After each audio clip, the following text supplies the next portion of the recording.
Hail Mary, full of grace. You said it was abandoned. It's just a priest. Show yourself, devil. Look, mate, it's the Holy Father. Go back to the prayers, priest. We'll just take some stuff and leave.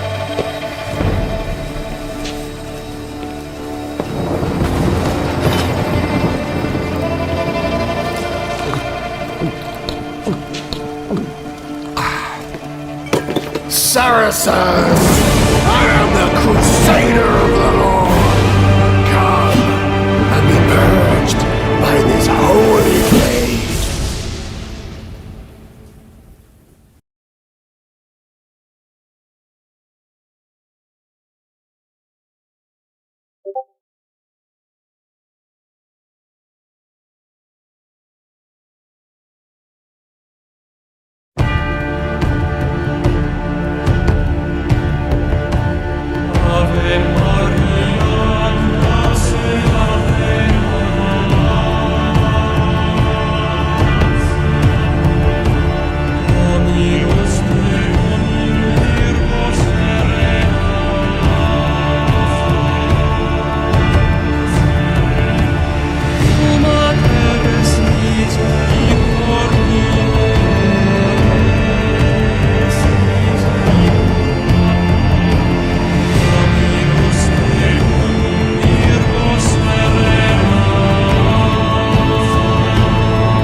Hello everyone, welcome to my second competitive event in 2026. Amazing to think we've been running these events for so long. The game's been in development for this long, but it has. And the turnout today was pretty good. It wasn't as insane, I suppose, as the others, but still a pretty damn solid turnout at 14 players. Cannot complain about that at all. Some new blood, some veterans. We're going to get right into the event. You guys know how I run things. Nothing has changed. Double elimination, best of 3. You know the drill. I will not waste any more time. Info against, I think it was Captain Adler. Yes, Captain Adler. Captain Adler is newer, but make no mistake, this guy is a menace with both Isabella and Tarnowski.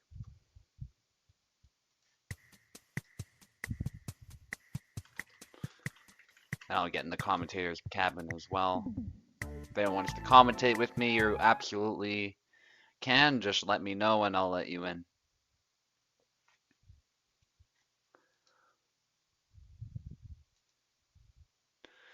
And yeah, it was a beer. No, Castar. Never mind. Castar is the one who won't be here with us right away. He said half an hour, which is fine. We'll give him as much time as we can. Still got plenty of fights to go before then. Captain Adler's here, just waiting on info, and you guys know how I do this. Usually I just wait a minute or so.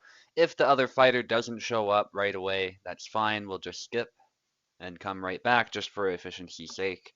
Don't want to spend too much time waiting for one person. But we're very flexible, especially in a large tournament like this, so as long as you're not super late, all is good. Info is here now. Just make sure info only has keyboard. Info had a problem with their connection apparently, but she's here now. Beautiful. All right, let's get into the game. And yes, the music you were hearing, courtesy of the Hellish Quart soundtrack. Excellent soundtrack, I have to say. It fits the setting very well, and it's the type of music you could totally just play on its own. It doesn't have to be listened to in context to be good. There's a few tracks though, like the Fire at the Brothel one though. Like I feel like within the story, it'll probably make more sense than it does right now, because it's not the best track otherwise, I don't think. But even in context, it definitely wouldn't be a standout one if you ask me. But not every track in a soundtrack is going to be that way, so that's to be expected. Just gonna do the names. Captain Adler on the left, info on the right. Yep, set it to never. Everything's off. Everything that we don't want is off, that is. Yeah, we're using regular settings and the base version of the game. The only difference is that, as usual, the dynamic muscles are disabled. And I'm unstable, because that's the best version of the game. Info is supposed to take the right side. Don't know what's happened, because info has keyboard. Let's try that again.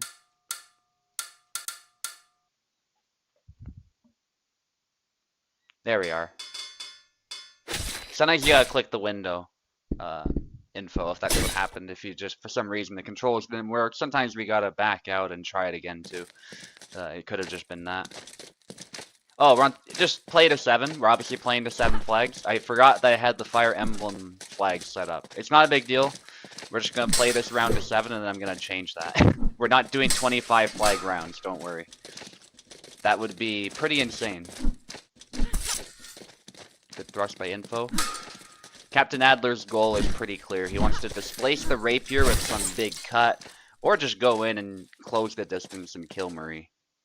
But obviously dealing with the rapier first is the ideal outcome, or just killing Marie in one shot. And info wants to keep distance and prevent those blade beats from happening, punish any mistakes from the opponent, but I have to say, as somebody who's been on both ends of this matchup before, Isabella 100% has an advantage. Regardless of long guard or no long guard, like Isabella will just win most of the time. Info is a very good and experienced Marie player though, so there's definitely hope, but we might see a character switch by Info because Captain Adler has caught on to this, that Isabella is just almost a win button in this matchup a lot of times. Because Marie just has nothing for these blade beats. And so Info is really banking on Captain Adler making a mistake, and even there, like, the amount of effort it takes for Marie to get one kill, even assuming she hits, is pretty immense. She's the weakest character in the game for a reason. Rapiers in this game can be good though. Marta can be a formidable character, but Marie not so much. And obviously there's Jan, who's famously the best rapier in the game despite being a saber. Try dashing in there.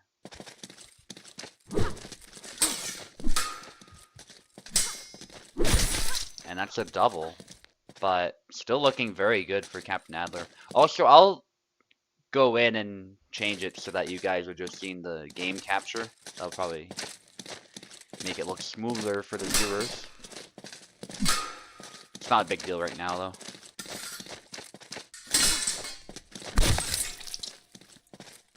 And there's another cut. Captain Adler looking to make this a flawless victory. Captain Adler is newer to the community, but he has challenged the best regularly, and this is no exception. He's definitely becoming a very, very good player, and he's very active as well, I have to say. Info scored a flag, but it's going to be a tough hill to climb. Captain Adler, reminder to the fighters, only needs one more flag to win this round. Obviously, the flags are not reflective of what's actually needed to win. So Info trying to be conservative because she doesn't want to give up this, like, one flag. It would be ideal for her, obviously, if she wins this after such a rough start, but unfortunately that's not going to happen. Captain Adler does take it. Takes a risk there by dashing in, but it's something you can afford to do, I think, in that situation. Very quick, I'll just go into gameplay and make sure our flags are where they should be. Should be at 7. Good chance to just double check that dynamic arm muscles is off, and they are. So we are good to go. We're also unstable. So just gonna need you guys to switch sides now. And while we're here, I'll also set up the game capture.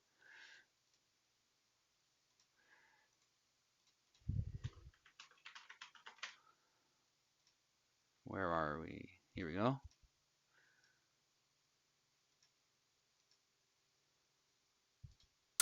Doesn't really change much for you guys. Obviously, you're seeing the same game. It just gets rid of any of the clutter when I'm switching names.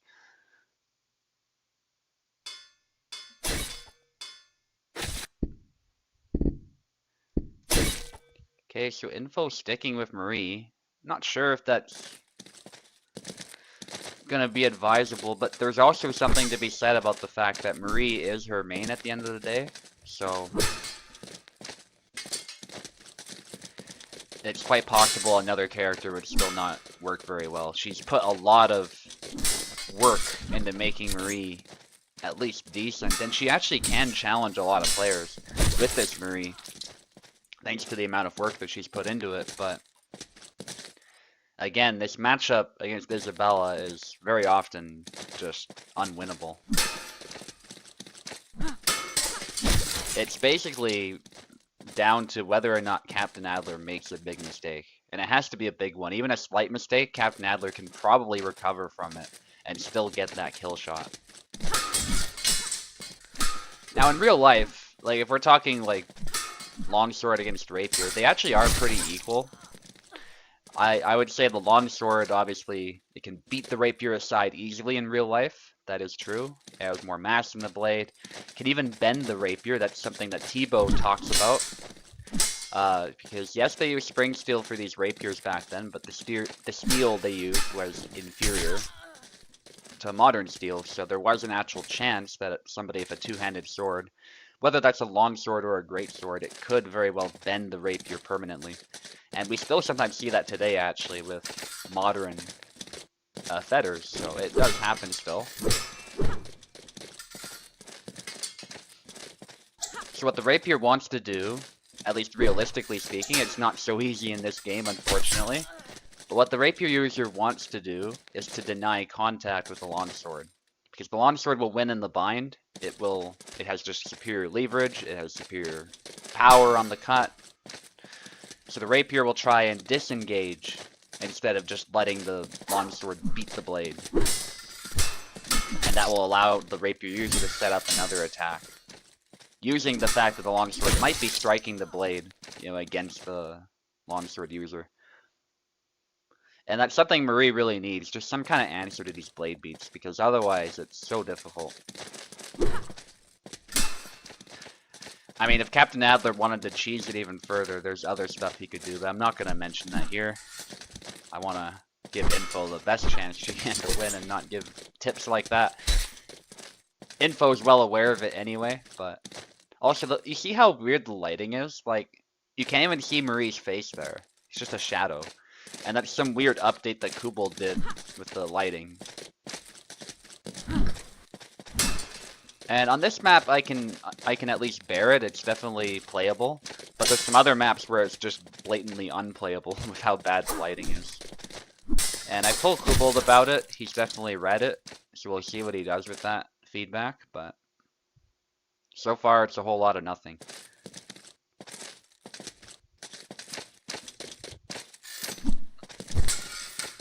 Another thing the rapier IRL anyway can do is it can try and oppose the longsword using the strong of the blade and the hand protection.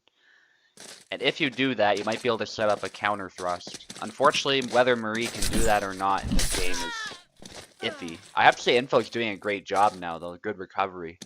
But often the longsword just beats the rapier in this game no matter where it hits. So it's a tough matchup for Info. The fact that Info is even ahead right now is remarkable, and goes to show how much work she's put into Marie.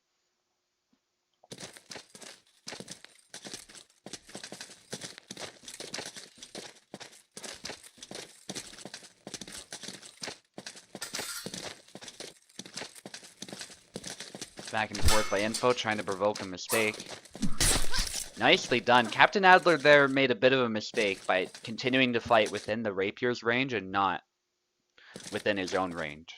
And so that's another thing Info can hope for, is maybe Captain Adler spending too much time trying to go for the blade and not going straight for Marie, which at some point you need to do. If you're spending too much time messing with the rapier, at some point the rapier will land a strike on you, because at the end of the day, you're not actually threatening Info, you're just making her life miserable. There's no actual lethal threat to just beating the blade and not following it up. Ooh, and there it is, Captain Adler with some cuts. Not a real combo per se, but still kept the attack going, and that's all he needed to secure that kill. And now it's quite possible that Captain Adler will still win this round. Also, the FPS is very clean so far. That's good to see. No pauses due to lag or anything like that. Info blocks the dash in and goes for a grab. I think that was the correct move, but Captain Adler was able to back out of it by pressing a back input. Yeah, very intense. Possibly final round, but we don't know yet. Obviously, if you lose here, you get sent to the loser's bracket. It is double elimination, but still, I'm sure Info does not want to be sent there. Especially after making some great adjustments, and the dash thrust was a huge mistake. Captain Adler, though, failed to capitalize in time, and Info still takes it. Wow. Wow. Yeah, so dashing close to the longsword was a huge mistake that could have easily ended in Captain Adler's win, but Info was able to back out as Captain Adler failed to find a fast enough continuation. And that might be where the experience between these players managed to save Info a little bit, and we're going into the third round. Yeah, the pick is sensible by both sides. Info seems to have figured something out, at least a way to make the fight very close, so that's good enough.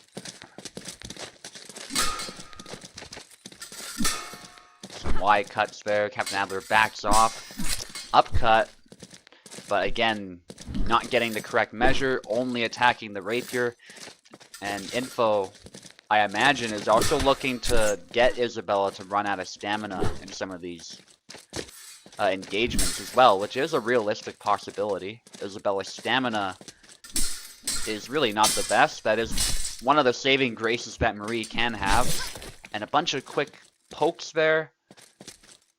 Eventually, Marie does get it.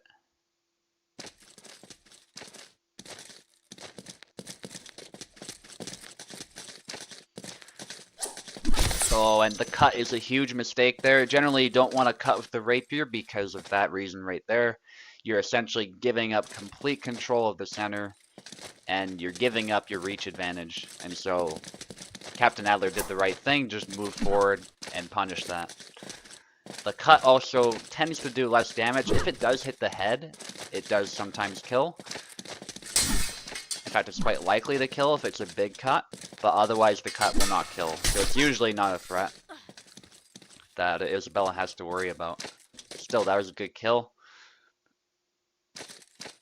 Plus, cuts can be auto-guarded, so it's very simple to defend against them. They're very one-dimensional with the rapiers, as they should be. They're not the main tool that a rapier is going to use to win the fight. It's all about the stabbing. And that's where Marie should really get her buffs, if anything, is to thrust accuracy, because that's what makes her dangerous. She's not using a weapon that's designed to cut with, so that is not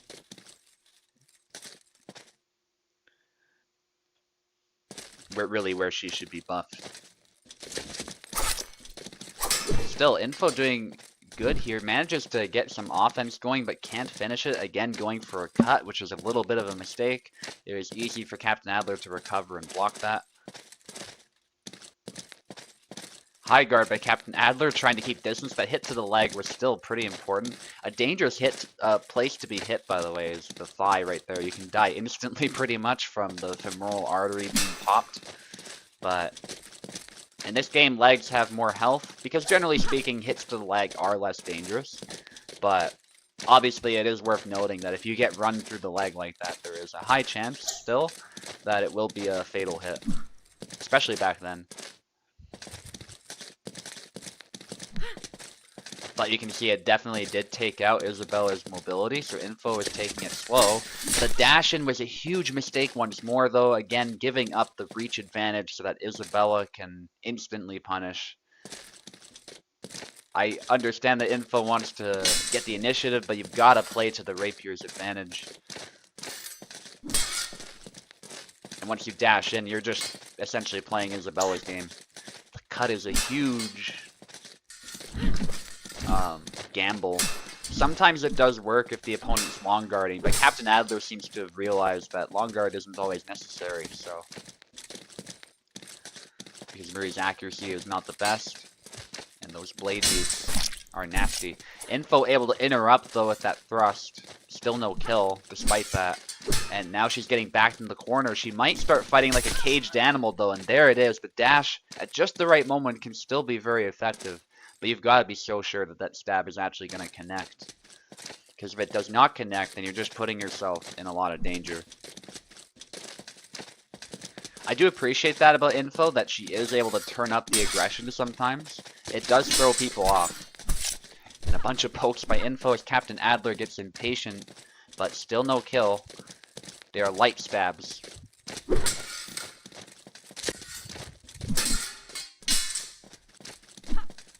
And right to the throat there. Nicely done. Captain Adler seems to be getting a little bit too aggressive.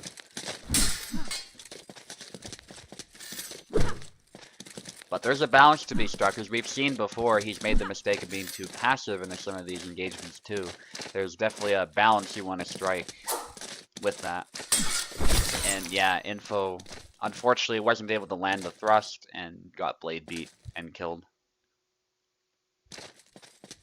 Still, down to the wire, a very intense match to open the tournament up. Very clean. No technical issues, really.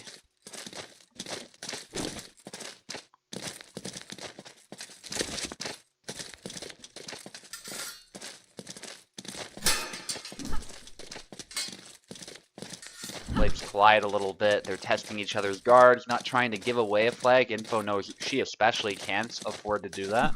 But I'd say the same is true for Captain Adler. Really, the ideal outcome for him is to just close this fight cleanly, not make it closer than it needs to be. And there's one. A stab to the arm does not stop Captain Adler, who goes straight down to the head.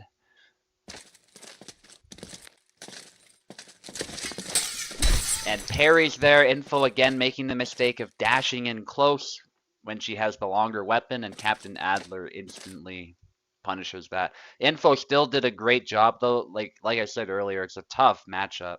To even have scored a win is pretty impressive against somebody as good as Captain Adler with Isabella. So Info goes to the loser's bracket, but GG, that was a very entertaining fight. And quite high level Marie play, it has to be said. Oak against McDoping now.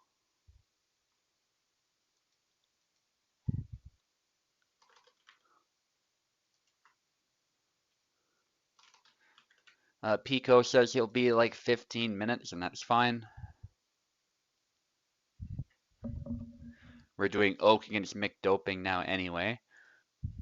And then Venator will fight Slothful. This is a trial for these newer players. They're fighting some of the best players on the server, it has to be said. So they got a challenge ahead of them. And it might seem demoralizing at first, but I will say the bracket was initially Venator against Oak after I randomized it, but then some people joined last minute. So yeah, you've got the late joiners to blame. And actually, McDoping was one of them, so it's kind of ironic, although obviously these things are random, it's not rigged. I literally just shuffled it, and then they join, and it's not shuffled again, so that's what happens sometimes. And I know how it feels as well. Like, it happened to me a bunch when I was newer on the server some years ago. That would have been 2021, but it is what it is. You get better, I find, though, the more you fight these good players, and then it becomes a goal to take them out in a tournament. It's such a huge achievement. Oak will be on the left to start us off, McDoping on the right. If you need keyboard McDoping, let me know. I know Oak does. And I'm not sure who Oak's going to use today. I assume Yazuk, because his experiments lately have failed with other characters, but yeah, he goes back to Yazuk, which makes sense. That's been his best character so far. McDoping goes with Marina. A bit of a knowledge check character is what I call these characters, where you gotta know how to fight them to beat them, but once you do, they often don't have the best results in tournaments.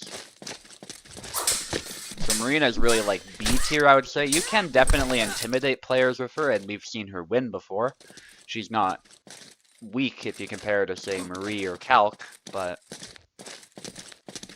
she's also not top tier, I would say. But if you make her work well, she definitely does have some simple but effective single tempos and offensive strategies that can throw people off balance while they're trying to get past the shield. That's a double, and actually McDoping's doing very well so far.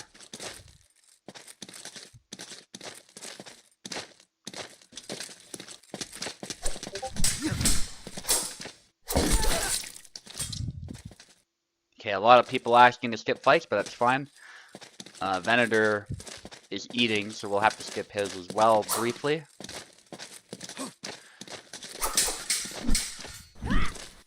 That might just mean I fight sooner, so I'm happy. If that's the case. Oak is really struggling here. I don't know how Yazuk matches up against Marina, to be honest. So that could be part of it as well. There are definitely certain matchups where the shield characters, despite being relatively weak oftentimes, they do just dominate. So there is that element as well. Surprisingly, Oak is not able to hit the leg there. I thought that was a good try. But McDoping about to, surprisingly, potentially win this round flawlessly against Oak. And there it is. Oak is an amazing player, so achieving that is impressive, but whether that can be repeated is the question.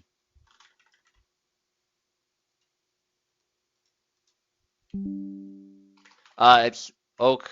You still got a round at least, buddy. No, it's not over yet. You gotta rejoin. Okay. Yeah, no problem.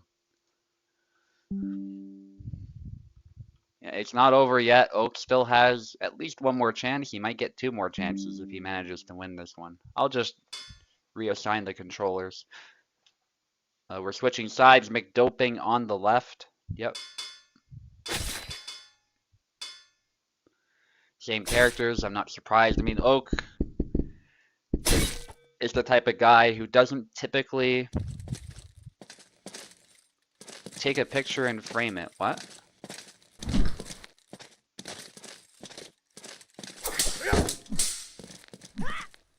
What are you talking about?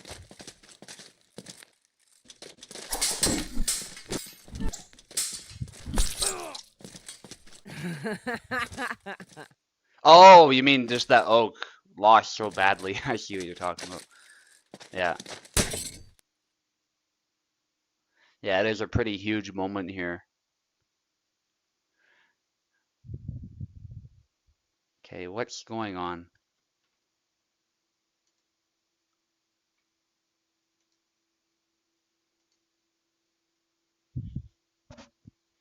Maybe Oak's getting the leg. Sometimes in my host specifically.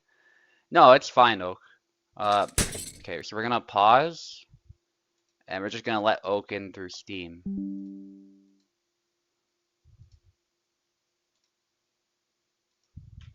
I think it's something to do with Russia and Canada.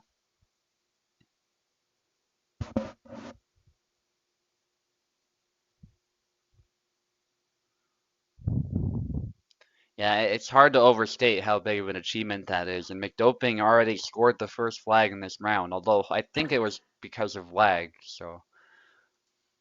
Yeah, don't be afraid to tell me, guys, if that's happening earlier, by the way. Like, you can totally just pause the game and tell me something's going wrong. Okay, I think Oak, that's Oak taking control. Are you able to move, Oak? I don't think so. That's a little weird because he's on keyboard, but... let me know if that first flag there is lagging a lot, Oak. We can also just redo that round. I don't mind.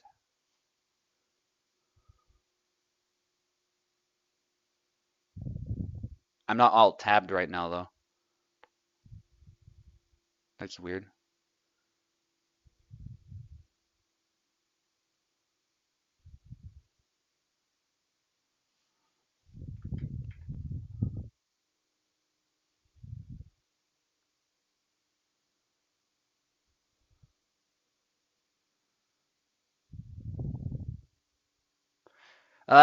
It could be, but oftentimes Russian players do well in my host, actually, so it's not just that. There's other stuff going on, too.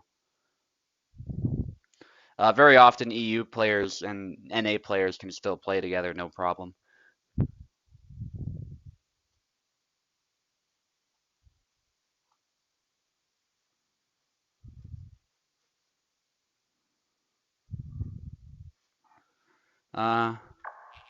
I don't know what's happening.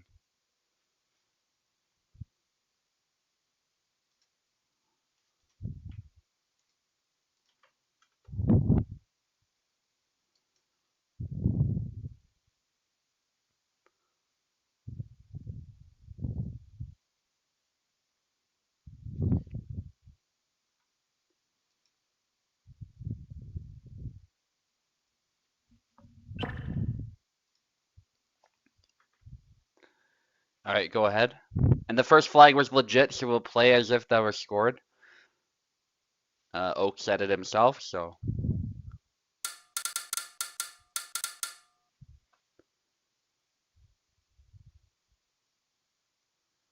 All right, take control. Yeah, but that's strange because you can see on the stream I'm not even alt-tabbed at all. What if I do this? Does that fix it?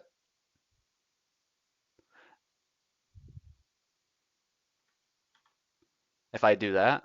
No? Here, I'll just restart the game. How about that? Let's try and make Steam work. It's not that big of a deal. If it's lagging on Parsec, then I would rather find an alternative.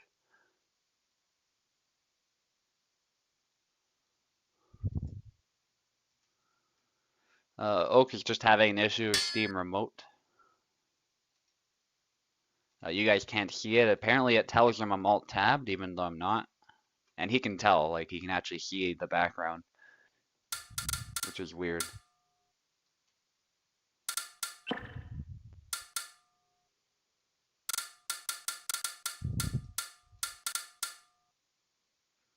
Okay, same sides. You guys know the drill. Alright.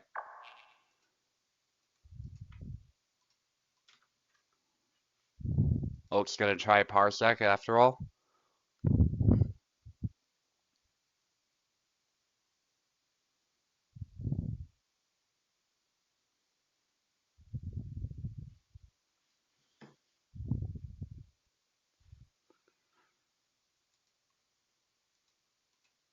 Alright, accepted. Go ahead, Oak. Hopefully we don't have to restart the game again because of Steam. Alright, excellent.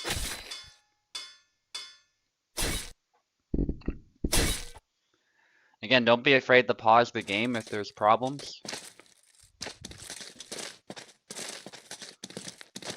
Alright, Oak looks like he's good to go.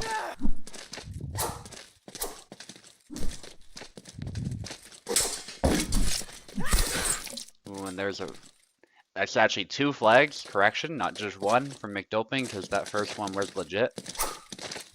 So McDoping needs 6. 6 total. As far as the flags up top are concerned.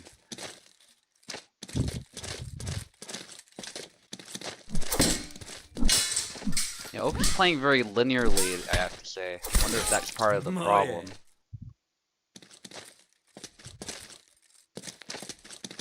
But sidestepping can open you up to certain angles, so it does definitely carry a little bit of a risk sometimes.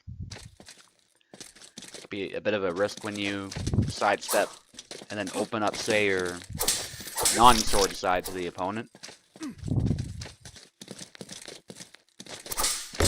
Goes low there. Nicely done by Oak.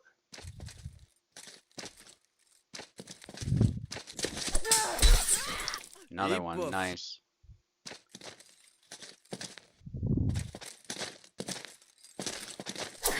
Yeah, Oak's coming back to life here. Going in and out as usual. And usually the way Oak plays, he's very good at punishing mistakes like that. Like McDoping was a little overly aggressive there and instantly paid for it. Going for a hand snipe now. And yeah, unfortunately that combo opened him right up. Good patience by McDoping.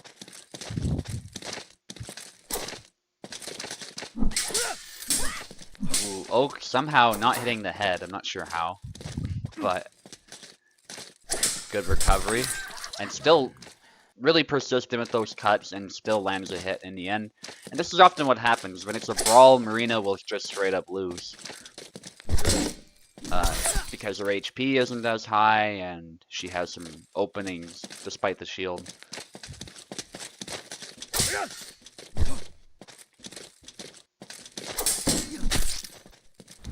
So it's up to McDoping to make sure he doesn't get hit. Mind you, Yaz's HP is not particularly high either, I don't think. I think it's average, but it still makes it such that Marina really cannot afford to be getting hit. Like so, even a fast cut will come in and usually get the job done. Especially in a game like this where really a lot of hits are one-hit kills by definition. But it's even more so the case when your HP pool is a little bit lower than your opponent. And Oak pushed at the wrong time there and got punished instantly. That was good by McDoping. Very, very risky strategy, as it should be in a game about sword fighting, going in for a push like that. McDoping, stop! Okay, we're doing a rematch because that was obviously Oak wasn't there. We're redoing that flag. McDoping unfortunately continued forward. Oh yeah, okay, my bad. Okay. No, that's my mistake then. Good. Good for remembering that. Yeah, McDoping just takes it.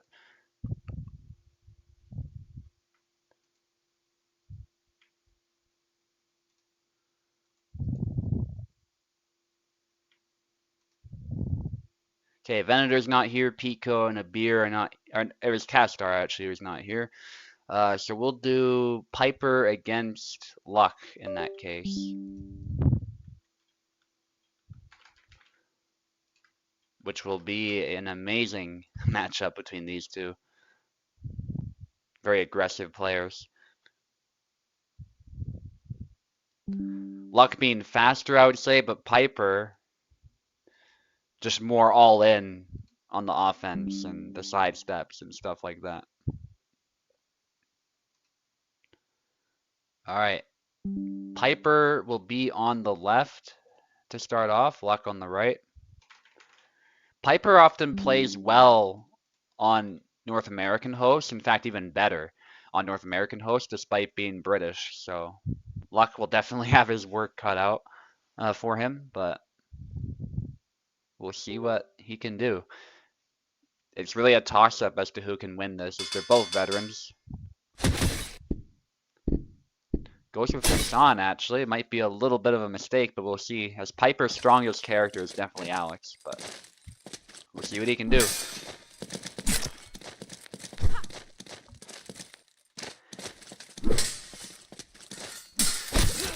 Okay, I'll be right back, guys. If I'm not back in time, just switch sides and keep fighting. I think people will figure out who's who.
Alright, I'm back. Cinematic fight, that Alex fight versus Isabella, and I saw Piper ended that with a flashy cut to the hand. Luck now switching to Barabash, looking for some speed, I think, to engage Piper on equal terms, hopefully. But Piper's Alex is just going ham.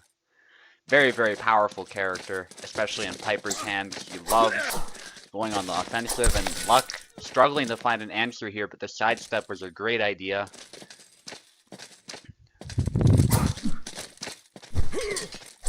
That's what I mean, like, Piper plays so well on North American host, it really doesn't matter. He might as well be playing literally, like, on UK ping right now.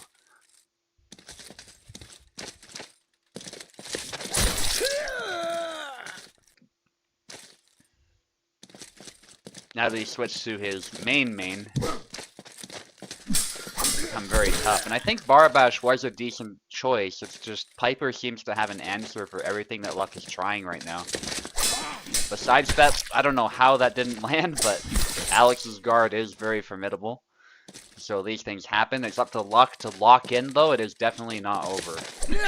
Ooh, he canceled that. That might have been the right call. That also might have been the right call right there, because Alex can block those Y cuts if he recovers. So Luck, with some very fast decision-making there, manages to get some flags, but somehow those cuts don't land. And Luck takes the hand right off as Piper tries to finish it with that down forward Y, I think it was.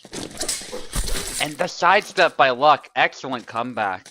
Luck is able to take it after some fast-paced decision-making on his part that I think saved him from losing a hand once more. So Luck does take it, but man, was that a close finish. I'll be fighting Captain Adler now, I believe. I don't think anybody's come back yet. Nobody's pinged me. So just for efficiency's sake, I hope Captain Adler is okay with that. We'll just go through with our fight. Oh, Vena's right? Alright, but we'll do it right after this fight then. Don't be afraid to ping me so that I know. Okay, Captain Adler is already here.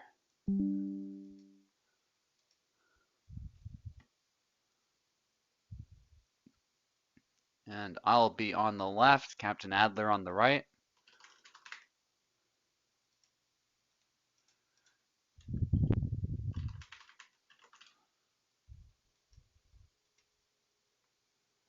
And Venator's fight will come right after this one.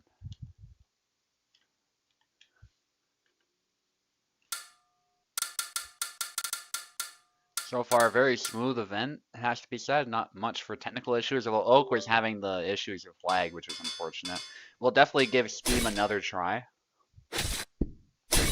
when it comes to his fight again, but we'll see.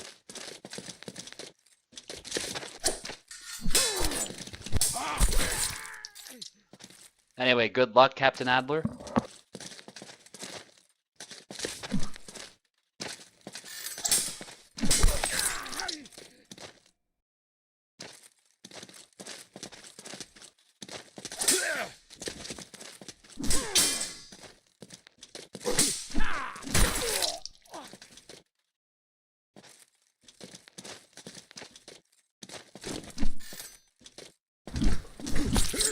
No, attack!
Alright, GG's. Good effort by Captain Adler, but he will be sent down to the losers bracket. And I move on to round 3. So, Venator against Slothful now. That's the fight we'll do, as Venator is back. And Slothful, to my knowledge, is available, so...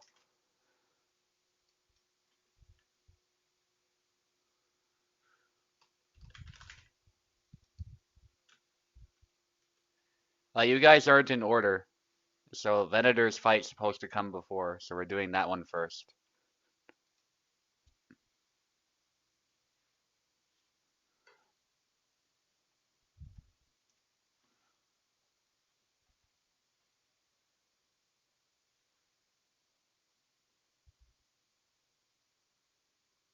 Mentioned earlier, oh, Venator, it's probably because of the delay. Which is unavoidable on YouTube streams.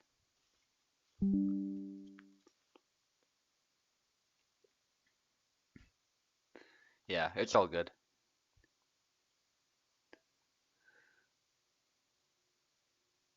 A beer and Slothful. Oh, sorry, Castar is the one who's fighting him. Is actually after Pico against Cheeses. I'm not sure if Pico is around. He is here. Okay, cool. Yeah, he just he mentioned that a while back, so cool. Venator takes the left side, Swaffle on the right. Again, quite a trial for these newer players.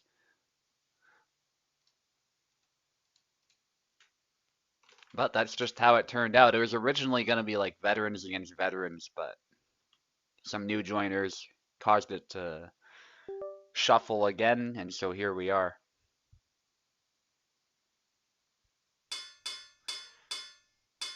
See who Venator picks. Going with a Saber, actually, not Isabella.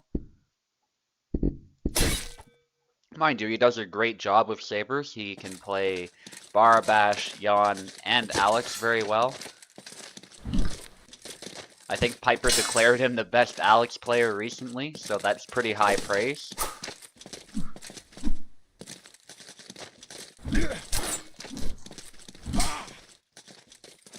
But against Jan, I have to say Barabash can quickly run into some problems. It's not that it's an unfair matchup, it absolutely is quite fair. But an advantage that Jan does have is reach, and reach is just a super important advantage in a fight. The ability to hit somebody without being hit, without any threat of being hit even, is a huge advantage. And that's the main problem that Barabash will run into, is that he's constantly having to close the distance. There's ways that he can do so, and do so effectively, even against Jan, because he's got the speed advantage, but it can still be very difficult if Jan is played perfectly. Barabash played perfectly, though, can also overwhelm Jan by trying to close the distance. Trick shot, in this matchup, I really would not be using it. But I do like that Venator's throwing some feints, some stuff that Barabash doesn't usually throw, and it's perhaps throwing Swaffle off a little bit. Yeah, that cut looks powerful, that step into the B cut, but it just doesn't do the job a lot of the time. It can be a good way to hit characters like Alex, though. So it's definitely not a bad move, it's just that your head is wide open. And it doesn't always win the trades. Oftentimes the forward B is better. But I can think of situations where it might be better to go for that horizontal sort of movement instead. Especially if you're trying to sidestep somebody and hit their arm at the same time, coming from below. But yeah, Swaffle knows the moves with Jan very well. Sticking to fundamentals as you should with Jan in this matchup. Possibly some lag.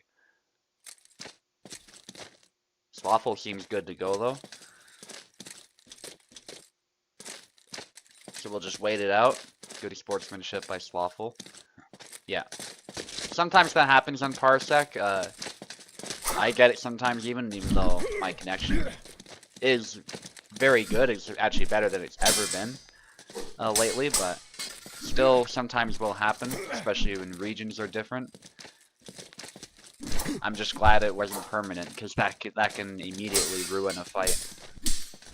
Venator throwing a lot of cuts out of measure, and Swaffle doing the right thing, just using his reach to wait him out, and then goes in for the kill. Those combos can be effective, but when you're too far away, it can be difficult to make them work. And Swaffle might produce another upset this tournament. He's been doing a great job with Jan. Venator might have to mirror him. Or use a different character. Isabella, perhaps. Bunch of cuts by Venator out of measure. Boom. That's it. You're switching sides.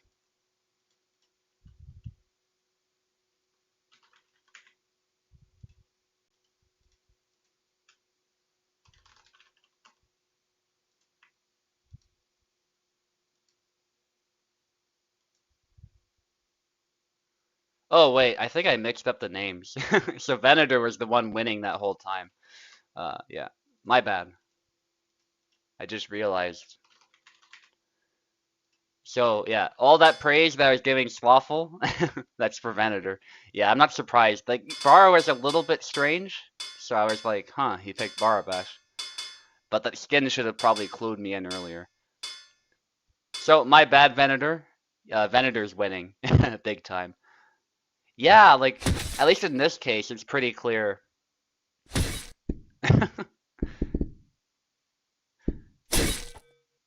Yeah, well, doping definitely was, but McDoping, but not Slothful. Slothful, yeah, I was also gonna say like Venator's throwing a lot of cuts like out of measure and stuff, and I was surprised. Like that's not usually his style, to just get in there and throw cuts.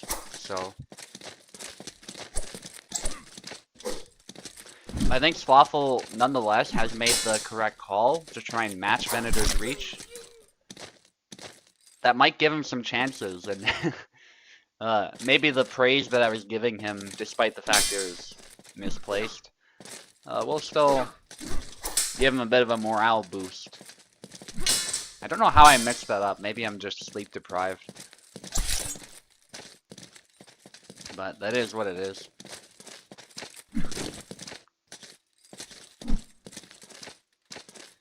My sleep has been a little bit all over the place lately. Some days it's good, other days not so much. What? Okay. I'm gonna watch that again on my phone because that was interesting. Maybe he literally just missed by a millimeter, but sometimes that cut misses for no reason too. Okay, one of those definitely hit. The other two were like the tip was maybe clipping the nose. It's hard to say there, but I saw one definitely bounce off the head. So I was right to find that suspicious. That's unfortunately the problem with the YY that both Jan and Barabash have sometimes, is that it literally will hit the head and nothing will happen. Yeah, it went through his head 100%. Certainly that third cut. I think the other two were still making contact, but we're kind of grazing. Still should have done some damage, right? Because that's how the game works. But unfortunately, that did not happen, so we get that weird moment. I hope Kubel fixes that. That's been a bug we've been telling him about for quite some time. But I don't know if he's actually responded to that one. There's a chop by Venator. I have to say, though, Slothful has improved this round. He's definitely warmed up. And Venator's having to dig in a little bit. Horizontal cuts by Venator. Nicely done. Underrated move right there. Got deflected by his forehead. Yeah, it's crazy. And to be honest, like, even if the edge alignment for some reason was bad and the game was simulating that, which it's not, by the way. Edge alignment does not matter in this game, but even if it did, your head would still be rocked by a saber hitting you like that. It would still really suck, so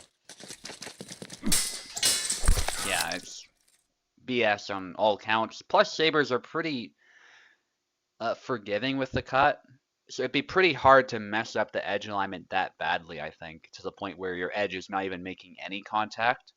To the point where you're not killing the opponent, perhaps, like in real life, I mean. Like, user error could be bad enough that you don't actually get the kill, but it would still suck for the guy you're hitting to be hit like that. So it is really strange that this bug even exists, given the way the game works. So I'm not sure what it is, but GG nonetheless. Venator did take it.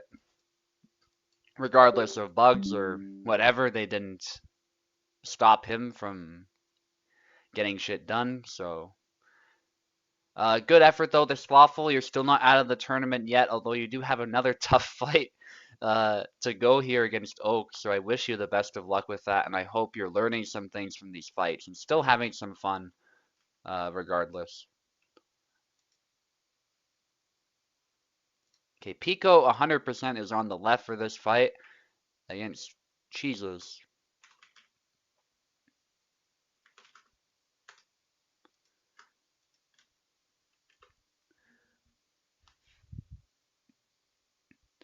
We've seen Slothful in these events before, and he's definitely getting better and better gradually, so I hope he continues, and I hope he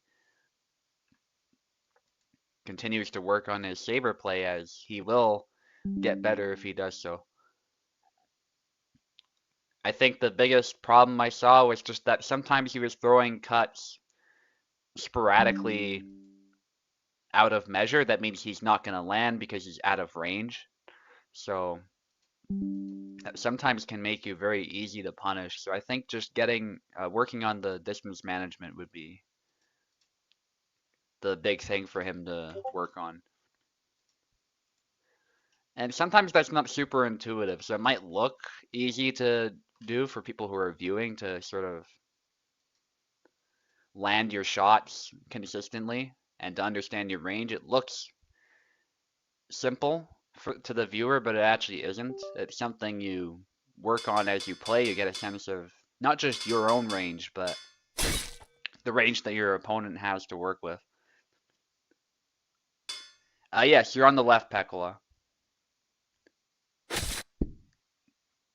If you pick the wrong side, just go back. Alright, I think we're good to go.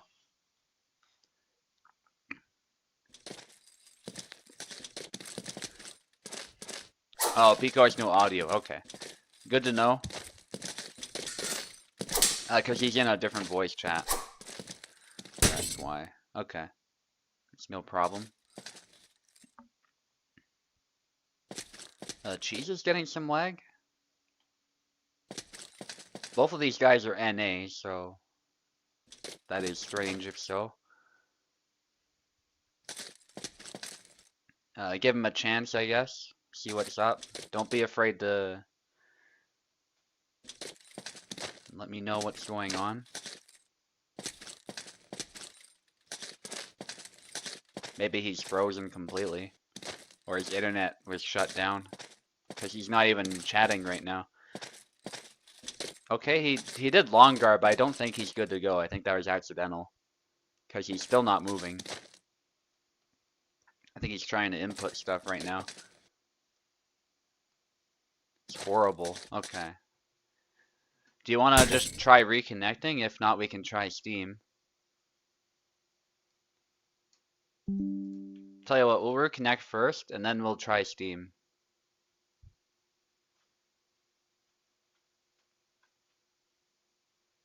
Yeah, then we'll do Steam if that doesn't work.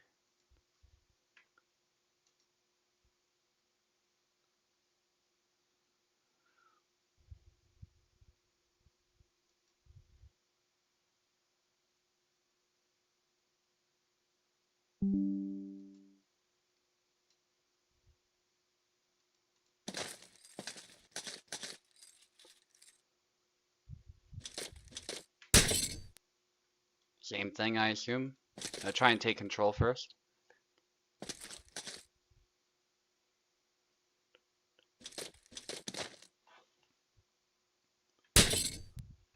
Alright, here's what we'll do then. Yeah, he already left. So we'll get you a Steam link real quick, and then you can join that way.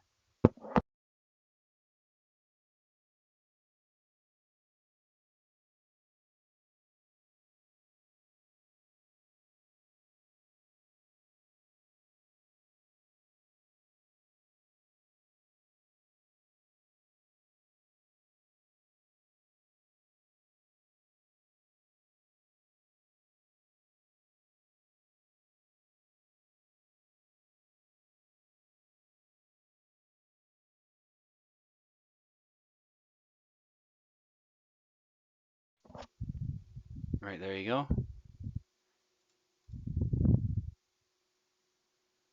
Hopefully you don't get the same bug Oak did. Steam Remote lately has been finicky, let's say.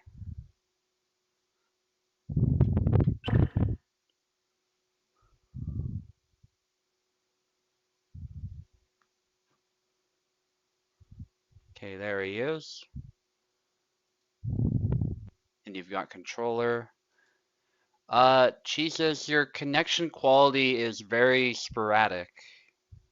I can't see your ping on Steam, but it goes from red to green constantly. It's just fluctuating. And Pico's ping, on the other hand, looks normal. I don't see any fluctuations like that. So that could also be what's going on. But we'll see if Steam works better all the same. I don't know what it's like on your end. We might have to... Let's just redo the selection too. You might have to do that to take control. I'll watch Discord, by the way. Let me know if it was like lagging like hell or something.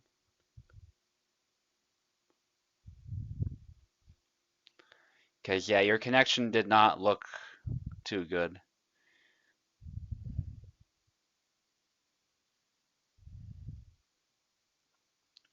Don't know why it would... Yeah. I'm assuming Jesus might have crashed. Or something like that. Or just the connection was so bad he couldn't go forward, or Steam Remote. Steam Remote's usually worse than Parsec for those who are not aware, so often, like, it is sometimes a solution, like when Parsec is having issues and it's on Parsec side. Steam Remote can be a great option, but there are also times where if you're having connection issues that Steam Remote makes them worse, so it's a bit of a gamble as to whether that's a fix or not. But at least from my perspective, it was looking like Jesus was having some... Oh, router repairs. That would explain that. Okay. So do you want to postpone your fight? Or, while you get your router sorted out? Because we can do that. Beer and Castar, I think, are around. Plus, we've got loser bracket fights.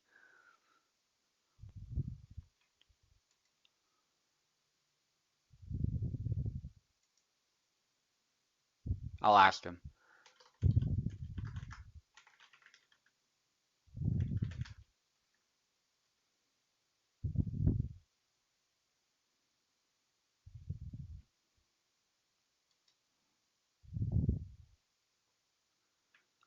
Yeah, I think we'll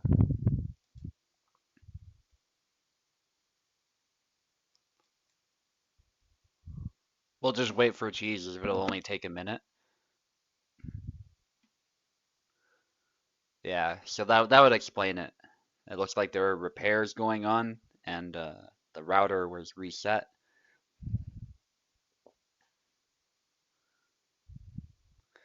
We can try Parsec first if you want, because it sounds like it was just your end then. But it's up to you. We can also do Steam.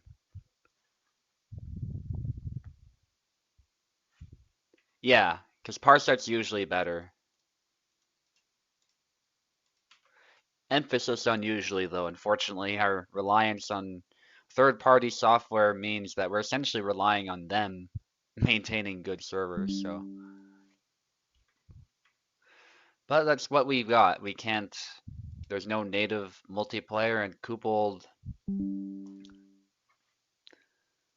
doesn't have any interest in implementing it, and it probably, whether it's possible or not, is very debatable too. Let's put it that way. There's some developers who believe it is possible, and others who say it's very difficult but possible. Others say that it's impossible. So Koopold apparently was told it's impossible, and yeah, so here we are. Plus, he's worried about the logistical issues of multiplayer. There's probably ways around that, assuming it is possible, but...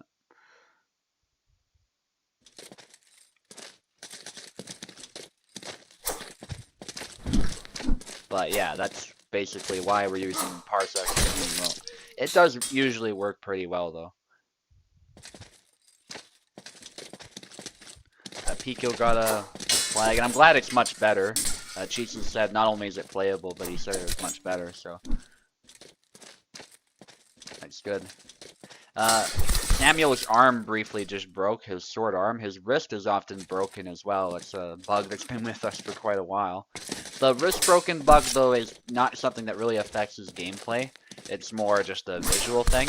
but you probably won't be able to unsee it if you look at his sword arm and see how his wrist bends a lot of the time.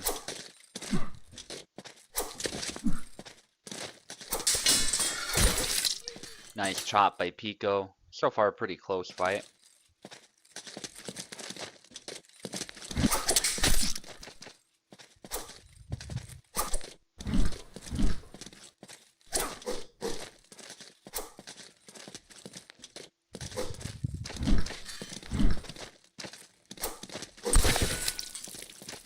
Nice hit there.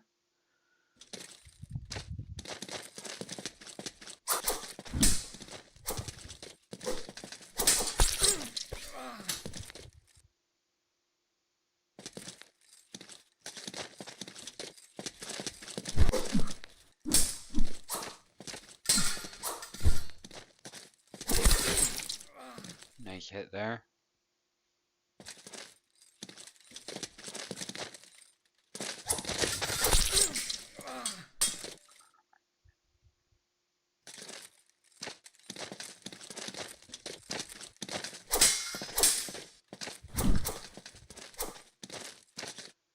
Okay, Pico has an advantage now. And he's hoping to convert that into a win. Very tactical fight so far.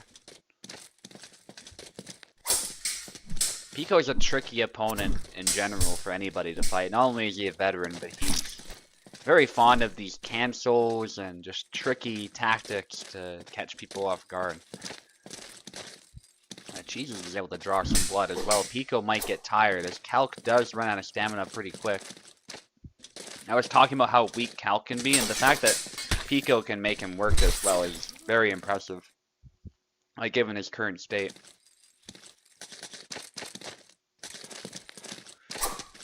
Jesus does score a flag. Ooh, thrust to the arm.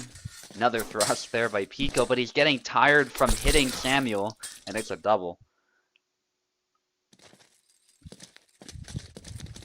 Not quite able to finish that cleanly. Nice dash attack attempt by Cheese's very deceptive move, and that stab made Pico tired briefly. Don't know if Cheese's could have followed that up though. It's very difficult from that range. And that's another double.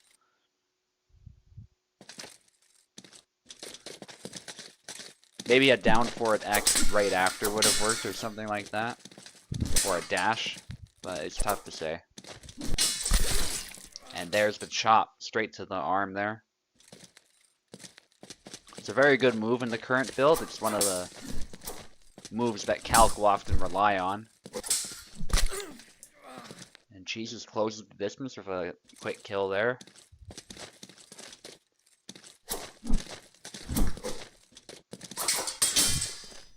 Good sidestep at the Inquartada. Calc does have his own version of that move, not just the rapiers. Yeah, it's still not over. And the A cut by Pico. Unfortunately, the commentator's curse kicks in, and Pico takes the first round. Another thing about Pico, by the way, is he loves to switch characters. He can basically play anybody really well. He just plays whatever character he feels like playing at the time. So it's quite possible we'll see a switch, despite the fact that Pico did so well with Calc. We're going to see a Tarna. He's a very good Tarnovsky player. I think Tarna's style fits him very well.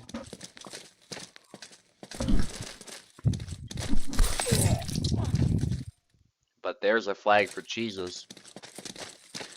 This matchup can really go either way. Pico is obviously looking to set up some good angles and to throw Samuel off of his timing, get those powerful cuts and whatnot. Samuel is going to be looking to play this more tactically and to utilize his more measured swings to punish any whiffs by Pico. But Pico is so tricky of his timing that it's actually not so simple to counter some of these moves. And that was a good blade beat by Pico. Tarna has a really quick blade beat move. But, ooh, Pico dashes out of the way of those cuts just in time, but he is tired, having been hit, and eventually he does get a kill. That is something Tarna can also struggle with, is stamina. But Pico going ham, finds a nice angle of that sidestep and hits the head. Bunch of cuts by Pico. Cheese is obviously trying to play it safe, which makes sense against the Tarnovsky. You really have to, I would say, a lot of the time. Because Samuel doesn't have the same staying power, despite his guard. He might have a good guard, but Tarna has ways around it, and when he hits like a truck. So Samuel really cannot afford to stay still for too long, or to make the fight a brawl a lot of the time. Okay, possible leg spike. Hopefully that subsides. Looks like Pico is good to go.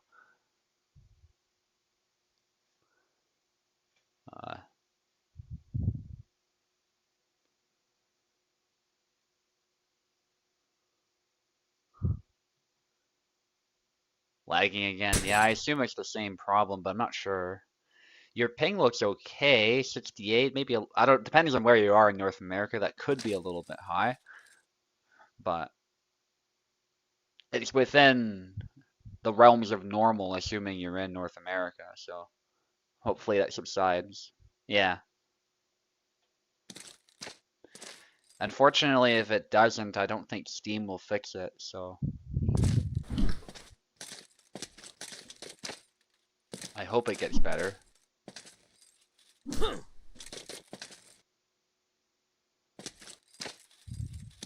You can see that broken wrist of Samuel right there. Alright, looks like he did long guard. Yeah, okay, beautiful. He spammed it, so he's good to go. A good sportsmanship by Pico. He was like doubly making sure he was actually good to go and not just randomly pressing long guard. But Pico of 2 flags. And he's looking to close out this match. Very unfortunate that Cheeses was getting these problems. I hope they're not persisting, because he's not moving, and that's usually not normal. Oh, no, maybe he's just trying to play counter. But Pico still gets it after that stab lands, because he was aiming right to the head. Yeah, I still hope that wasn't the lag kicking in again. Does go forward, but yeah, Pico just wins the trade, and that's the problem Samuel runs into in this matchup. Pico playing to his advantages very well there and does win it in the end. 2-0 as far as the rounds. And then now we have a beer against Castar, and that will conclude round 1 of the winner's bracket.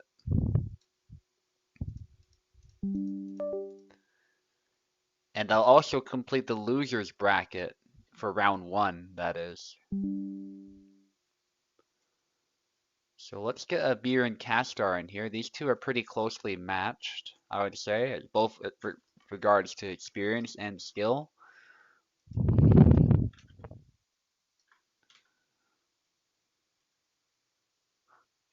Yeah, that sucks. Reminder that you're not eliminated, but obviously if the issues persist and you want to forfeit, I do understand as well. Because that can be very frustrating.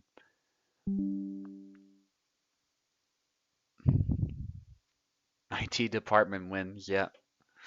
Unfortunately.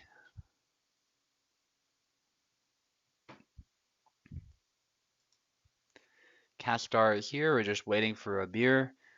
If a beer doesn't show up, we can just do a fight in the loser's bracket, but he is here, so that's good.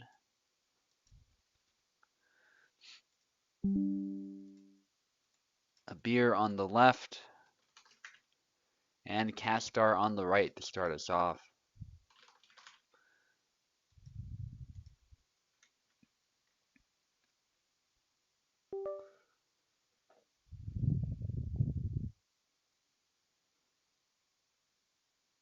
Yeah, it is frustrating. Like, I sometimes get issues myself with the ISP. And when that happens, it's really annoying.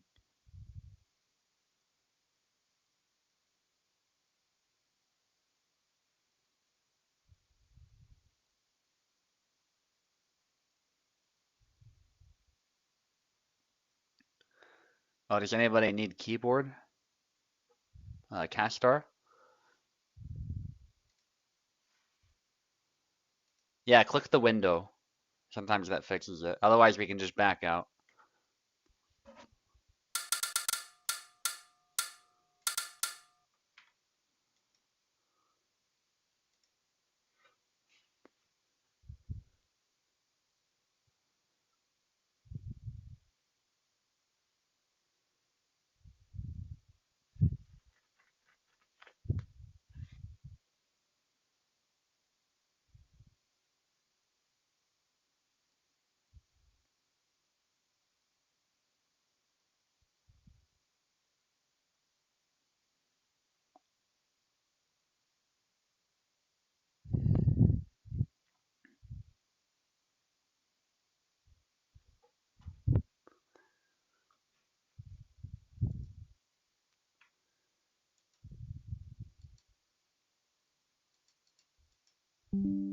Yeah, you can try that.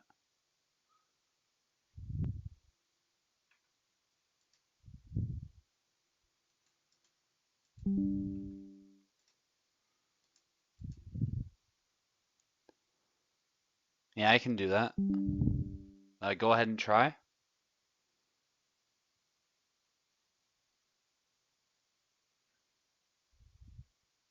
Try pressing stuff right now. I don't see anything if you are.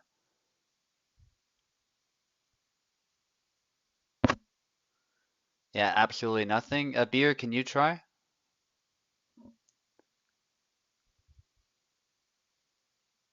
Just for comparison.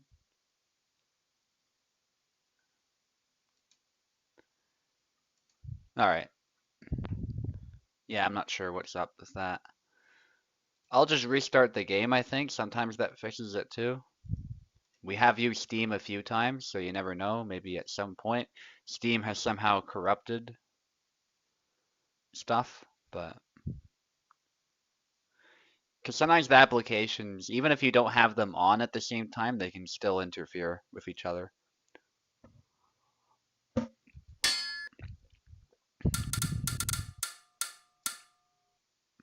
I don't think that's actually what's happening, given I don't see inputs from Castar, but we'll still try it. A beer on the left, Castar on the right.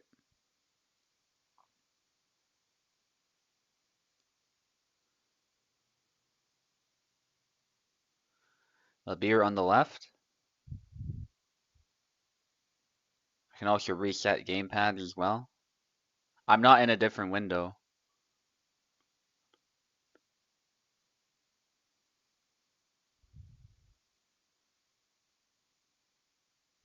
No, I'm definitely in Hellish Quart right now.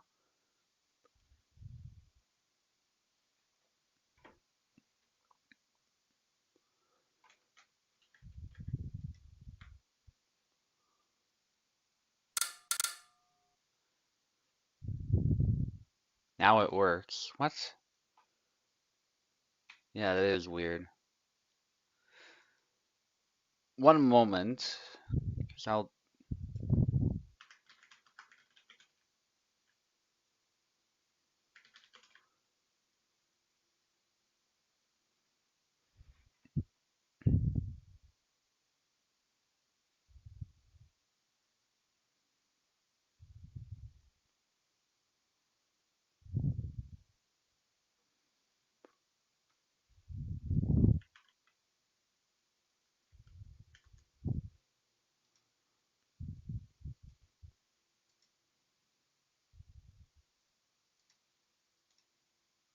I think I might know what might be causing that.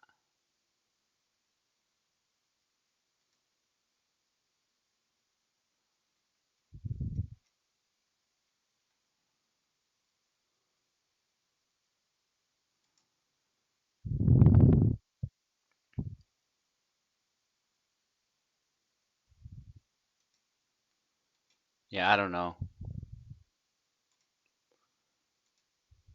Anyway, let me check the names. Yeah, a beer on the left, Castor on the right.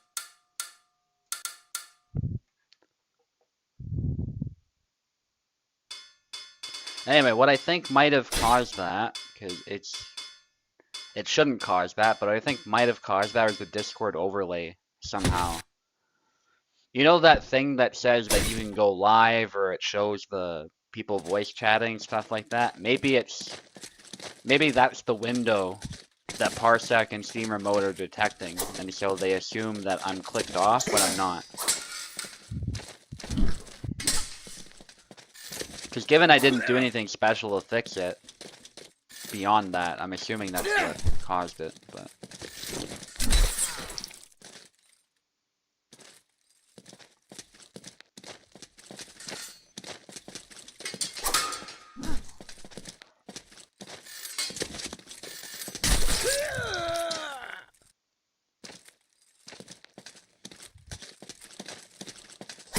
Okay, so far it's... A beer is ahead by 1, but Castar putting up a fight with Marta still. So far it's not looking so simple to score these flags. A beer with the hula hay, but he's way out of measure and gets punished instantly.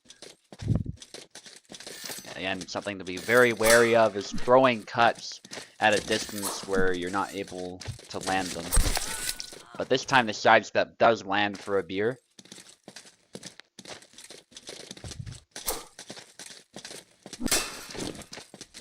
There's a Y cut.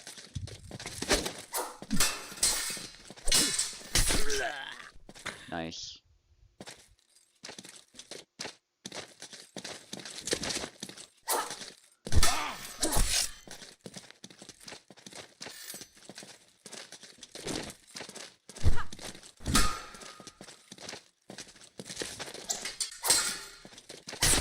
And a sidesteps there if Marta are lethal.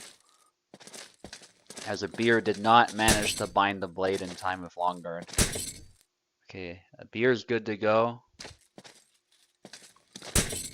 Yeah, you don't need to keep pausing. We know you're having some issues. Just long guard when you're good to go.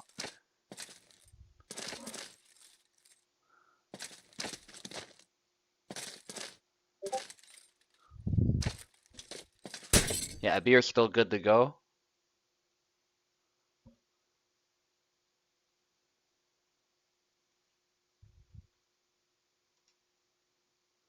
Yeah, probably on Castar's end then. I'm not sure.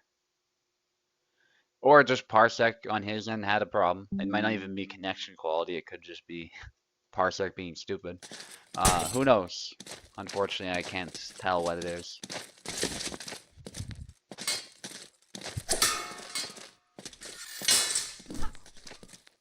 But he's back in the fight, not lagging, so that's a good sign.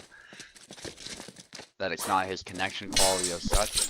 Good blade beat and then follows it up. That's what you gotta do against rapiers.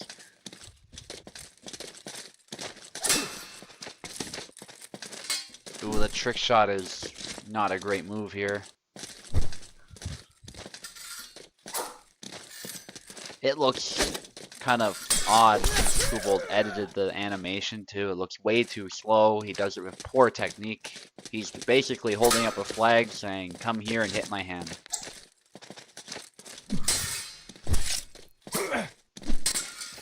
And I don't know why it was changed like that, but Kubold went in and made a bunch of changes to Barabash's animations. Some of them better than others, but that one's definitely an animation that needs to be changed.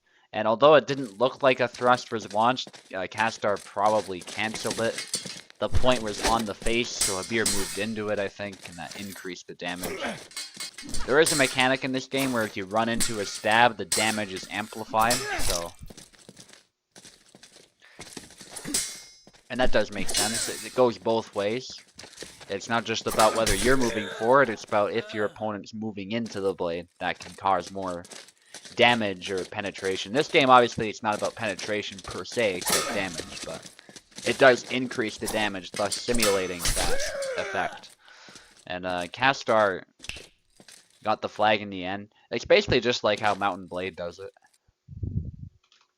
And that's why Marta can catch people off guard. All of a sudden, you're getting stabbed in the face as you move in by what looks like a subtle move, but nevertheless, it was a hit. And that's what makes Marta potentially so dangerous, even for Barabash, who's known for countering rapiers. This matchup can still go very wrong for Barabash.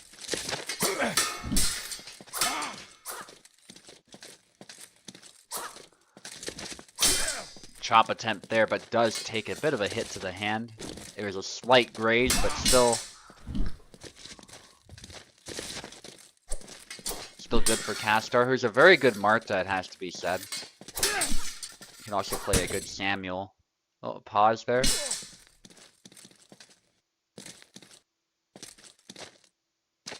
Probably his parsec crashed again. Alright, you don't have to keep pausing. Yeah, it has to be his end, because their beer is still doing just fine.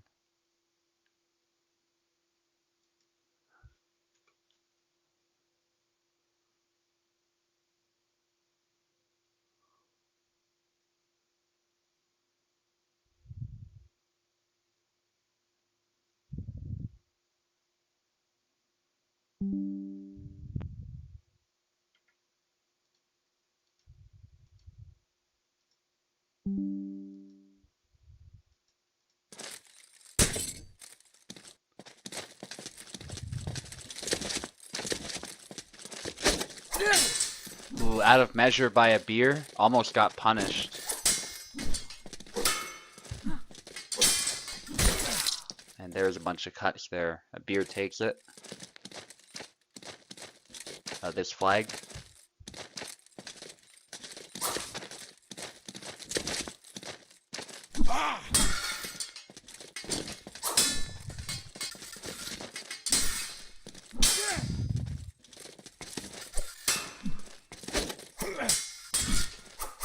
Ooh, thrust there. Nicely done.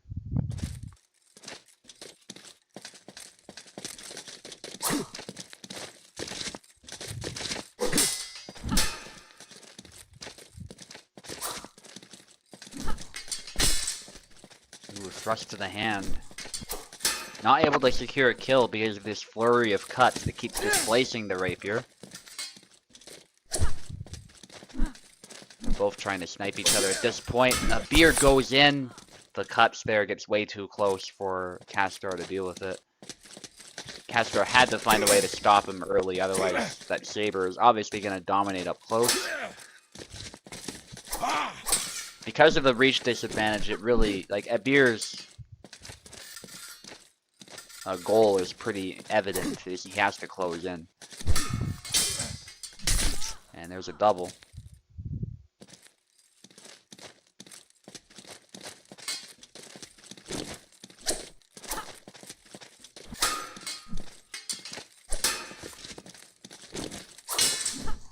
Cortada there, but there goes the hand.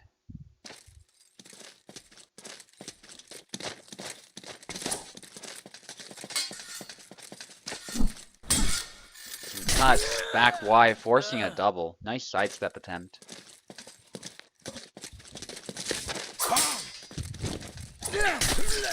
And there's a stab to the hand. Marta's stabs are lethal.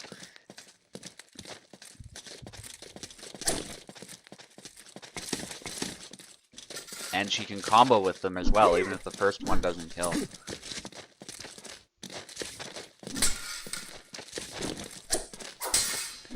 Good sidestepping there in the back wide, baiting a beer in who went low, which was a little bit of a mistake. Very nicely done. And again, out of measure by a beer, gets punished. No kill though, and a beer is persistent as he should be. Still gets the kill. Very nicely done with the sidestep. Chop attempt. Trying to get in there, some sidesteps. But very good patience by Castor.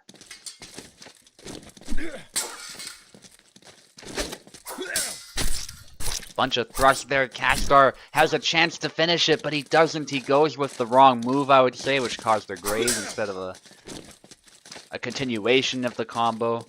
I won't say what exactly he should do there, but there are specific combos you can do that will allow you to continue that stun effect with Marta, and your opponent will never get out of it until they're dead or exhausted from the damage. Still, I mean, Castor is doing pretty well with Marta.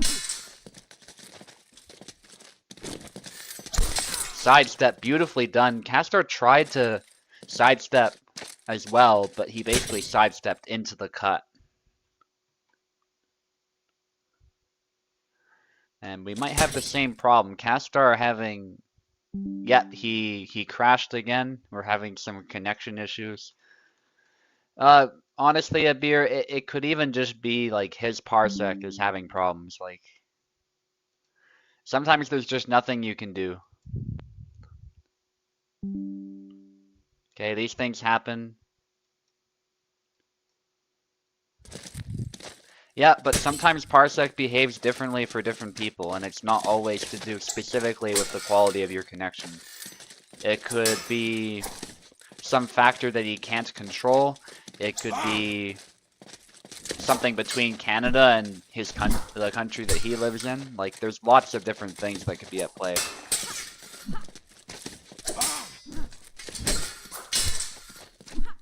There's a thrust there.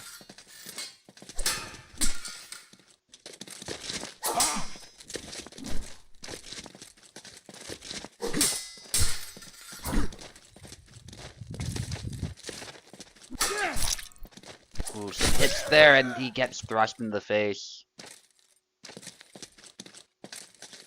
Good recovery there by Castor.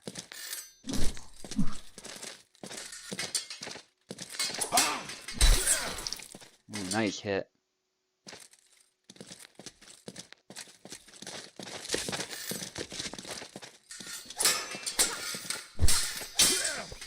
Ooh, bunch of cuts there, finally gets the flag there. And it is 1-1.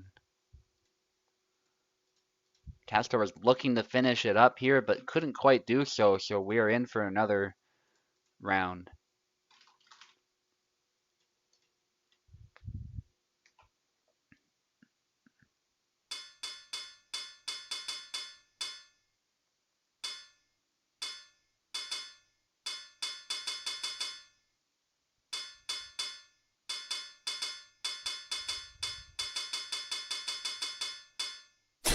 Okay. Interesting matchup. Okay, don't select too quickly, guys. Sometimes it'll select a different map when you do that. Okay, I can take care of that. We got Abir with Bara against Castar's Connor, and his Connor is actually pretty good, so this will be interesting. On paper, Barabash does have the advantage, but it is a bit of a knowledge check for Abir. Connor does have some dangerous tools that can be brought to bear and can be difficult to deal with, especially with that shield. And there's a single tempo by Castor. Nicely done. Sidestep there, trying to snipe the hand there of a snap cut. Abir throwing a few too many cuts there, got briefly tired there. And there's a hit.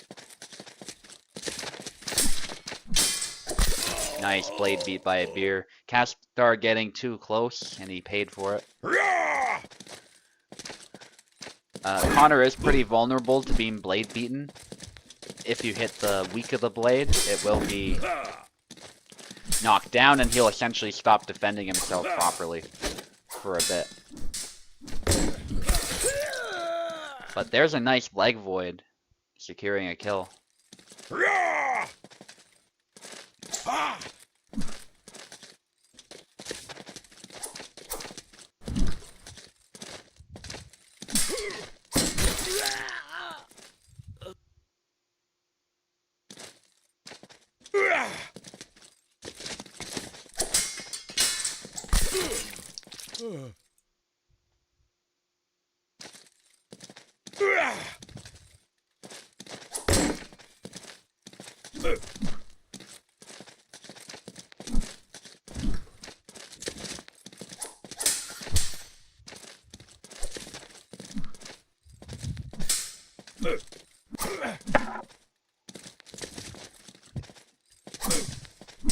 Okay, good exchange so far, very even fight.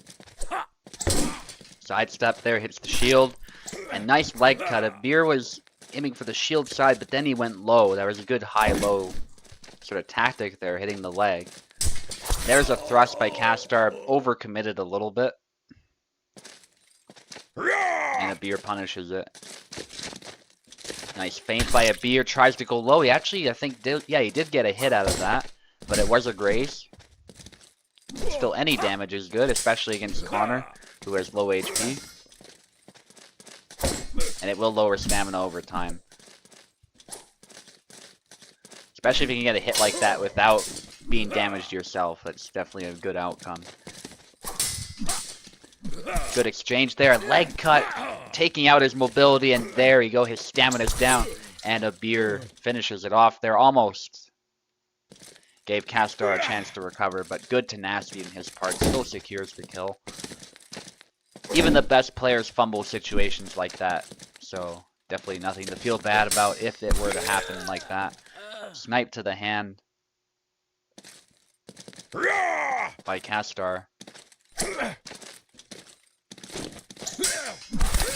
And it's a double.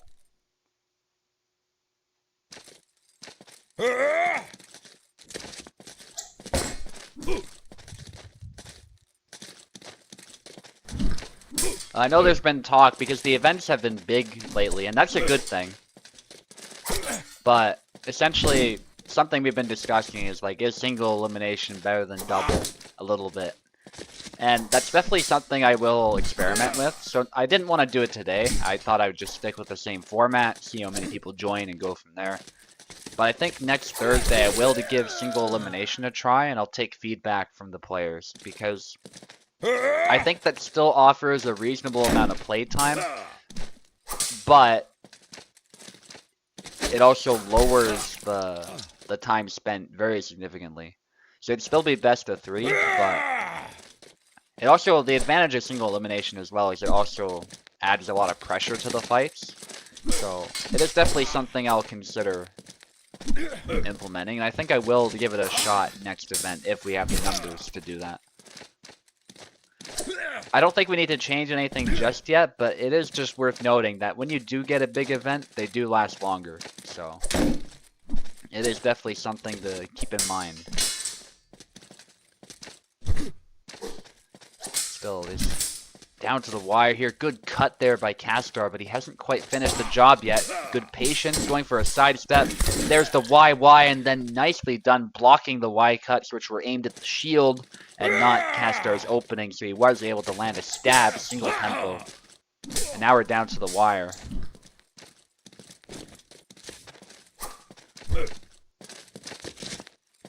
Good feint there, trying to go for a chop, trying to bait him into a mistake, but that didn't quite work. Castar seems to be in the zone right now. Very good play by both fencers. Goes low, but nice movement there by Castar, keeps him safe. Again, blocking the chop, very fast paced. As Abir really wants to finish it, there's a push, and then followed up nicely.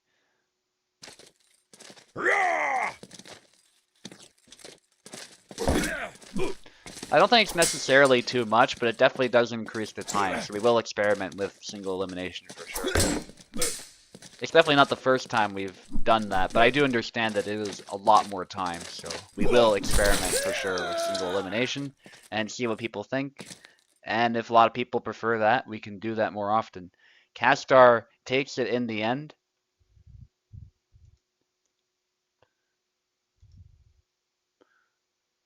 But it was a close match. Okay, Oak against Swaffle now. We're moving down to the loser's bracket.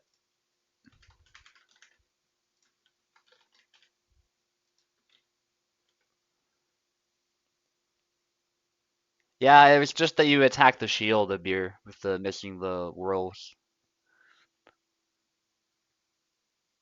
So that's where you just gotta go for different openings and stuff. But I get it, you were trying to finish it. That's usually what you do against most characters, but Connor has different openings, so you gotta...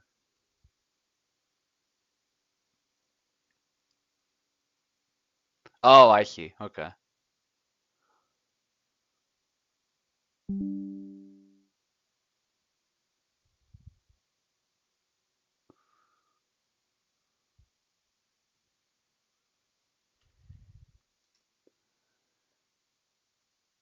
Yeah, we do. We have a Discord as well. I don't know if the link actually works in my description. It should, but if it doesn't, there is a link to our PvP Discord if you want to join us and take part in these events.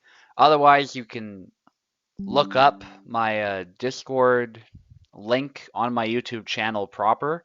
It's also there, and you can also look us up. Just look up Hellish Quart PvP. You should be able to find us as well that way. Um, we also do casual matches. We hang out. We talk about swordplay. We talk about martial arts, gaming, philosophy sometimes. Very fun server to be part of.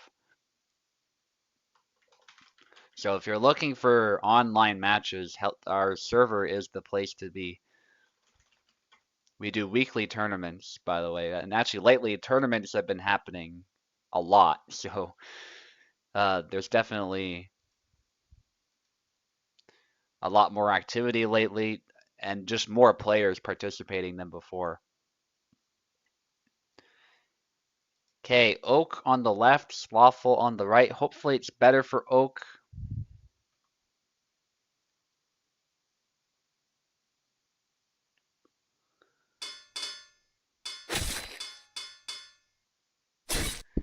Yeah, I mean, we could do best of one, but I'm not really a fan of that, to be honest, in the losers bracket. I still prefer to give them multiple rounds, so. In my opinion, it's either just single elimination throughout, or we do the multiple rounds. But we'll see. That's more of a personal thing. Just not a fan of only having one round to work with when the previous bracket had 3. I prefer to even it out across the brackets. Yeah, definitely, exactly. Yeah. And I know Venator likes to Venator likes to essentially do like after party events and stuff like that. So best of one in that case works quite well for the losers bracket. Oh yeah. No, it was always best of 3, Luck. We always did best of 3 and elimination tournaments. Best of 1 is for round robins, primarily. That might be what you're thinking of.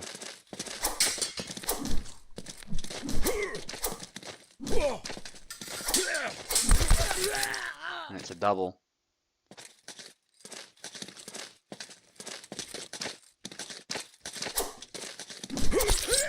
Nice. Cut to the arm, then a cut to the head. Also, I don't think they picked the correct sides, but we'll figure it out. Obviously, Oak is Yazoo. No, like, ever since the beginning of the server, Luck, we always did, like, best of 3 and stuff like that. For elimination tournaments, it's pretty much always been how we did it.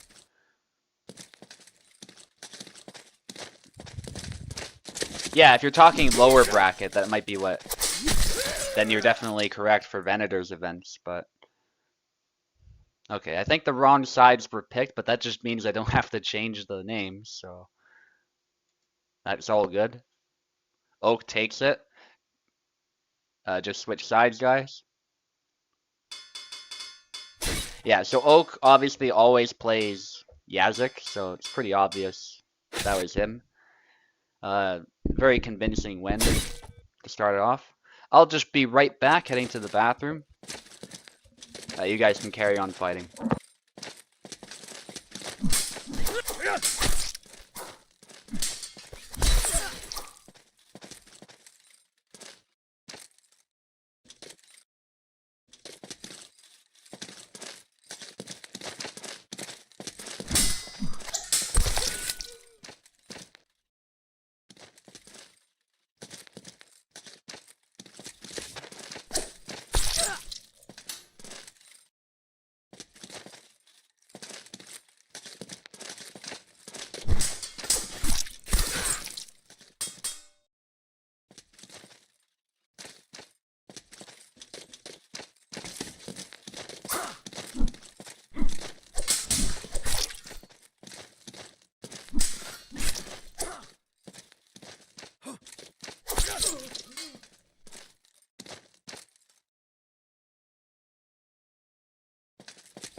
Alright, I'm back. It seems like it's been a very intense fight, but Oak is a bit on the back foot.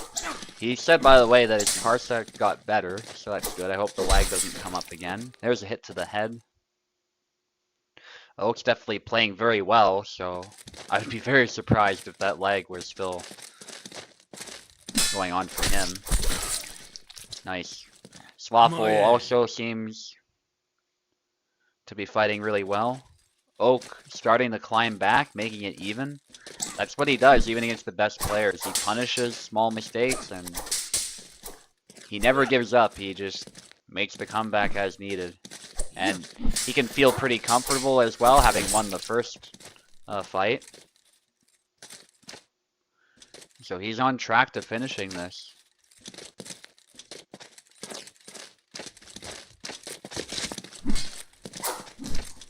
Waffle being tricky of some leg cuts, but he spent a little bit too much time cutting out of measure and not enough actually threatening Oak, so Oak was able to eventually move in and hit him. If Oak fell for it though and moved forward, those hits would have landed, so I like the idea. It's just Oak sees baits like this on a daily basis, so it's not so likely that he'll fall for it, but Swaffle still is able to get some flags back, and it is down to the last flag this round. Trying to snipe the hand, that sidestep surprisingly effective, but Oak still ends up taking it in the end. Very nicely done by Oak. Remember, elimination was on the line, so definitely some pressure there, but he did get it.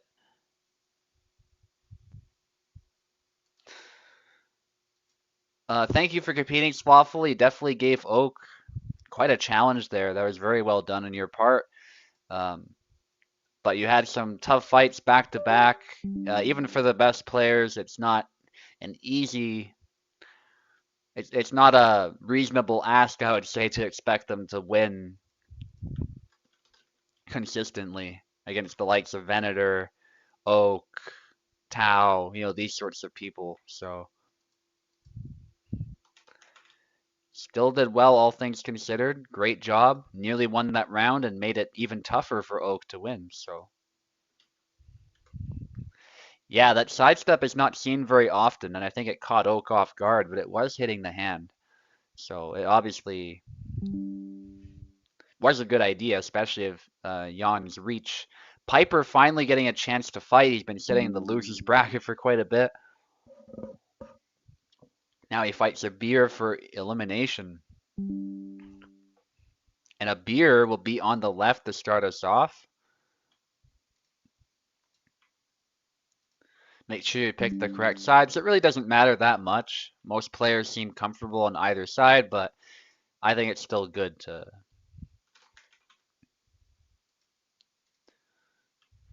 keep the sides correct as much as possible.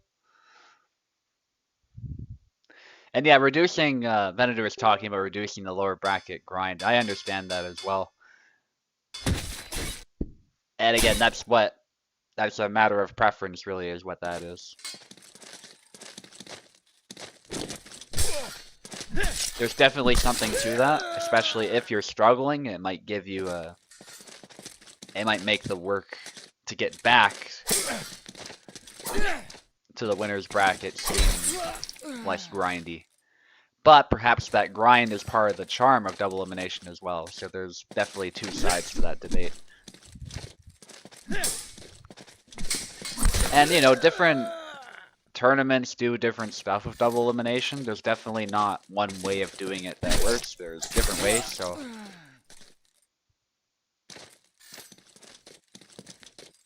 Yeah. Piper going with Hassan. It's sort of like... He's in base form right now. He's not going Super Saiyan yet, but when he switches to Alex, he goes Super Saiyan in this case. Because I think Alex, and Piper would agree, like Alex is a stronger character overall, and especially in Piper's hands, like he spends more time using Alex, so it might be tougher to make Hassan work, especially in this particular matchup. I think Barabash has a lot of good tools to defeat Hassan. It's like Piper hasn't even gone Bonkai yet. He's just playing with his opponent a little bit. I don't know if that's actually the intention, by the way. He might just be trying out Hassan. I don't want to make assumptions like that, but it definitely feels that way, because that's how these fights have been going. When he goes Alex, all of a sudden, he's just going ham.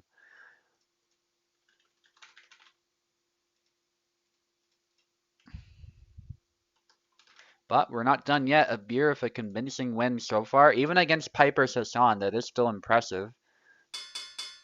Because Piper is way more experienced. He's a veteran after all. Now, Beer makes the switch to Jan, who is often used as an Alex buster, so to speak, with the low attacks, the thrusts and stuff. And there it is. Piper loves moving forward, too, so it might actually be a good tactic to try. Piper relentless with the offense and gets it. I'm surprised he fumbled it at first, to be honest. I don't know how a beer blocked it, but he still carries on, and that's what Piper does. Nice push cut. Not a move seen often, but it actually goes towards Alex's face. So I think sometimes it actually does have a decent chance of landing. Despite Alex's high guard, it kind of picks a nice angle where it can still move across the face if Alex tries to sidestep it or something.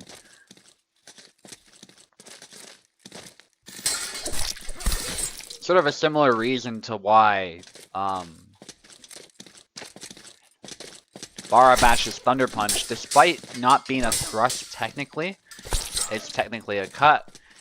But against certain guards, it can still behave a lot like a thrust just because of the angle it takes on.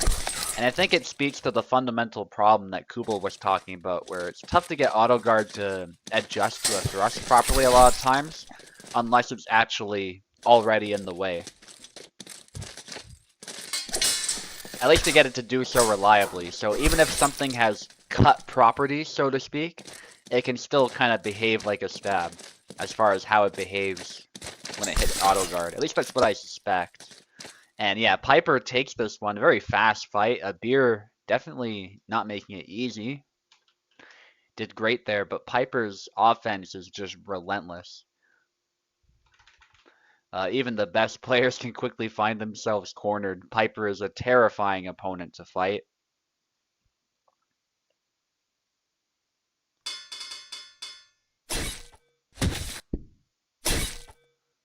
Piper, can you take a chill pill?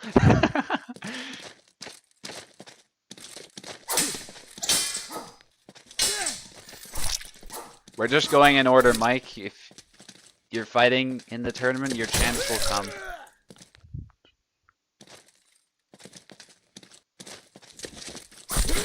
And there's a cut to the head. I'm actually not sure how Piper got it, because he did a wind up first, but nevertheless, the edge hit the head, so obviously the game detected some damage, and that was enough. It was on the wind up of the cut, and that's why I found it weird. Yeah, there it is again. Piper's able to he's able to hit on the wind up of his attack. That is a quirk that Alex has sometimes. And even Piper will admit it's one of the things that really needs to be fixed with Alex. But a good hit to the hand there by a beer. Probably the best character in the game, for sure, Alex. But he is still beatable. And Barabash does have some tools. But a beer a little bit passive there, and Piper took advantage going low. And I'm not saying he intends to be passive. I think what's happening is Piper is so aggressive that a beer is not sure what to do a lot of the time. And that's when somebody is successful with this type of style, that's what ends up happening a lot of the time. No matter how experienced you are. You just feel forced to defend because Piper always has initiative on his side. Nice leg void. That's another powerful tool Alex has, but he was too tired to capitalize. Push out of measure. That's what Piper does a lot as a bait. Sometimes it works though. People don't expect him to push at random times, so they actually do get pushed. Nice sidestep attempt by Piper, parrying that attack, taking advantage of the fact that a beer was not going for a low cut. This time he does go low, and the chop right after as Piper just moves right into it. Textbook by a beer. Sidestep, but Piper is able to move such that he doesn't get hit. Again, sidestepping the chop, doesn't have the reach to capitalize. And there's a hit to the head by Piper. We're down to the last flag. Elimination on the line, FYI. Both of them fainting, and Piper just goes for it with the windmill. Net cut is powerful from Alex. So Piper does take it in the end. Abir's attack was defeated. And so Piper takes it, but that was a close fight. Thank you for competing, Abir. You definitely put on some good performances. It just wasn't enough, unfortunately, to deal with Piper's overwhelming offense. And that's what Piper does best. We got Mick doping against Venator now.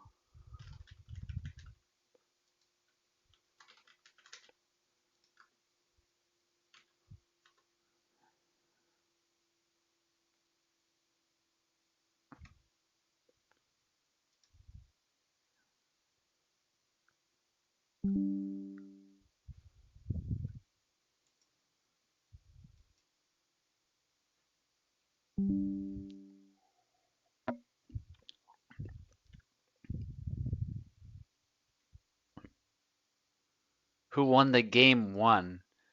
That was Captain Adler. Unless you're talking about round, in which case that was a beer. You're talking about the round of the recent fight.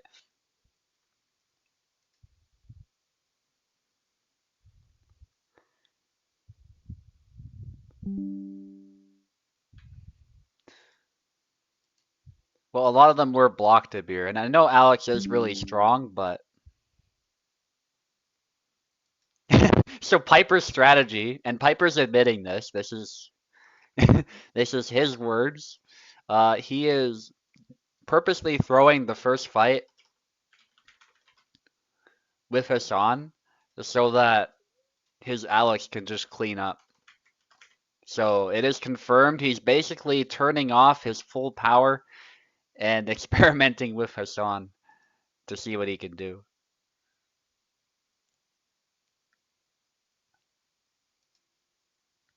Yeah, Alex is very strong though. There's definitely like his guard does need to be nerfed, but yeah, like Alex has a lot of stuff going for him. He's got the fast footwork, he's got the powerful cuts, he's got the iron body sometimes where cuts will just bounce off him. He's got single tempo actions that are unmatched. He's got all sorts of stuff in his favor. Very good pushes. Very good high-low game. Like, the main thing he lacks is thrust variety, but he's using a cut-centric sword, so that makes sense. And it's not that big of a disadvantage. He can make up for that with all of his other powerful tools. And so that's why Alex is considered by many to be the best character in the game. Venator might have some legs, so McDoping, if you can stay back, please. Thank you. And let Venator out of the corner when he's able to move again. That's as far as McDoping can go right now, I think. So we'll just wait for Venator to move and just let him back in the arena. When he's able to move, hopefully. Maybe he crashed. I don't see anything from him right now.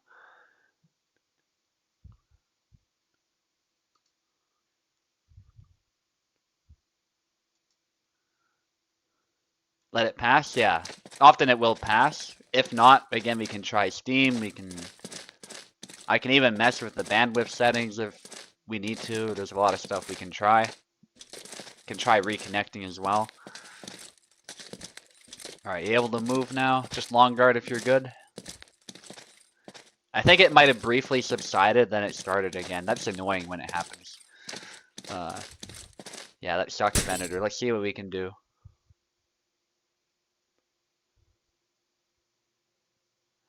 Alright, so as far as haters for Alex, it's definitely understandable, but the way I look at it is it's up to Kubel to fix that, right? I don't hold anything against players for taking advantage of that. Because it is Kubel's problem right now, not anyone else's. If you like Alex and you want to play him, just go for it. Take advantage of how strong he is right now. Because that's what everybody else does with every other character. Whether that's Isabella, Jan, Barbash, like some of the other strong characters, everybody does that. So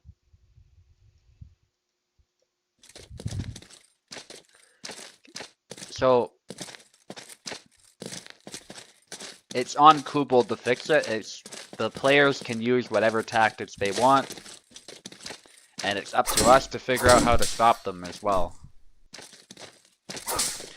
And oftentimes, even with as strong as Alex is, if you keep losing to the same move, it's quite likely actually that you're spamming essentially the same mistake. So there's also that.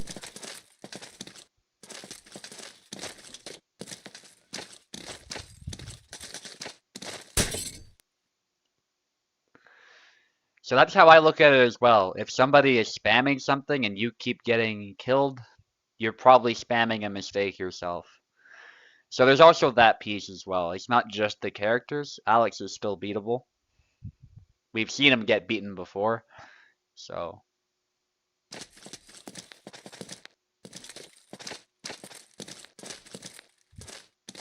it's not going away, Venator says.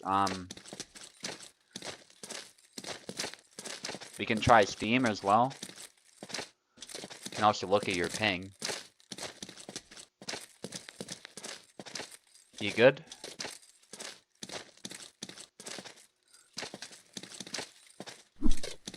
Yeah, I don't think it's going away. I think he's just trying to see if it...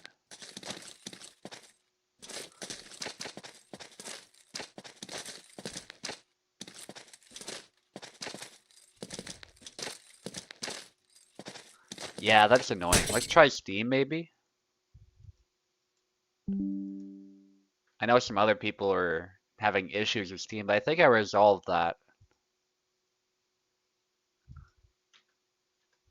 So, I think it was the Discord overlay forcing itself over my game overlay automatically, which I disabled now. So, first fight was good, yeah. It definitely looked like it.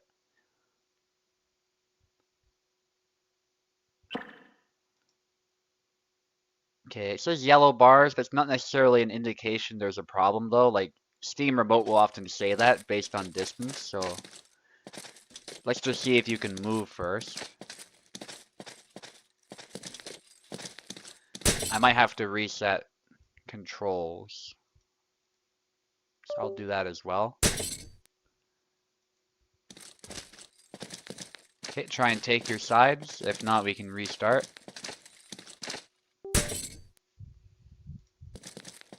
Venator got the first flag.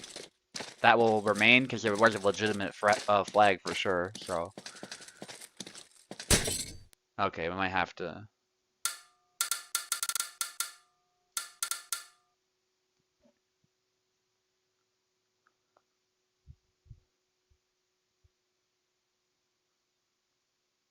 Input disabled. I didn't input anything. I didn't disable anything. You have a controller.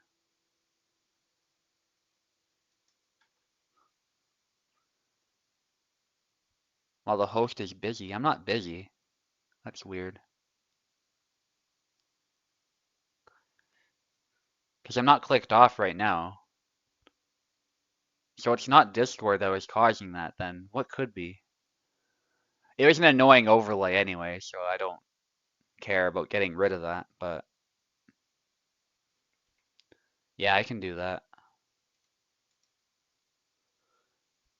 Like you guys can even see on the stream, I'm definitely not clicking off, so like my cursor is there and everything.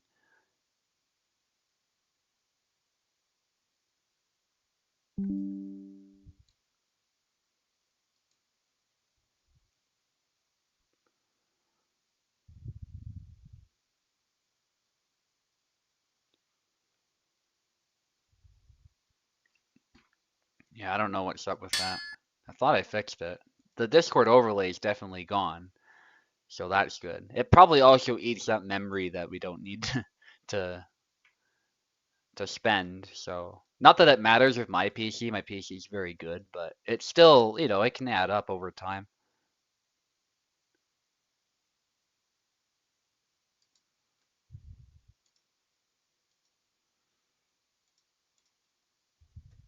Okay, let's try this again.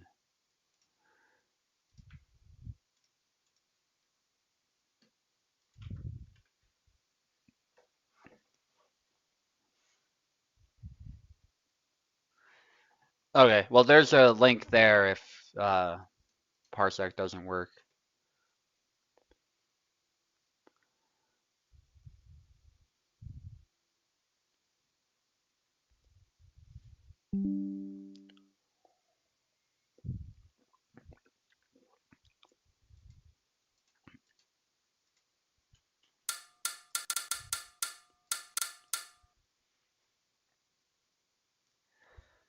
Okay, McDoping, take the left, please.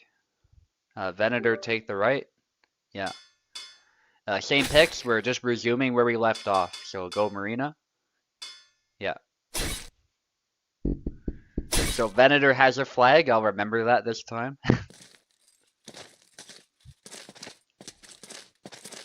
And it was a legitimate flag, since he was the one lagging, there's no question about that, so. Alright. And he said it was good, I think, up to that point, so. Hopefully it's better now. I don't know why that's happening. Are people getting fluctuating connections or what? And why that might be, is it Parsec side? I don't know. Is it my end? Like, it's really tough to say. But it looks good now. So, yeah, Venator getting a push is a good sign. That's 2 for Venator, not 1. So Venator does have a slight lead. Very active fight so far. Alex has quite an advantage against Marina. So, on paper, Venator definitely has the edge. Good low cut, setting it up beautifully there for the high cuts. Getting McDoping to think about low cuts coming down, or sorry, high cuts coming down, when in fact there's a low cut incoming. That was a good hit though by McDoping, and is able to single tempo. Good sidestep. It's currently 3-2 for Venator. Venator goes low, but the shield was already low, so that wasn't quite the time, as McDoping was also going low in that moment. It is 3-3 now, and that's a double.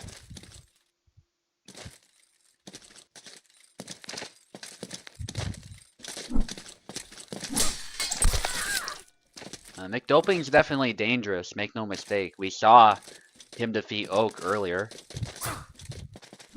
It is currently 4-3, and now 5-3 as Venator immediately scores a point as I say that. Good single tempo. That's something that Alex does really well, especially in this matchup. There's a push by Venator, and it goes to show that pushes work really well still. If the opponent doesn't actually do anything about them, they will still land, especially against shield characters. Because the push for shield characters wasn't changed. So it works the exact same way. Venator putting that on display here, how experience can still allow you to consistently land these pushes if the opponent's not ready. I'm not sure how that didn't land. I guess it hit the rim of the shield. But I thought Venator had an angle there. So Venator needs one more, by the way, if that wasn't clear. Because he already scored a flag earlier. So Venator does have quite an advantage. And that's probably why he went for that risky leg cut. He wanted to end it quickly. And I'm surprised that didn't land. But still, Alex does take it. Alex does way better than Marina in a brawl. So unsurprisingly, when it got messy, Venator was able to take it. Now we're switching sides.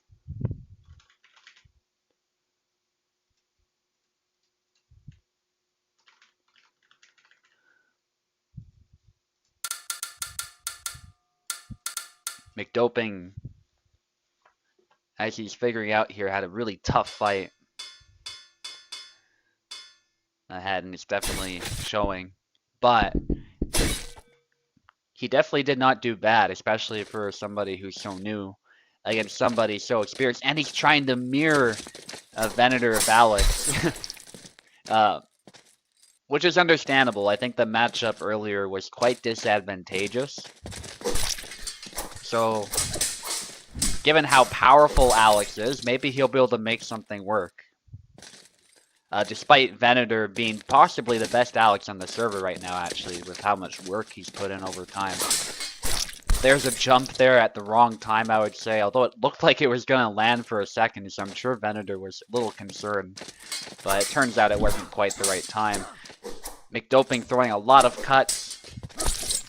Definitely trying to brute force it here, but it looks like experience and skill so far is prevailing. But there is a lot of pressure for Venator, especially after I just called him potentially the best Alex on the server. So there is that aspect to it as well. But Venator's definitely looking to close this fight out here. He doesn't want to lose. And wraparound by Venator, that was perfectly timed. His experience of Alex is showing, and it's worth noting as well, regardless of how strong Alex is, you still definitely do need skill to make him work, especially with his footwork, which is really awkward, especially for first-time players. McDoping might be really struggling with that because he constantly steps whether you want to or not. That's just part of how his footwork works.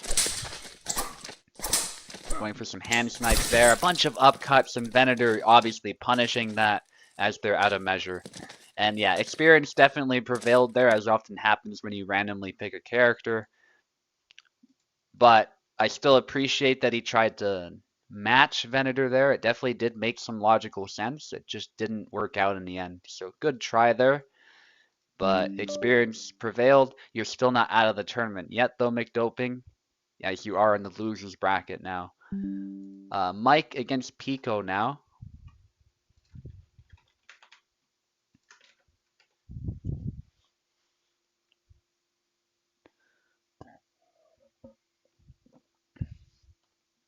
Venator's very humble. He says stop with the best Alex nonsense. It's definitely a contest, let's put it that way. I think that's objectively true, because I don't play him anymore, so. I mean, Tower's a pretty good Alex as well. I'd be curious to see you fight against Tao and an Alex mirror. So there is that to consider as well. Tower's pretty good with them as well. Restart made a difference. I'm glad it did. Maybe that's all we needed for some reason. I wouldn't know why, but that's how restarting often works. It just mysteriously refreshes stuff and then it works. Luck says he's the best Alex. That would be a Luck. You should try Alex in the USFC. You should like challenge Piper or something with Alex. That would be cinema.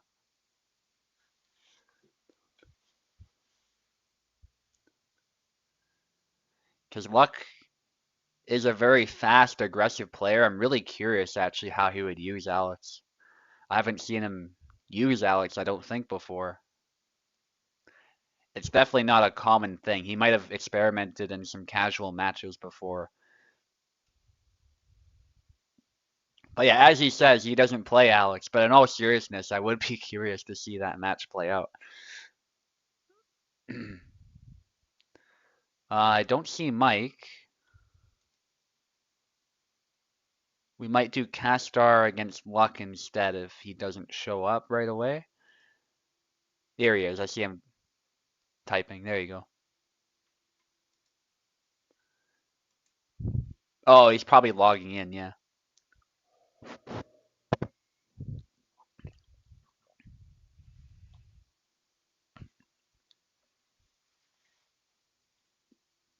Played him twice. Yeah, I could see that. There's been so many matches that it's hard to keep track. I appreciate it, Vena, but I really don't think I am. But I definitely, like, there's no question I could probably pick him up again and do really well. I think I would still need to get the rust off first.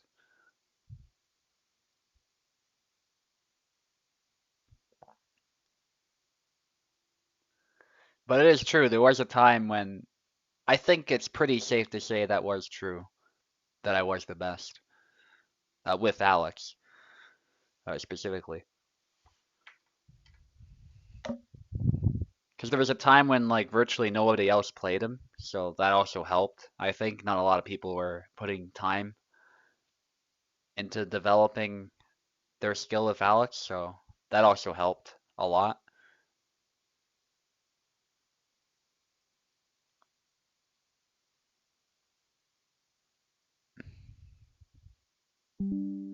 Okay, Mike is here. If anybody needs keyboard, let me know. McDoping is going to be AFK for a bit, which is fine. And don't be afraid to let me know, guys, if you will be. Like, this event is pretty flexible that way. We still got lots of fights we can do, so especially given how long it is totally understandable if you can't stick around literally the whole time.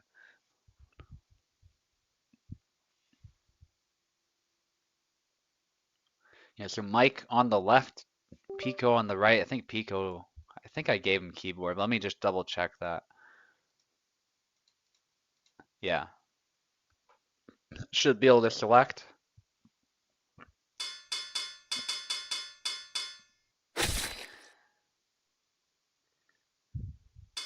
We're still in the winner's bracket here. Oh, Mike pressed back, it looks like.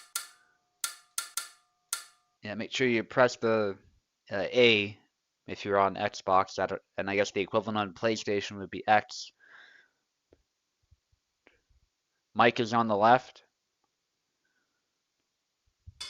Yeah, pretty sure Mike is on gamepad, so yeah. Goes with Barabash, that makes sense. That's actually his main, so.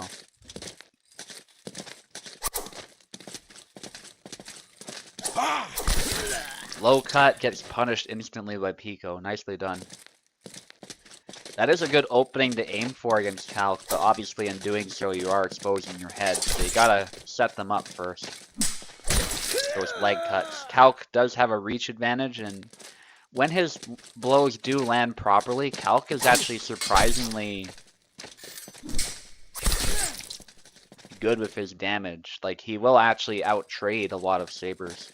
Not the highest damaging sabers, but even somebody like Barabash can quickly lose a trade under the correct circumstances. That broadsword is capable of hitting surprisingly hard. It's just slow. And sometimes it misses like that because... And I think what happened there is that Barabash was stunned by the initial hit and allowed him to duck the stab because of his stunned animation, which is kind of funny. Otherwise, that looked like it was perfectly executed by Pico. He has no control, really, over where that thrust is going to go once he launches it, so...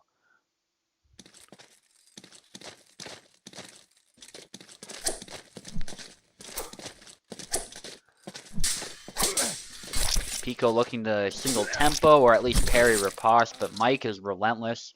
Again, what Barabash pretty much wants to do here is just get in and take advantage of his speed. If he can do that, Calc will have a lot of problems, but Pico is a very tricky player, so it can be difficult to tell if he has a cut set up or a thrust in mind or what.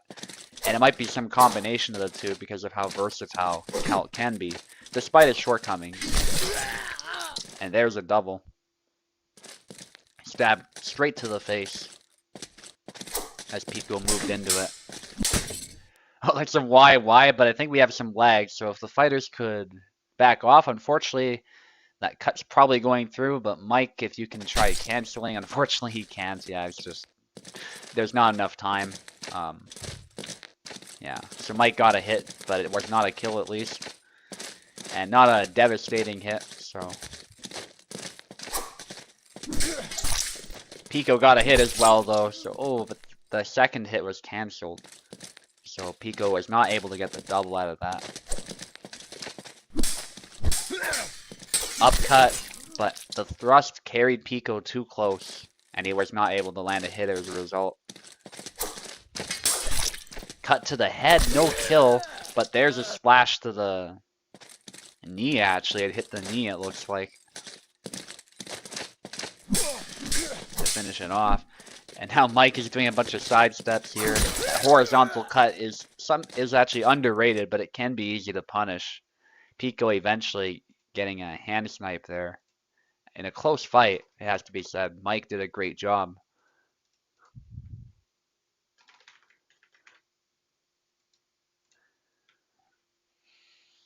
maybe a little bit too impatient, but honestly, that's just nitpicking Mike's play there. He did great. Pekola definitely had a tough fight. It's not like Mike played badly at all. Pico is just very tricky.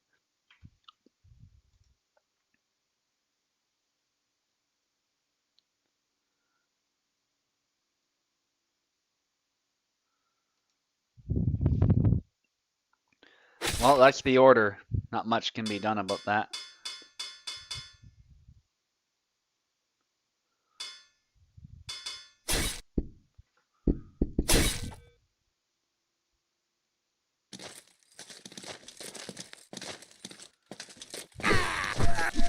A bunch of cuts by Pico with Zera, using Zera's reach to try and claim a bunch of space from Bara, which will make his life a lot harder. Like so. Those cancels make it even harder for Mike to respond, as Pico is a very tricky Zera player, among the best with Zera, maybe the best. He's still playing him quite actively. Plebeian would be the other candidate, I would say, because Tao has stopped playing Zera lately, and Maestro is no longer active, sadly, so...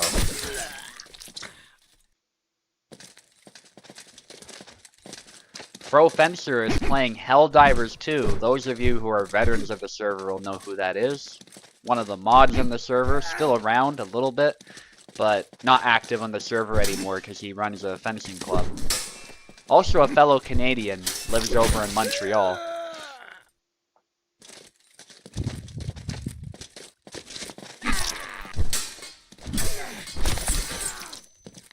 And I'm not doxing him, by the way. That's like literally what he's told us. I'm not telling you his name or anything, but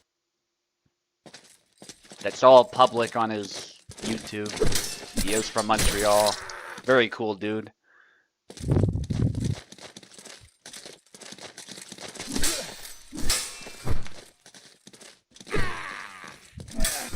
Anyway, should totally get back in touch with him and see what's up with that fencing school that he's running.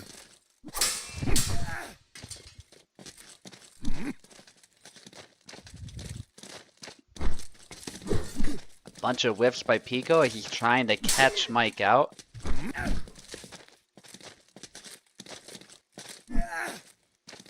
Mike trying to be patient. There's a thrust though, he pays for it, and that's the problem with spending too much time outside of your opponent's range, is that suddenly a thrust can come out of nowhere and you can end up paying for it. But Mike is relentless with the YY. Pico did not punish it properly, which is easier said than done when you're under a lot of pressure. But that sidestep was beautiful by Pico. Ducked out of the way of that cut, showing that although Zera is slow and short bursts, he really does move pretty quick. But only in those short bursts. He's a lot like a bear in that way. You know, you don't think a bear has any business moving fast, but in a short burst of speed, you know, they can even outrun a horse. They move fast. And there we go. Pico takes it. But Mike is not done yet. Mike does get a chance in the loser's bracket. Very well done by Pico, showing his versatility this tournament and winning every fight that comes his way. Castar against Luck now.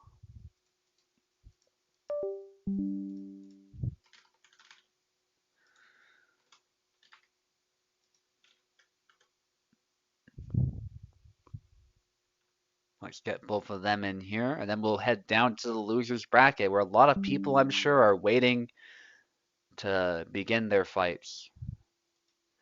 But once we get past this sort of blob in the loser's bracket, I'll show you guys what I mean, just for the viewers who are unaware.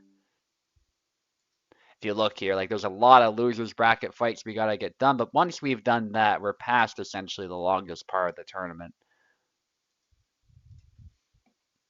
So that's what that looks like right now.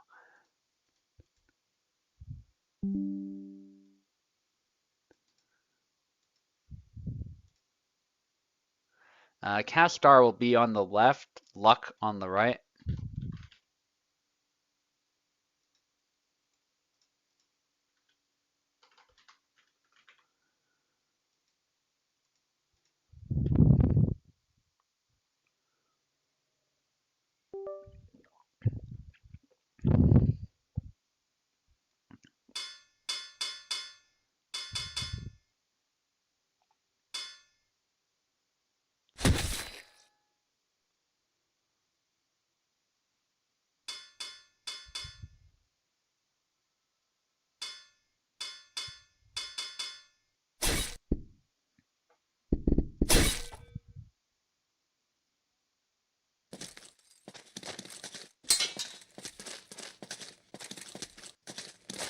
Okay, Sava against Flux Isabella. Should be interesting.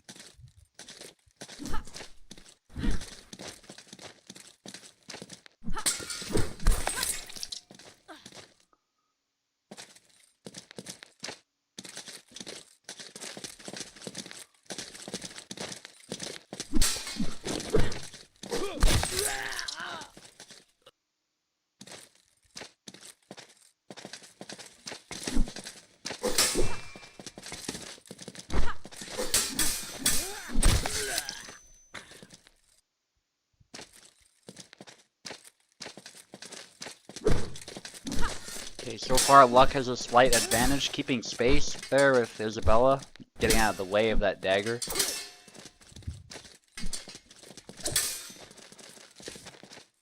And I've seen Sava before actually win this matchup, so I'm unsure who has the advantage. Isabella is probably regarded as stronger, and rightly so overall.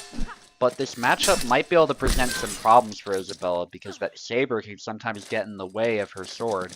And then that dagger sometimes comes in if the Sava player is very good with it and can just start shanking her with it. But it is inherently risky. If Isabella does pick the correct cuts, then you will struggle to close that distance. But here's quite an exchange. Luck having to watch his stamina. Parry of that thrust, and that's what I'm talking about. The thrust was parried, and then Castar was able to land a thrust with that dagger and follow it up. Ooh, that was a very slow cut that he tried there, and Luck instantly punished him.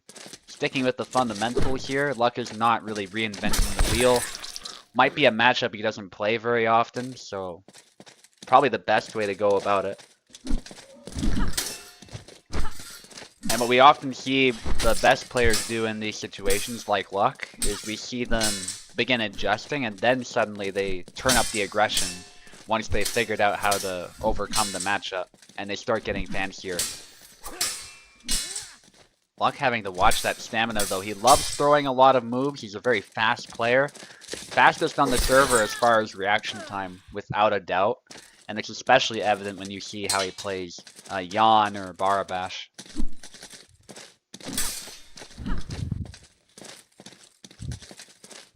But even with Isabella, he makes Isabella look way faster than she actually is.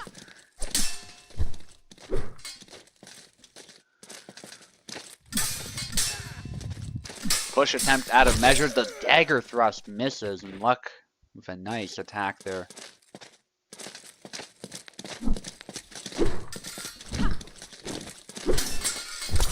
Ooh, wrapping around with that sword. That's the other thing Isabella sometimes has to watch out for in a lot of matchups, to be honest, is these attacks that can come around the longsword and aim for the side of the face. Especially if she's trying to do something, she can be very vulnerable to that type of attack. And it's down to the wire, actually. Luck does maintain a slight advantage, but it is only a slight advantage. It really does not mean that much. It can evaporate in an instant.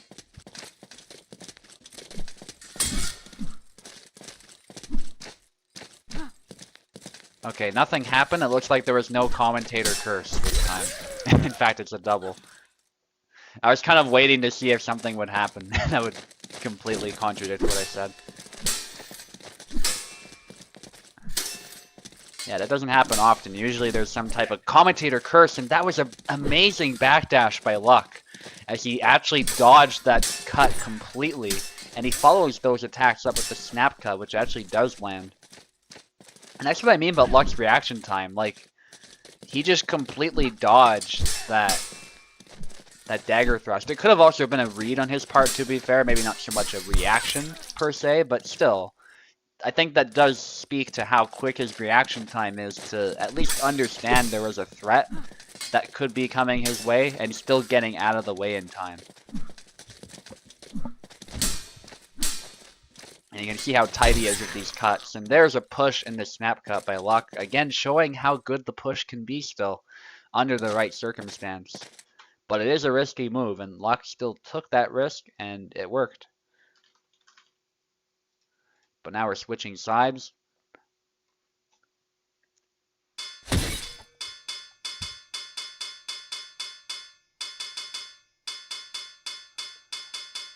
And are we going to see the same pick, or is he going to switch it up? Looks like he will.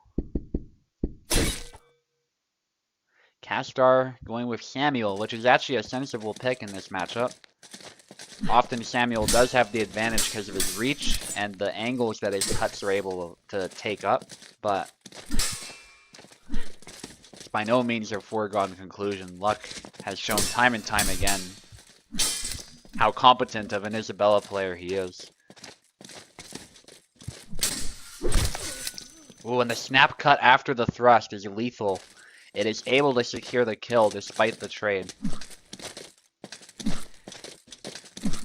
Isabella's fastest move, pretty much.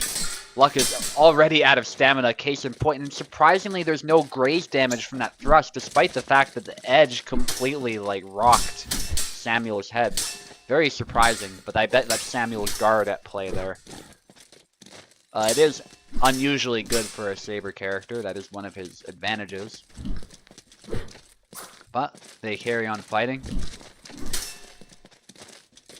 Luck's still doing a great job. Parries the thrust, but can't quite convert to an advantage from that and get a kill. Nice hit to the leg, though. Luck keeping it simple. Simple, but very effective. And still very fast. He's a very... You can again see here like how eager he is to exchange with Samuel. And Blade beats that thrust, wow, like last second. But Luck is tired from all of that movement. And it looks like Castar's going to try and capitalize on that.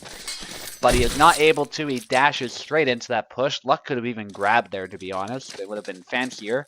But the push is the option that Luck tends to prefer with how he likes to play. Thrust attempt is sidestepped. Luck getting tired after that initial hit, but he has just enough stamina to get that high guard cut off. And it looks like actually he's having an easier time against Samuel.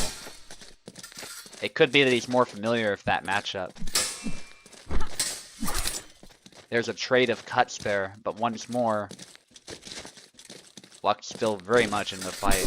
Upcut into thrust as Castar got a little bit passive there. He was trying to counter Luck's next move, but he wasn't prepared for the thrust that came after the cut.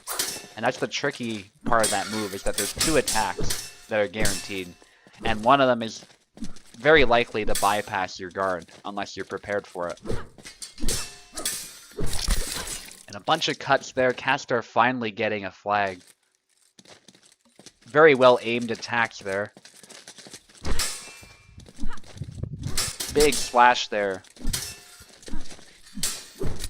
But there's a thrust by Luck, slipping it past the guard. Again, doing a great job of that. Just chipping away at Castar slowly while still... Well, he's playing really fast, but the flags are somewhat grindy because of Samuel's guard. But Luck is doing a great job of just chipping away at his HP over time, harassing him, provoking mistakes, and then capitalizing on that. Castar still scoring another flag, and there's another one. Comeback is definitely within sight now, if Castar is able to pull it off. But Luck is not going to make that easy. There's one for Luck. Luck needs one more.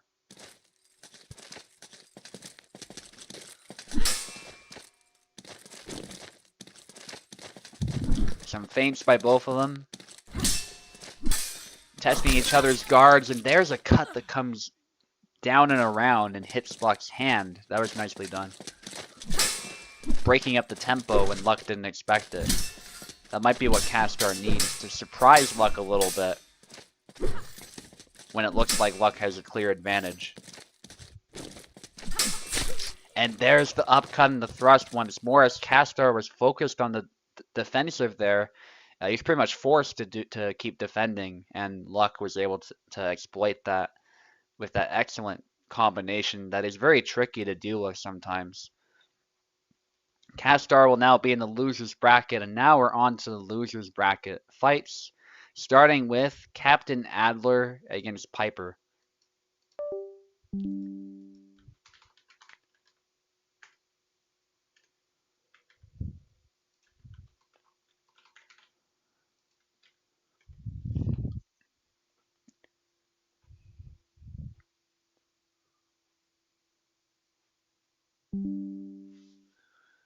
Okay, Captain Adler is here. We're just waiting for Piper, who's been doing very well this tournament, it has to be said. Even against Luck, like, it was a very close fight. There is another universe for sure where he actually wins that fight and moves on in the winner's bracket and potentially moves further in the tournament. But here he is in the loser's bracket.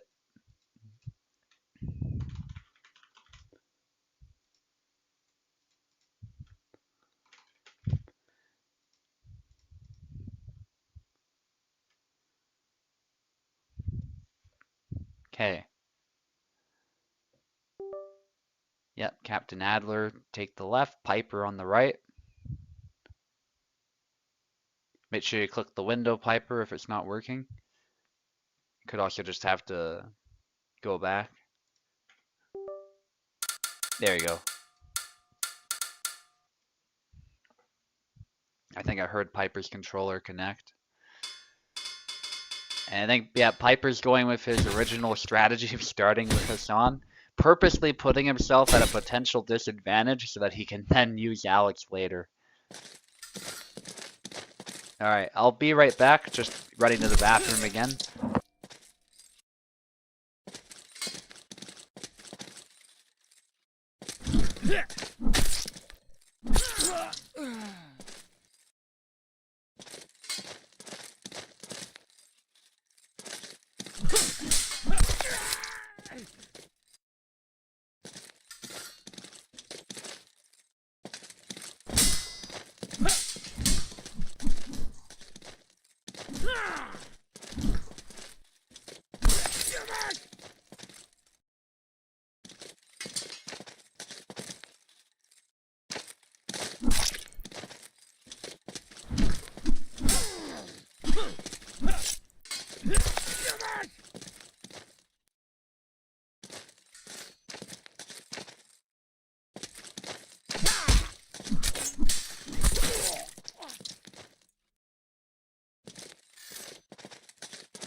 No, attack me!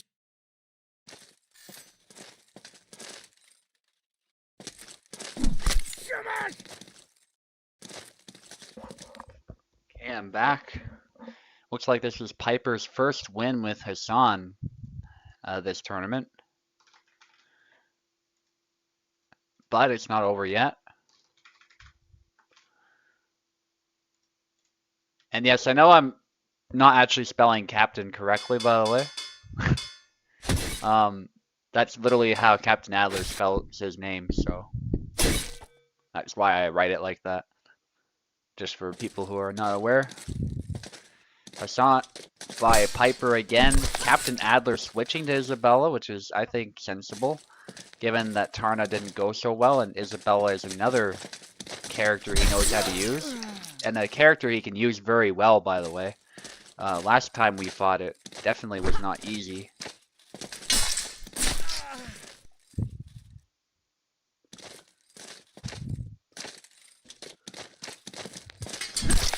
Wow, nice. Piper tried to parry that sword with that sidestep, which would have been beautiful. He still got the sidestep off, although he did take some damage coming in. So it wasn't perfect, but it doesn't need to be for Piper to just go ham. And his Hassan is working very well. I think experience is really helping him. He pushed Isabella's face there. That is a screenshot-worthy moment right there. Just pushes her out of the way like some bully. But there's a cut from Captain Adler.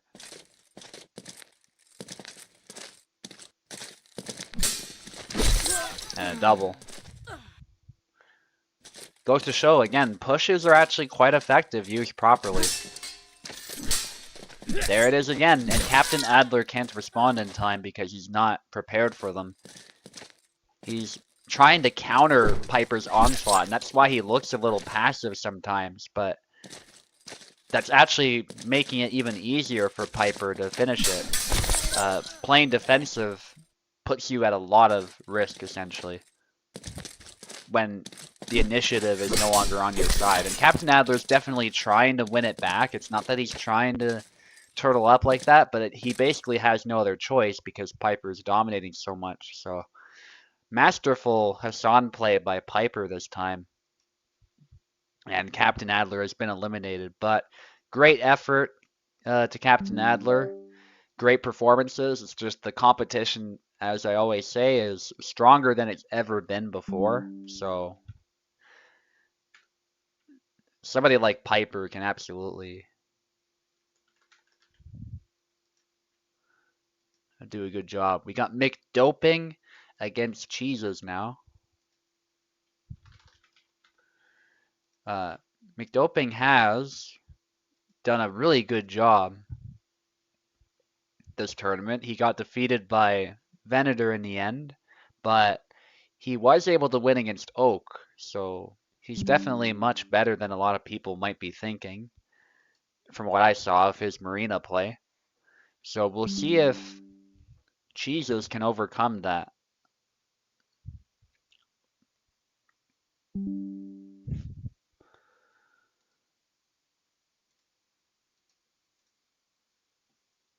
McDoping will be on the left, Cheeses on the right.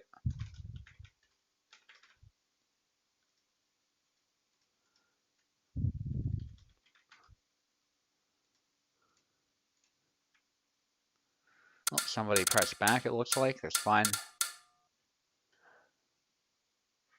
You can go ahead and select.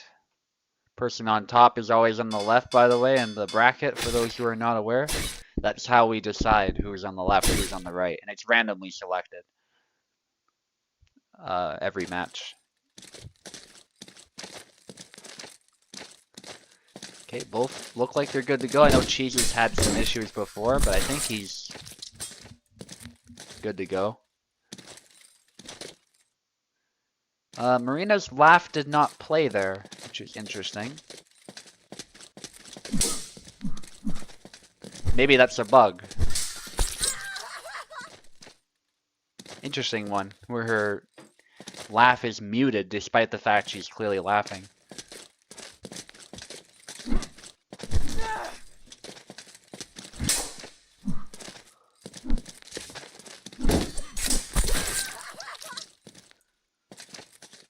Her screams of pain are playing though, so there's that.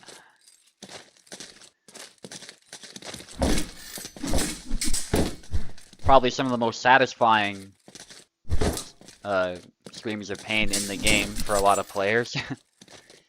Because although, again, she is not powerful compared to a lot of the meta sabers on paper, despite the shield, she still is a bit of a knowledge check and can still be quite intimidating with the shield, so, and annoying to play against because there are specific moves that you have to use to beat her.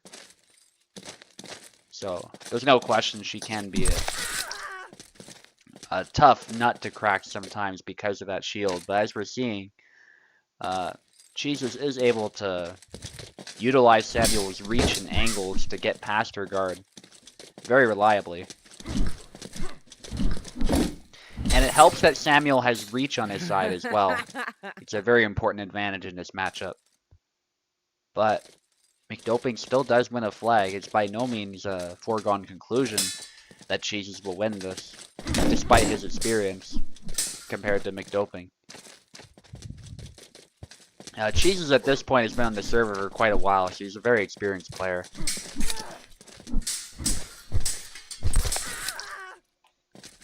Not an OG like Tao, but still, I'd say he's fought against so many players on the server at this point that he's a very experienced player. Nice, the dash and the upcut, catching his opponent off guard with the tempo. And Cheeses needs one more to win a convincing victory against the player who defeated Oak. Nice low thrust. That seems to do very well even against the shield, because it targets the sword side, not the shield side.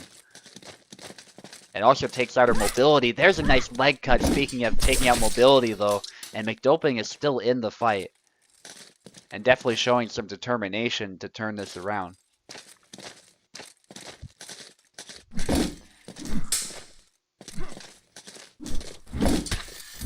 Oh, he missed the cut. How did he miss that? That's a shame for McDoping. There's nothing he did wrong, I don't think. I think the cut just didn't hit for some reason. Bit of a shame, especially as a comeback was looking possible. But Jesus does win that first round. These things sometimes happen. Again, the game is early access, so sometimes hits just don't connect when it looks like they should. And it is what it is.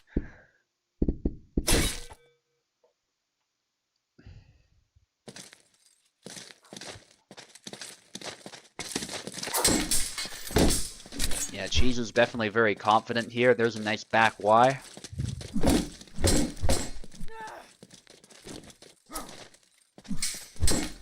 Using Samuel's reach to completely stop McDoping in his tracks there.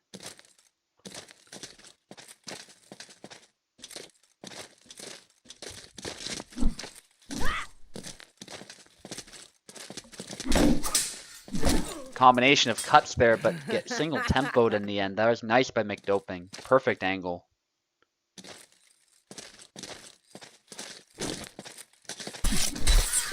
Nice cuts by Cheeses there.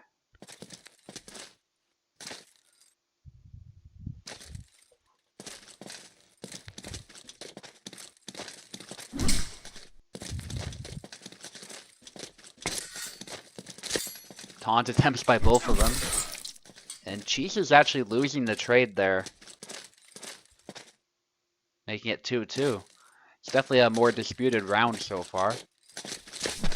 That low thrust is perfectly countered by that sidestep, bringing the shield side towards the stab, essentially. So that McDoping was able to deflect it. Yeah, the taunt there, a little slow by Cheeses. Unfortunately, it can be a bit risky to just do that out of nowhere for that reason. Going low for the leg, not quite able to land it. The thrust doesn't land either. McDoping is looking to turn this around and making it 1-1 with a decisive win in the second round. I'm sure Cheeses does not want that to happen, as that makes his life a lot harder. Perfect back wide, stopping that dash and thrust. It's usually what you should do is try and beat it down or get to the side of that attack. And again, sidestepping that thrust, excellent by McDoping. Because otherwise it does seem to land. So very good read on his part, if not a reaction. Sidesteps there, trying to hit the hand, and it's a double. I'm sure Jesus is happy it at least was a double, because a lot of pressure was on him right there. A lot of pressure being applied. And the sidestep is countered by another sidestep by McDoping, and McDoping is making it 1-1 at this point.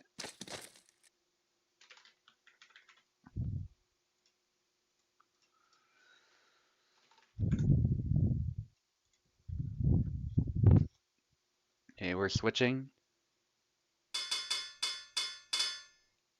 Alexander by Cheeses, a sensible choice. And we'll see if that works.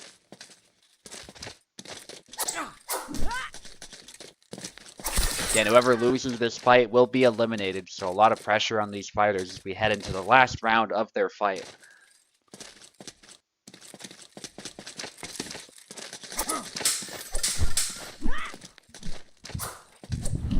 Bit of an exchange there. Ooh, a bunch of cuts though by McDoping, and eventually they get through.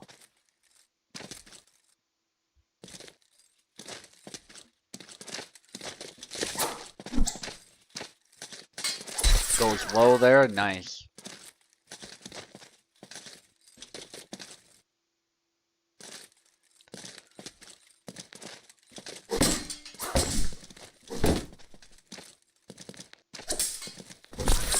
And a double.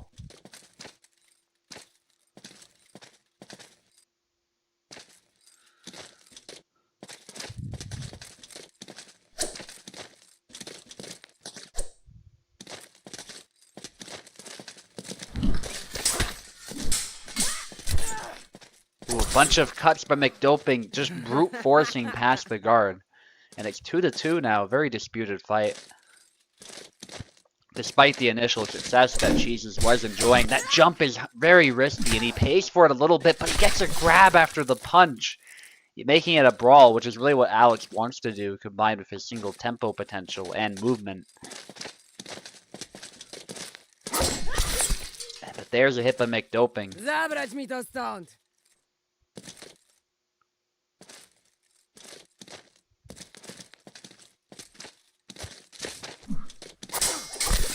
And nice retreat X there by Cheeses. A perfect angle to hit the hand. Goes low, back wide, results in a double.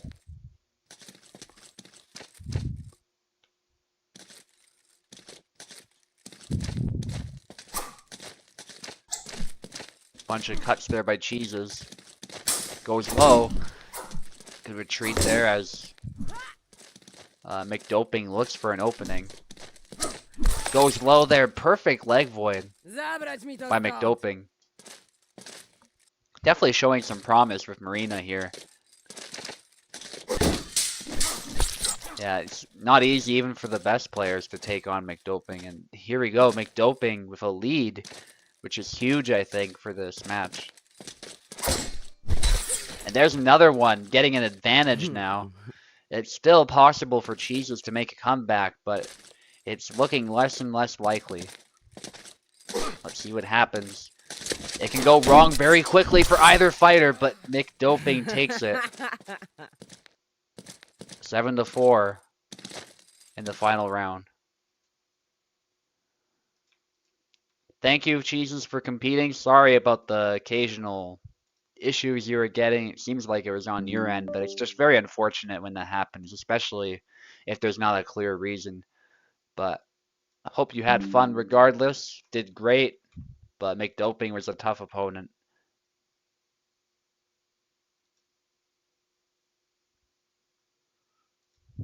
Okay, Mike against Oak now.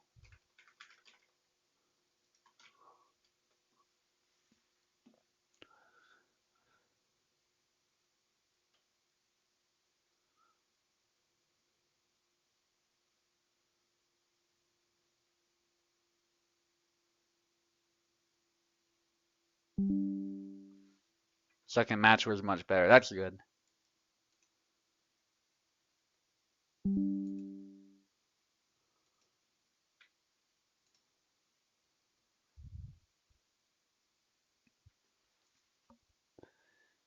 Okay, Oak is here, just waiting for Mike. And once we're past this fight, again, the long part of the tournament is effectively over. So we got Mike against Oak, and then Castar against Info. And then we're back to the winner's bracket just to complete the lower bracket later on in round 4. And then we'll be in the loser's bracket round 3.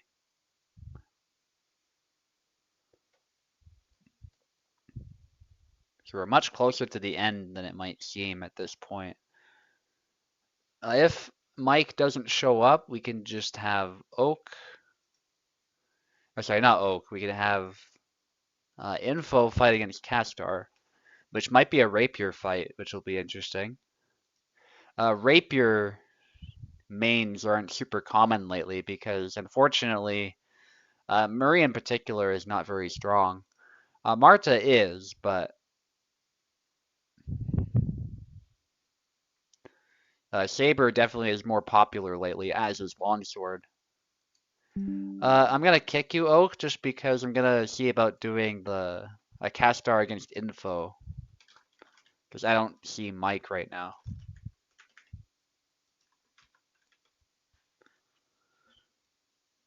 Just don't want to wait too long.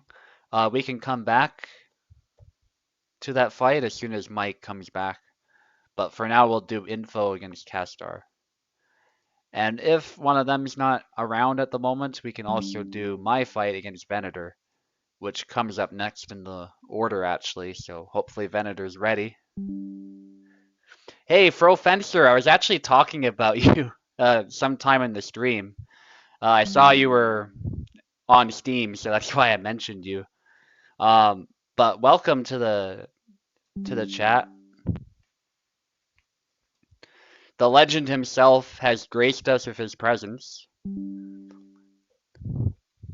Yeah, it is unfortunate though that Marie is weak. She did receive a little bit of love lately, but Kubold hasn't quite buffed her to where she used to be yet.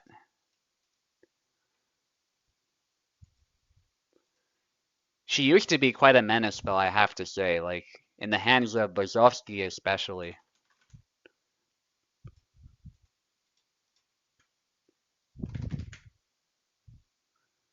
Yeah, Marta is still good, and obviously people joke about Jan. That's the for those who are unaware, he used to be called Yazik, but now he's called Jan. And people joke that he's the best rapier now because he has the corkscrew and the stab. But Marta is the woman in the black dress next to Alex. Oh, wait, Info needs keyboard. 1 second. Yeah, she has a quirky thing with that. Info is a Marie player though, Fro, so you will get a chance to see Marie in action, and in fact, you'll be treated to a rapier duel, it looks like, so there's that.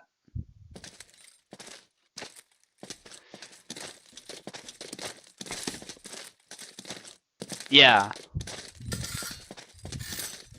Yeah, basically Fro is super busy with his fencing school right now.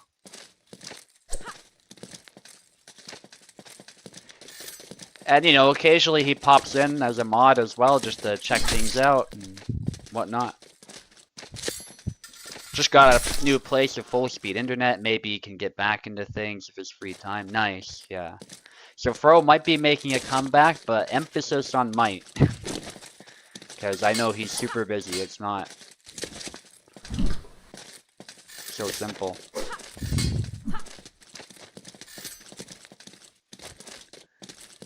Yeah, glad to see a rapier fight. By the way, Castar is actually a rapier main as it happens as well, so he's not just doing this to please Fro Fencer, he actually does play a lot of Marta. And she has a new skin, as you can see, Fro, the sort of Zorro-inspired getup, which I really like. Yeah, actually the server is going stronger than it was like 2 years ago even.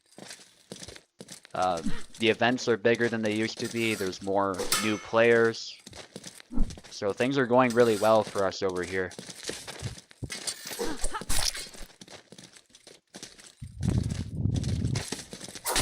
Yeah, it is quite a skin. I'm not even sure what the context behind it is. Maybe it's something that Marta wears when she goes out to fight and avenge her father. I don't know. But that could be it.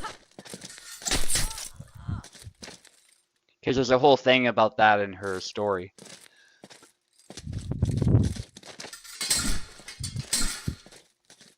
Anyway, a more tactical fight, it has to be said, this time around, which is to be expected with the rapiers. But it is refreshing because we've had a lot of...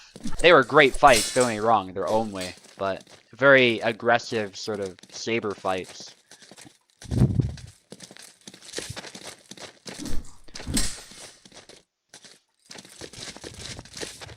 Ooh, Info doing the Brzezowski dash, the back and forth.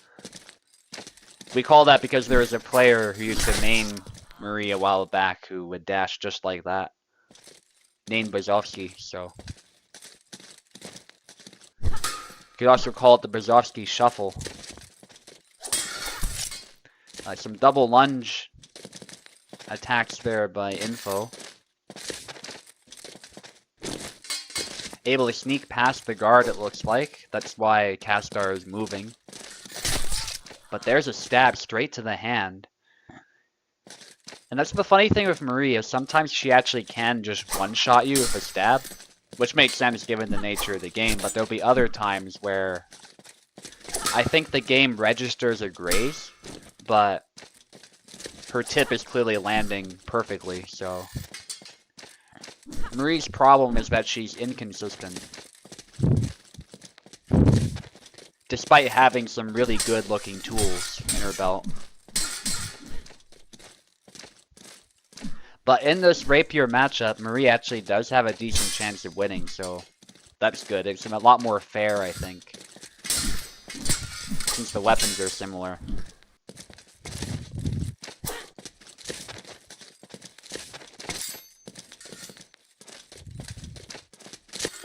Both rapiers, I don't think they're intending to do this, but they're mutually assuming some type of high guard.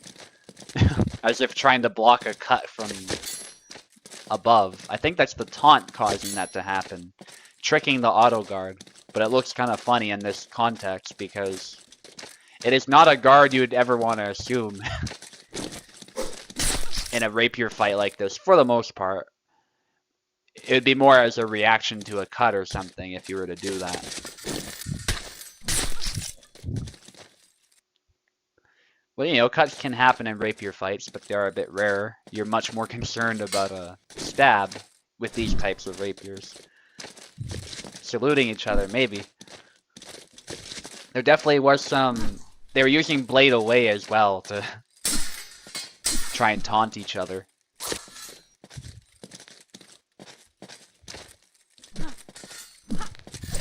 But it can be a good way of setting up a trap, so there's that, when you do the blade away.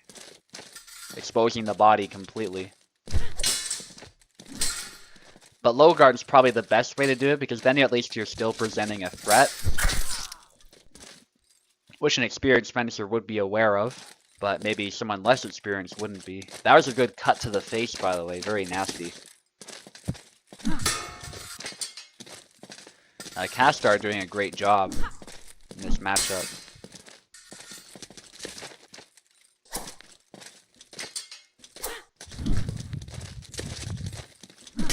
Some dashing there. I think that reduced his guard though, so Info was able to slip a stab in. Very nicely done by Info. Bit of long guard action by Castar trying to get a bind. And actually Info ducks under that stab because Marie is so short that sometimes she can actually duck under attacks. It doesn't happen often, but this is a case where it did.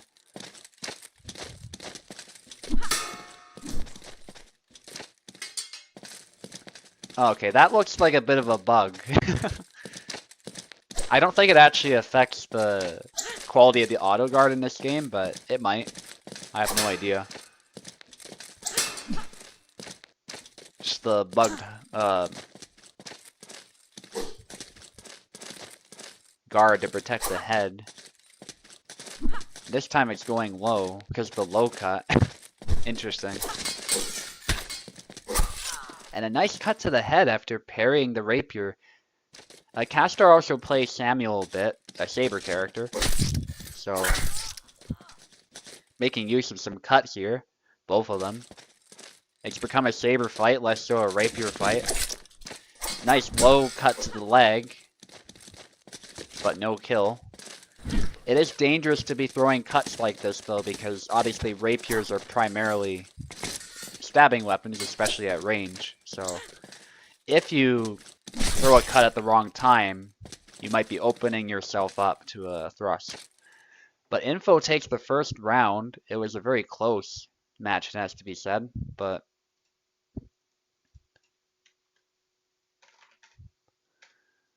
still a really good fight.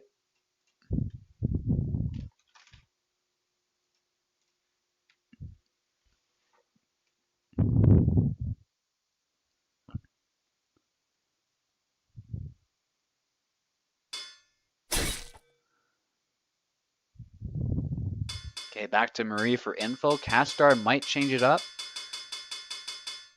or it might stick with the rapier, we'll see. It's not that Marta went badly, per se. I'd say it went very well. It's just Info was able to outplay him just a little bit. It definitely was a close fight, though, so I think I do agree that it's probably best not to switch it up.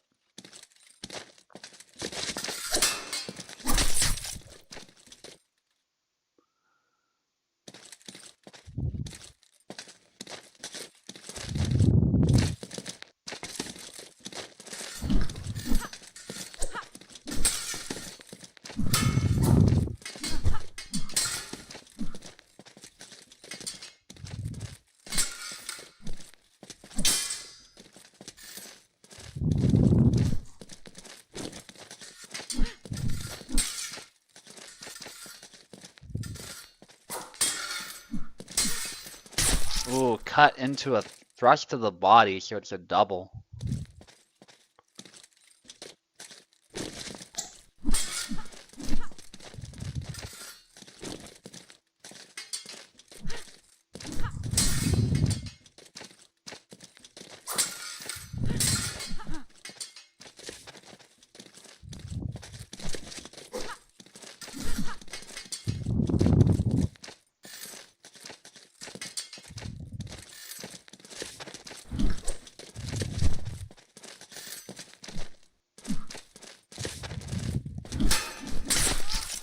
Ooh, nice thrust to the arm there.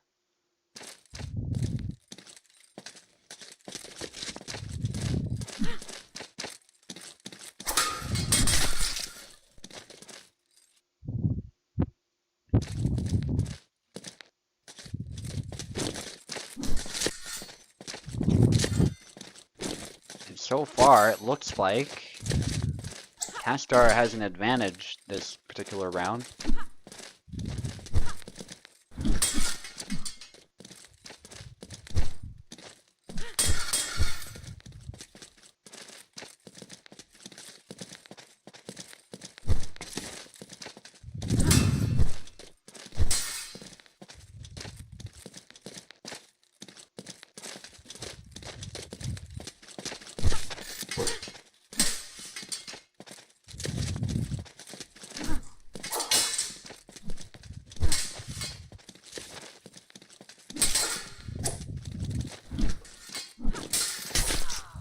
Ooh, nice dash into thrust.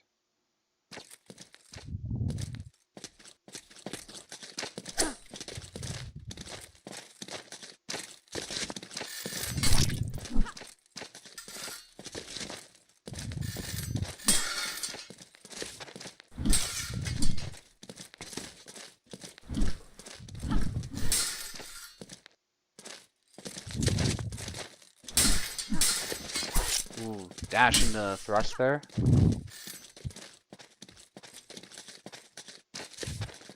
It's a very tactical fight. They're both taking it slow as they should. Especially Info, who's down on flags. It only makes sense. And with rapiers, you do have to play the distance game. That's really what they're best at, so. Because if you rush it, you'll quickly get stabbed in the face.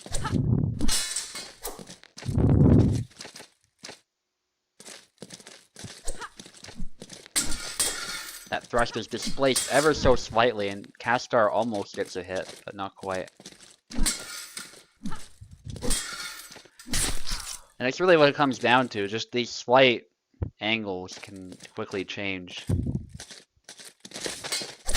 Who's gonna win, who won't. But info of some sudden aggression when Castor was not prepared to present a threat.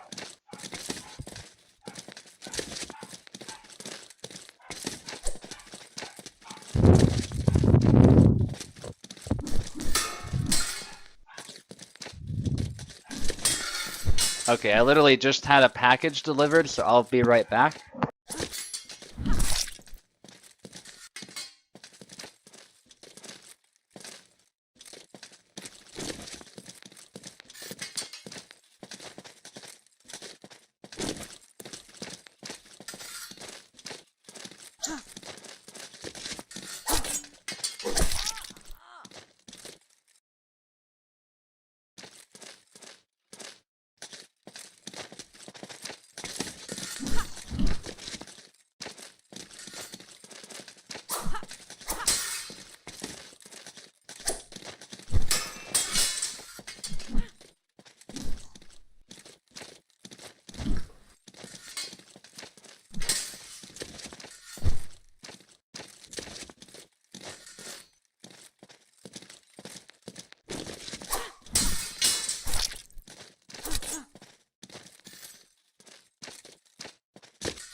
Alright, I'm back.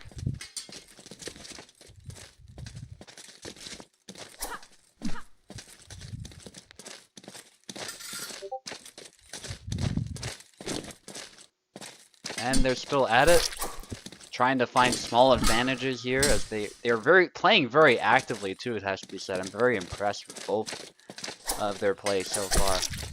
But Info seems to be getting control back, her experience playing a massive role.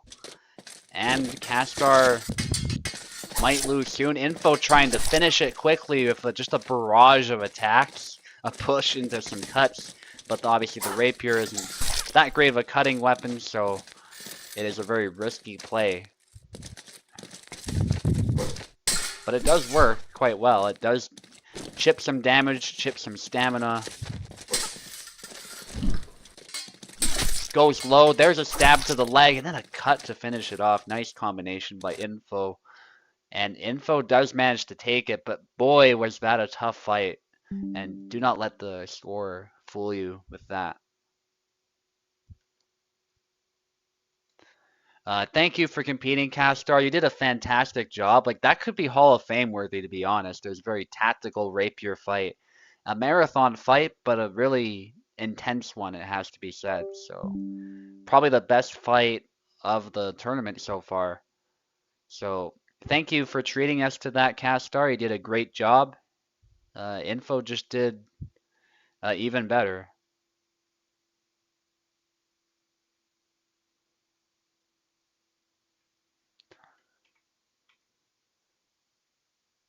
Mike has to step out. Okay.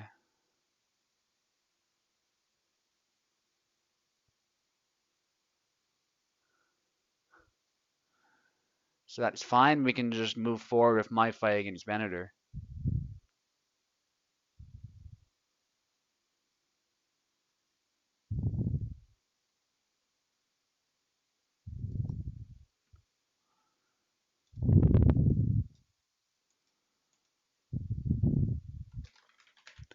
Okay, let's see if Venator's around. We can just do that fight. Yeah, we'll give Mike as much time as he can. Sorry about that, Oak.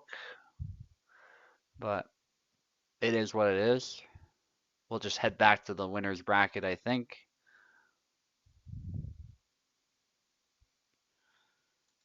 Here we go.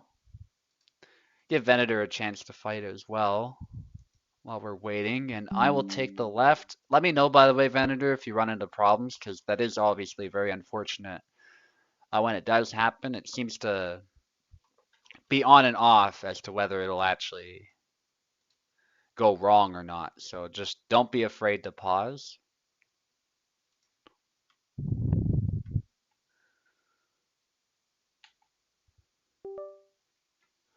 Yeah, I'm on the left, manager on the right, going with Laszlo. Interesting. Don't see Laszlo a lot lately, but let's see what he can do with Laszlo.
So GG. I didn't expect that at all.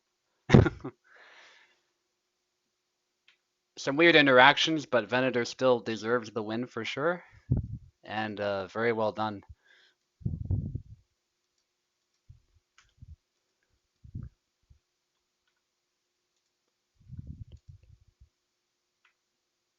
I'm very surprised. I thought Laszlo was a lot weaker than that, so.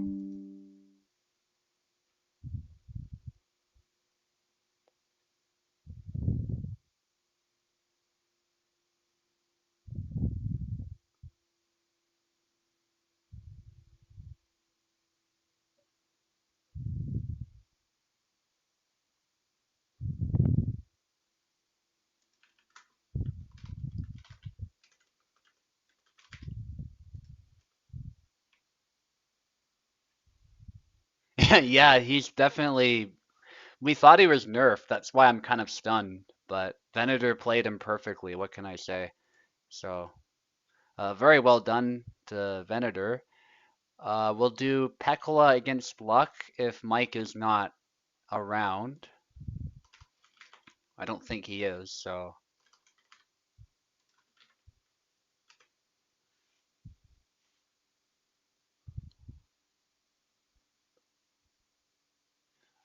Oh, whoops. Why did it put Mike there? Let's do Luck.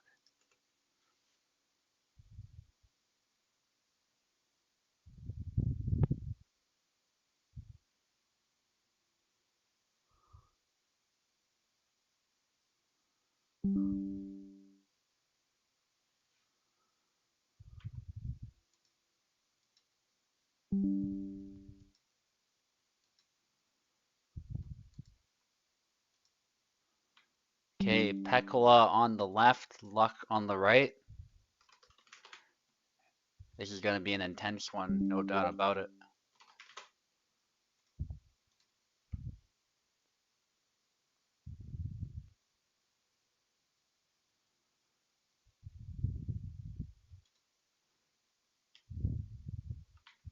Yeah, some strong competition, no surprise. Pekola on the left, Luck on the right. Let me just make sure Pico has the keyboard.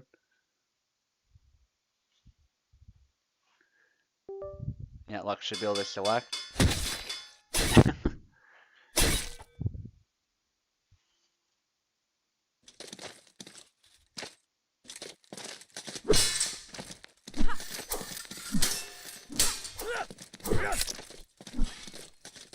Ooh, Pico getting tired already because of that cut that landed earlier.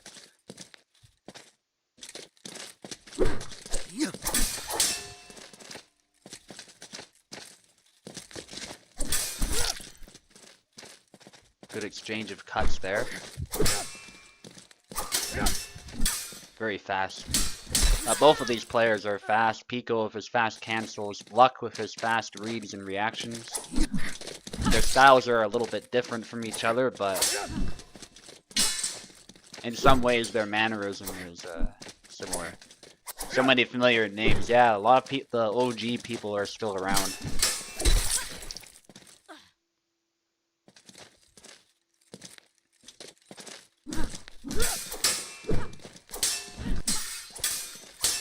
Oh, a bunch of cuts. Luck getting a bit tired, it looks like. Isabella is still a little bit asthmatic. Not a lot has changed in that regard. She is still pretty strong. I don't think she's as strong as she used to be exactly, but she is definitely one of the top picks.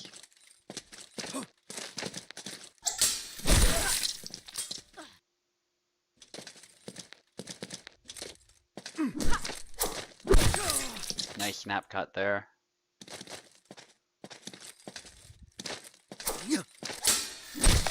Ooh, Pico getting a little fancy there, I think, with a feint, and Luck capitalized. Yeah, Luck trying to tag the hand there, and it's actually a double, wow.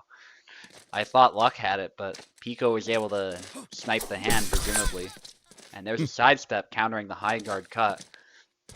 Beautifully done. Bunch of cuts by Pico, he's just going ham now. and Luck is not able to respond in time.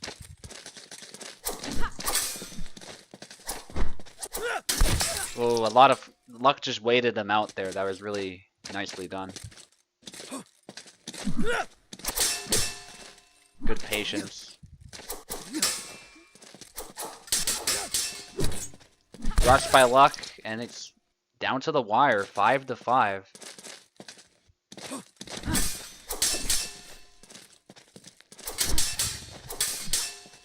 Nice exchange. Pico getting a little bit tired there, but still pulls through with the combination.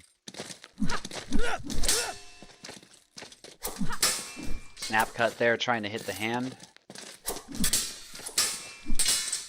Both of them right now essentially are trying to fight for the center, but Pico wins.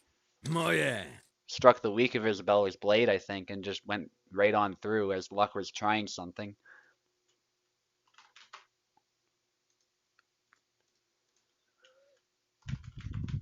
And now we're switching sides.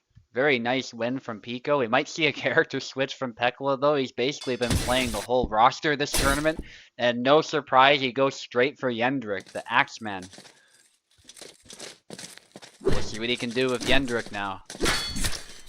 Ooh, that didn't count for a proper hit. It was a stun, but somehow the axe head did not actually do damage. And thankfully, the top of the axe did block that cut from Luck, so I think Pico is lagging, or something, but thankfully nothing came of that. We're still able to continue. Luck has drawn some blood, though. Pico with some fast cancels with Yendrik, but he's got to watch that stamina now. And yeah, combination by Luck. He doesn't overthink it. Obviously, Yendrik does sacrifice a lot of defense, but he does hit very hard with that axe, and it's very hard to defend against. Oh, and yeah, Luck got tired there, so he stood no chance as he got bonked in the head with the axe and got his skull pulverized probably by that.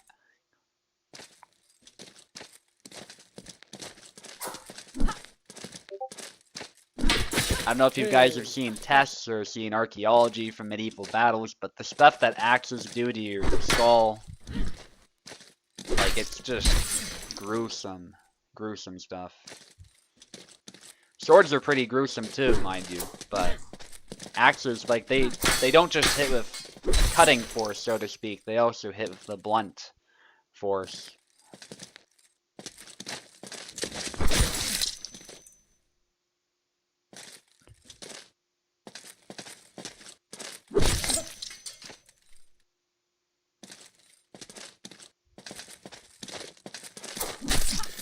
Ooh, combination by Luck. Unfortunately for Pico, the lack of defense really making it tough, I think.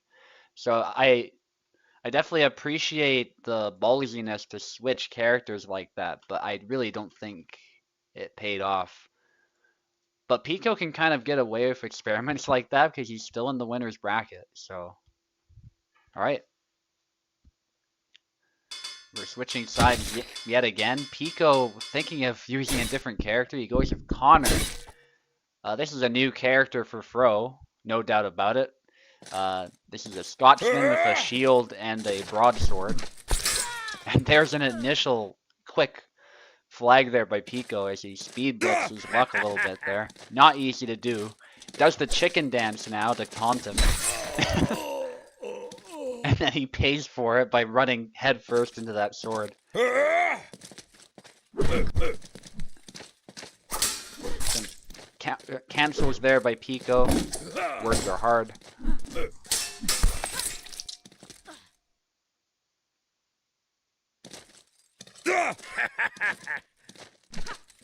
The chicken dance again as Luck tries to counter it. Oh my god. Pico's actually low on stamina from chicken dancing too much. Because that actually does take up stamina. Yeah, Luck gets a flag there, but it's actually equal despite all that canceling and taunting.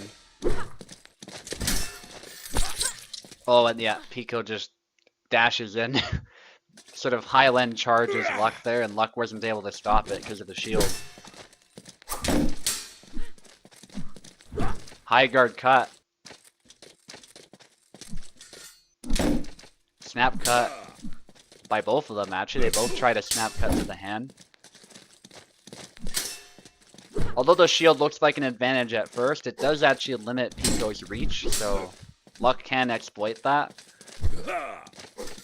Although Isabella actually struggles more than Saber characters typically do against the shield characters. Something about the angles and whatnot, but it's definitely winnable. And Isabella is still a powerful character, but I think Pico is banking on that fact that his character has the advantage on paper. And a bunch of sidesteps there, and Luck just didn't have an answer for that. Which is understandable. Single tempo there, blocking with the shield and cutting to the leg. That's one of the strengths of the shield characters, that they can essentially do both at the same time. In a way that characters with a sword can't. A single sword. Sidestep there. And Pico needs one more. Yeah, very tough for Luck to adapt to this character. Chicken dance there as Luck tries to push him. Pico tries to push with the shield as well. Both of them fail.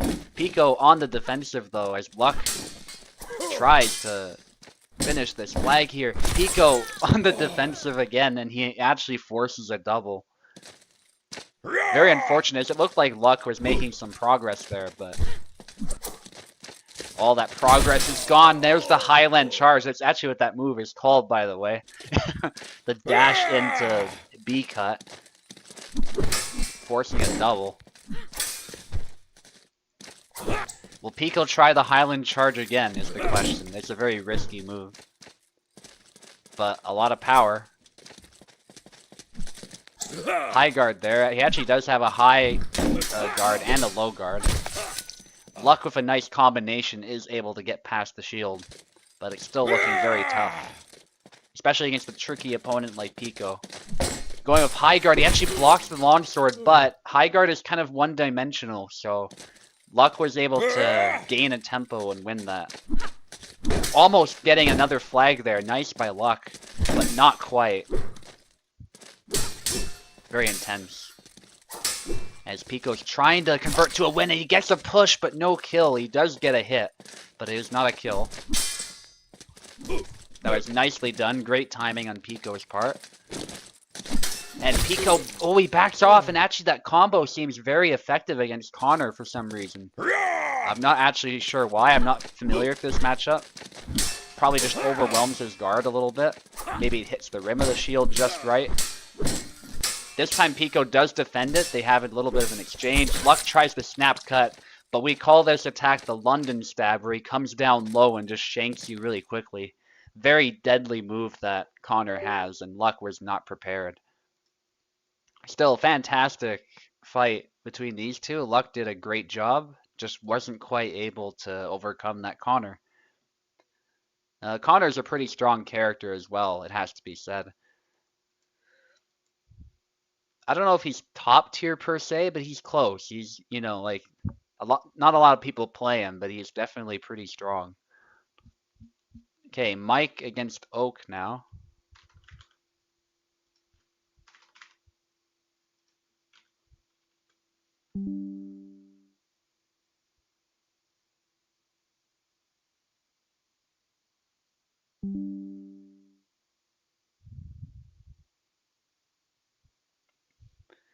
Okay, Oak is definitely here, and there's Mike as well. How the hell did Pico make it this far? Yeah, he's quite something. Like, he just plays whatever character he feels like playing, and somehow it works. Like, he obviously puts a lot of time in, but he's essentially dividing it among all characters.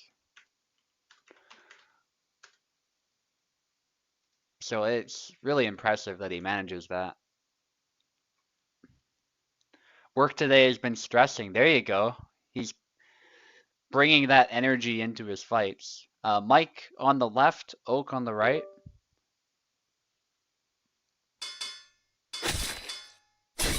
Yazuk against Barbash, no surprise there. I expect this would be a pretty fast saber fight.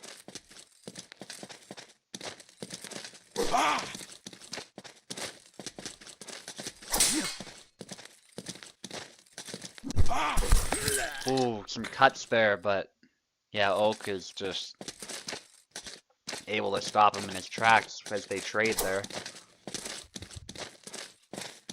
Feints by Oak. Oak testing the waters a little bit, not overcommitting yet. Although they actually are spending a fair bit of time in measure. They're just not doing anything some of the time because I think they're waiting for each other to throw something.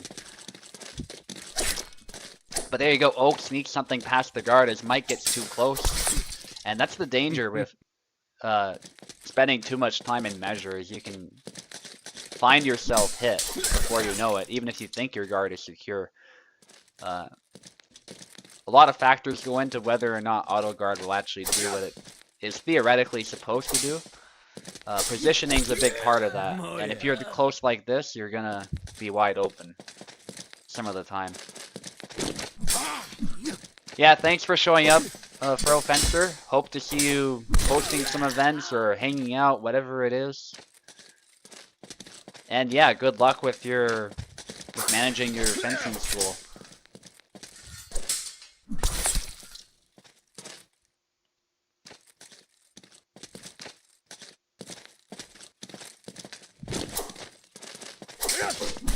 Ooh, sidesteps with the snap cut. That was great by Mike. Textbook Barabash right there.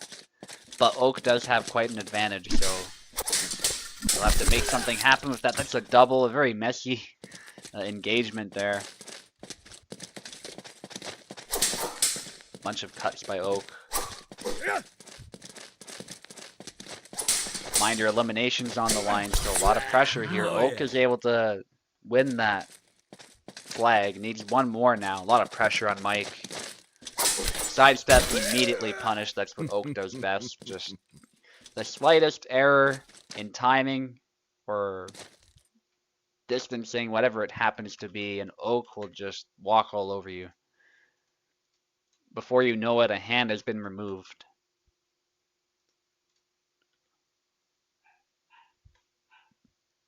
But it's not over yet. Mike sticking with Barabash, sensible. That's his best character. Oak is just a really tough opponent, and I think it's less about Barabash not being fit for the job, because he is, I think. He can definitely win it. It's more about Oak being just an incredible fighter. Mike is able to actually hit the hand there and force some cuts in. That doesn't happen often against Piazza. That might encourage him to get a bit more aggressive. That's a double.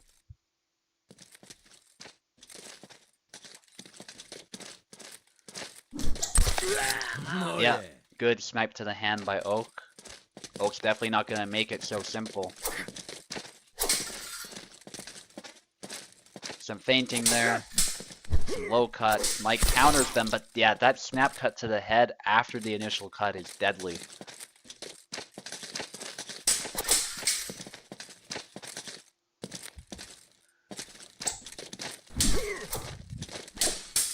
Good exchange. Mike on the offensive, but he's a little overzealous there, I would say, and his hand was ripe for the taking. Okay, some lag perhaps. Just long guard when you guys are ready. It might be... Okay, but just a lag spike.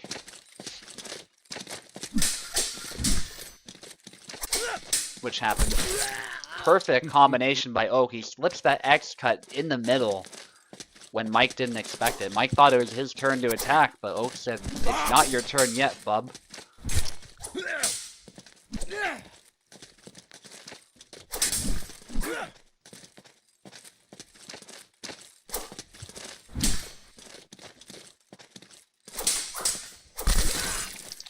See, when you're fighting Oak, it's never your turn. It's always Oak's turn to punish you. Ooh, Oak again going for a hand snipe. That snap cut is actually deflected, I'm surprised. That's a very tough attack to actively deal with. Usually your auto guard is what you want to use, but in this case it worked. The low cut, there was a double hit with the low cut, which was weird. Maybe Oak queued another attack right after, so it counted as 2 hits. Because usually he does a combo with that, so that's probably what happened. but it does get the kill. Thrust there, nicely done by Mike.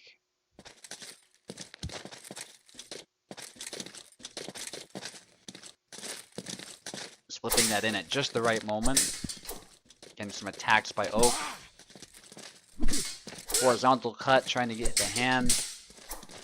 And they're both feeling each other out a bit. So the fighting's kind of calmed down just a little bit. They're harassing each other's guard. Oak tries to go for a thrust after securing the bind, but doesn't manage it. But a good sidestep finishes the flag. Ooh, and again the double hit. I think that is technically a combo, but it does look weird. It looked like a double hit with how it came out. But Oak did hit the leg, so unfortunately, Mike, you have been eliminated, but you did a fantastic job. Oak, as usual, being a very tough opponent. We'll do McDoping against Piper now.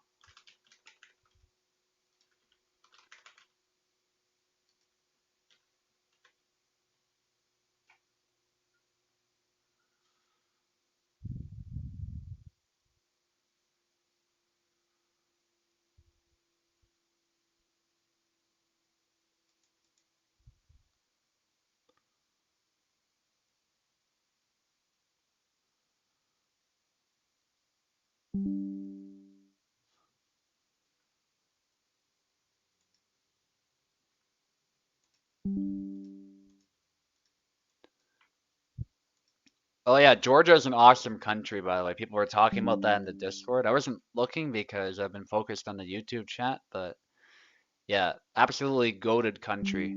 McDoping's from Georgia, for those who don't know.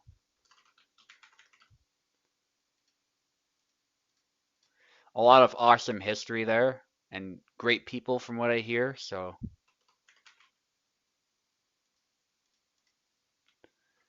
often slept on, Georgia.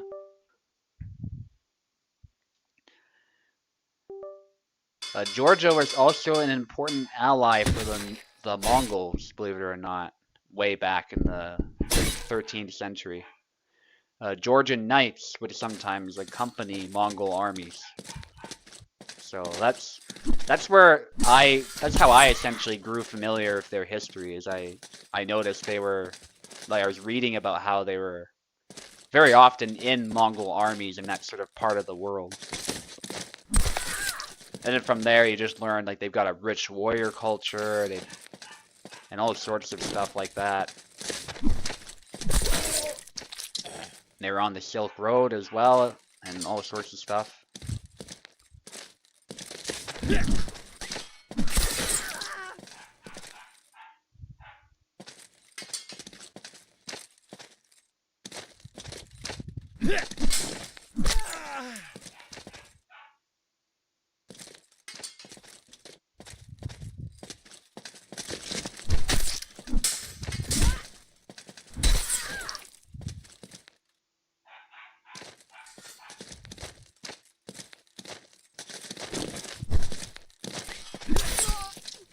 Nice. Yeah, so we got Marina against Hassan, but it has to be said, Piper's doing a great job of countering Marina with Hassan, just with brute force. And this is how you stop Marina oftentimes. You just make it a brawl, and she really can struggle. Piper with a fancy twirl of the sword, but it gets around the shield. It's a nice feint. And he goes low. This was a really slow cut, but the timing of it really caught McDoping off guard. Very nicely done.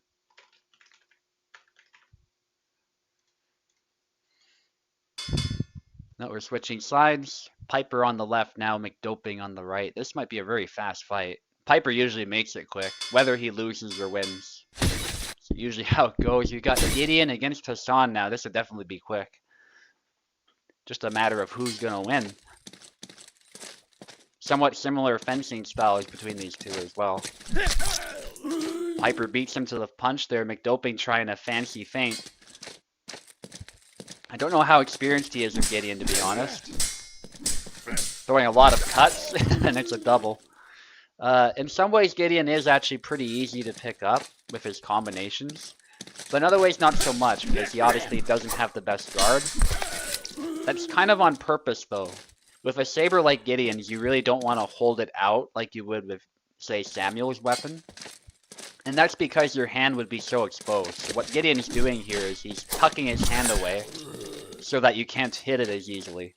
But he's also charging up a cut of his own to beat your blade or to essentially take advantage of a whiff. And Hassan's fighting style is similar in a philosophy. So yes, you wouldn't want to stand like that in measure, but that's the point. You're not actually going to stand like that in measure. You're going to be actively fighting your opponent once you get up close like that. And there's the first flag for McDoping in this fight. This round, I should say.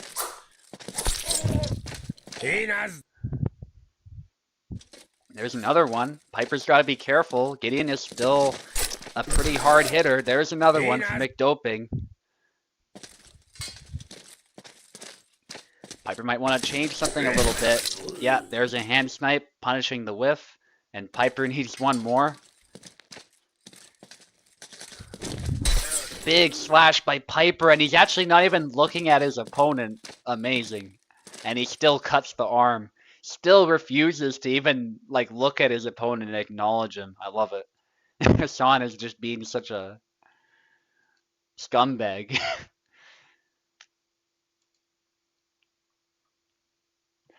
Alright. Info against Oak now, it looks like. Yeah, things are winding down. We don't have that many fights left. We'll be doing the losers bracket fights at this point.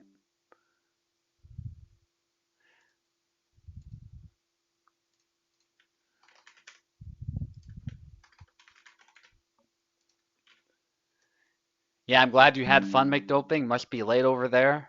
GG's. Did a great job even against some of the best players, so you're definitely a prospect. And glad to see some representation from Georgia as well. I think that's a first for this server. But I might be wrong.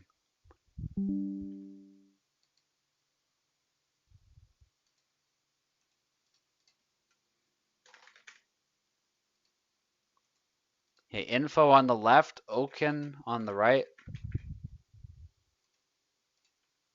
Let me just make sure they both have keyboard as well. Kekinator, okay. Yeah. So he was the first. He's one of the like OG players. Haven't heard anything from Kekinator though. I think he's alive though. Like I feel like I've seen him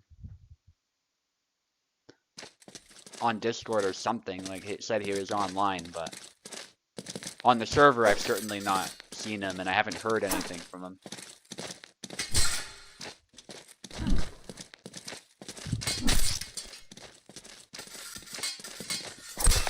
Ooh, and Oak is very determined to close the distance because that's really what this matchup is all about.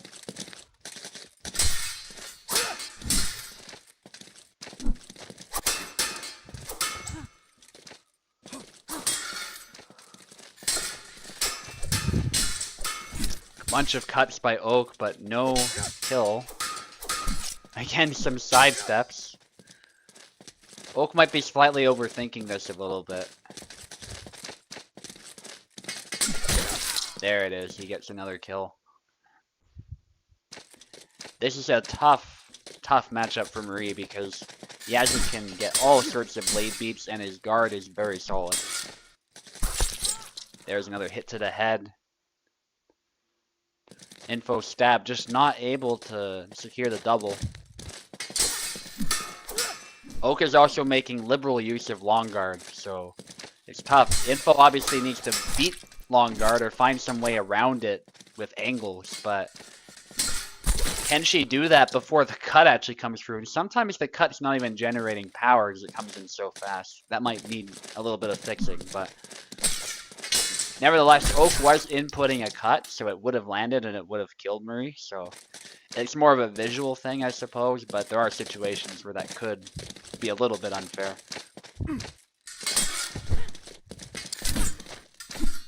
Just not rotating the sword properly. But, I mean, that one was proper, though. It's not like it's all the cuts. It was just that one interaction looked weird.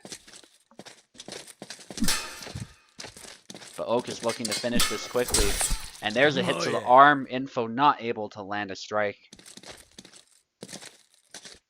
Now he needs one more. Make this a flawless, potentially, and they intercept each other's cuts. Oak just going ham with the aggression, not able to secure the kill just yet, but then he goes in with the snap cut and Info doesn't respond in time. Amazing by Oak.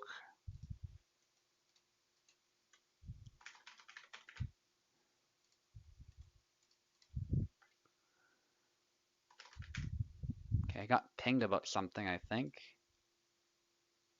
Oh, just matchmaking.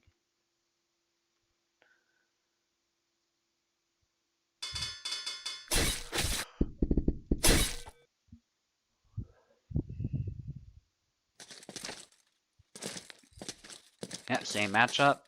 Oak hoping for another flawless. Let's see if Info can make some adjustments. Definitely not looking easy. Oak is on fire today.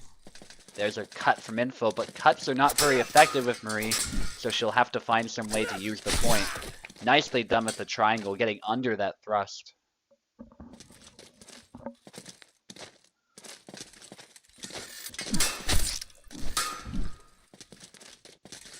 Okay, some cuts there, but they're not very effective once more. And the triangle once more is able to get a kill. Nicely done by Info. It's a great technique for sure, but I don't know if it'll be enough to stop Oak on its own, but we'll see.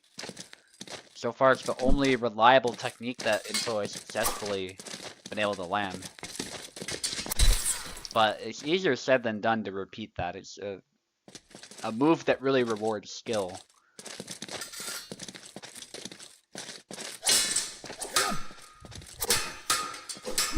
Bunch of attacks there, whiff of the triangle, and actually Info still runs him right through. Oak thought he had a chance, but Info still landed a stab. That was clutch. Some cuts by Info once more. They're really just doing chip damage. They're not doing a whole lot. Gonna have to find some way to use the point. As it's essentially surrendering control of distance to Oak is the problem with that. Yeah, and Oak eventually getting the kill there. Info has to find some way to keep distance.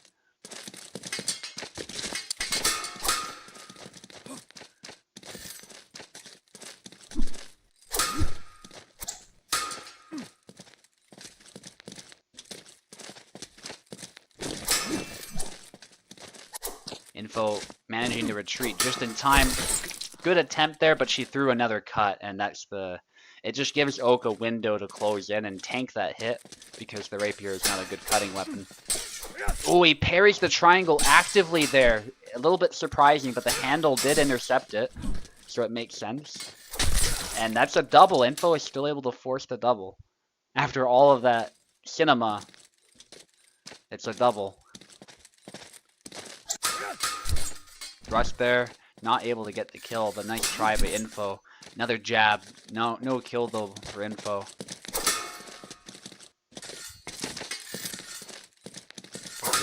Being patient. There's the triangle. Nicely done.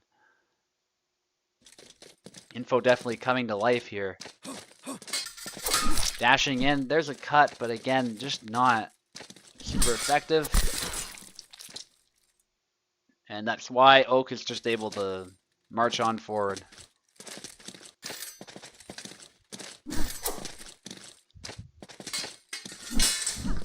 I get why Info's trying it though, like, the stabs are often failing, so it's like, what else do I do? But I think the triangle has been the most successful so far. It's just getting to a point where you can set it up is not easy. It's an inherently risky move despite its range.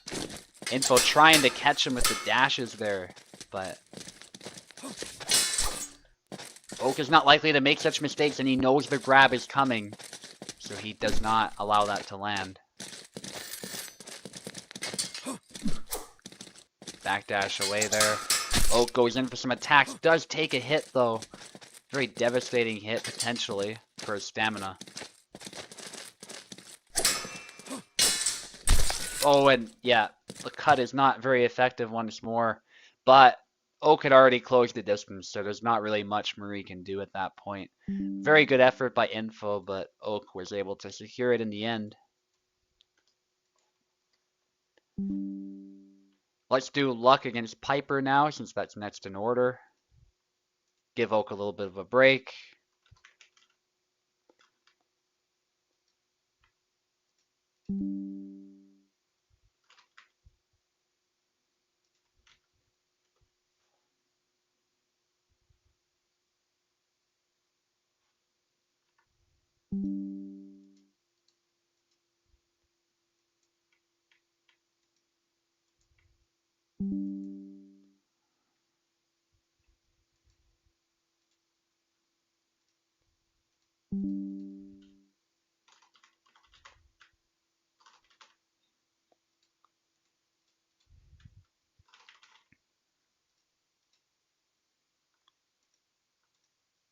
Okay, Luck on the left, Piper on the right.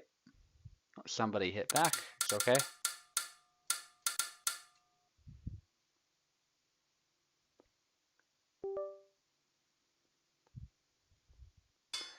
And after my fight against Oak, which will also be exciting, I'm sure, we'll head back to the winner's bracket and do Pico's fight against Venator, I think. We'll see what the order looks like when we get there. I don't want to, especially at this stage, I don't want Venator and Pico to be waiting too long if we can avoid it. So it'll probably end up being their fight anyway, but we'll still have a look and go from there. Kick by Piper. This is going to be a very bloody fight.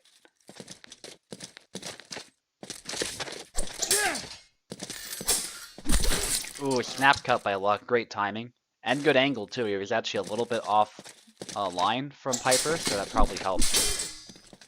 And actually gets a hit there as well. Very fast snap cuts are proving very effective here.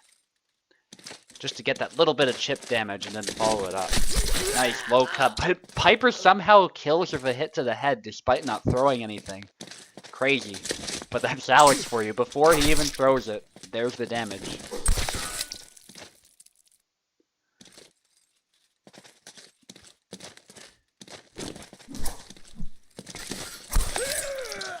Ooh, Piper for another one.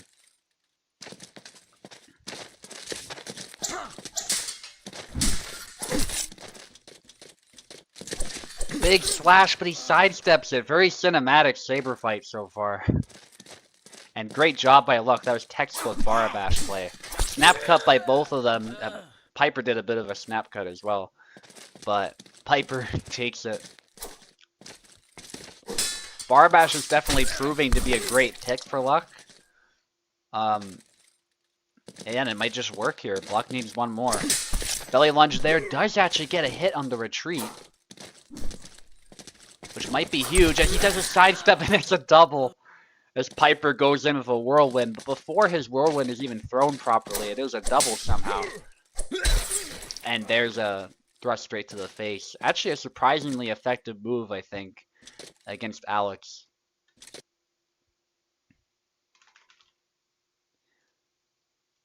Piper now on the left, Luck on the right. Luck needs one more to secure the win, which will be huge.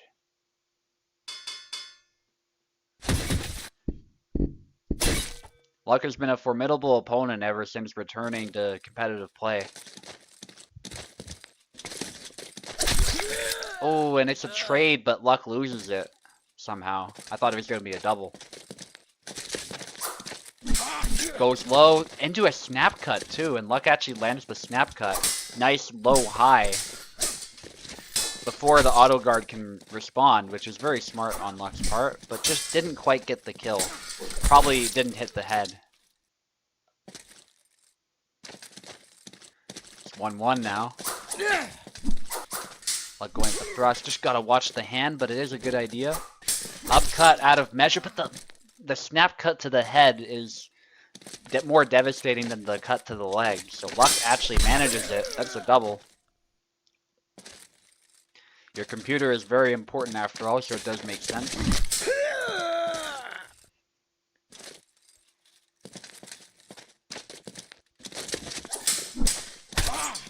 Belly lunge, nicely done by Luck. And wow, thrust into snap cut. That's not something that you see very often, but a very smart move on Luck's part. And it's basically the same technique that he uses with Isabella, where he does a snap thrust and then he does a snap cut. It's the same technique but done with Barabash. So love to see that kind of thing in action. And Luck did a thunder punch at some point there. It's just so cinematic. Luck should have probably sidestepped again, but that was a good try. Definitely getting Piper's stamina down. Going up a thrust there into back Y. Nice bait. Deliberately throwing it out of measure and then back Y. Belly lunge, back Y. 2 hits by Luck. Luck showing us why he's considered the fastest player in the server. This is very fast Barabash gameplay.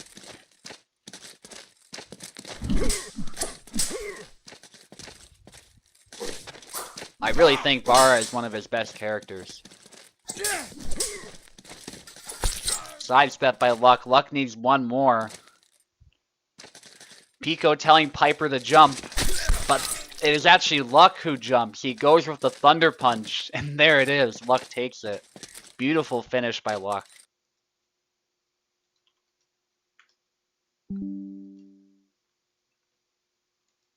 Okay, Oak. Let's do our fight now.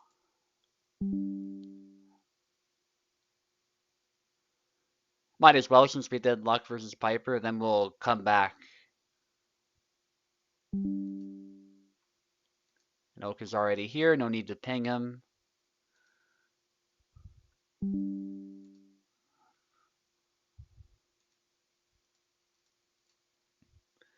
And the sides, I'll be on the left, Oak on the right. It's basically nothing but killers at this point in the tournament, so fights are getting even better as we go. As everyone's determined to get a good spot in the tournament. Oak keeps taking the left side. There you go.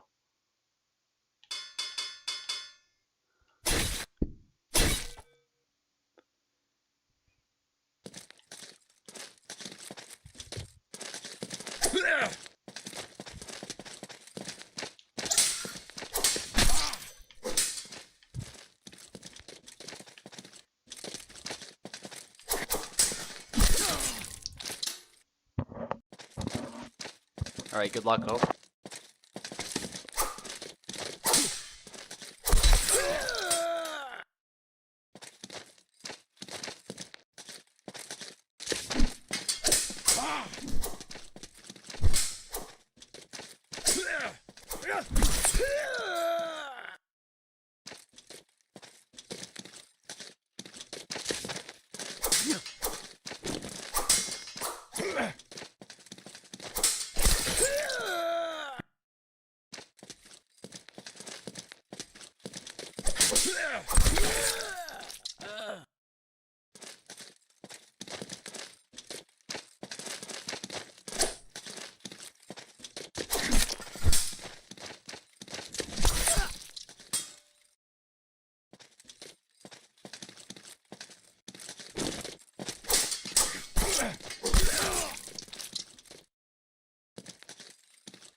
incredible round.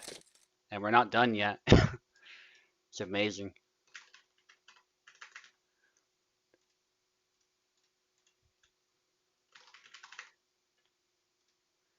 Alright, good luck. Let's make another cinematic roundo.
Great fight, Oak.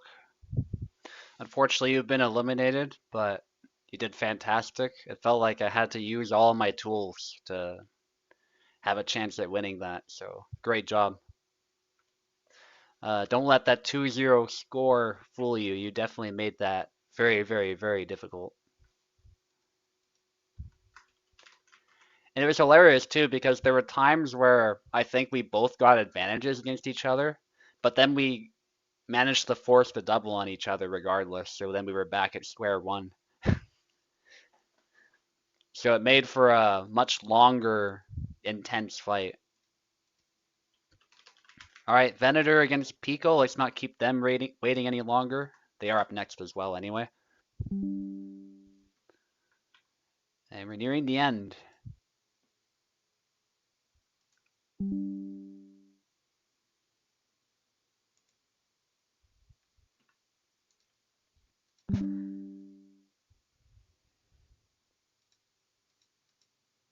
Let's give Pico keyboard. Alright, and Venator's on the left. Pekola's on the right.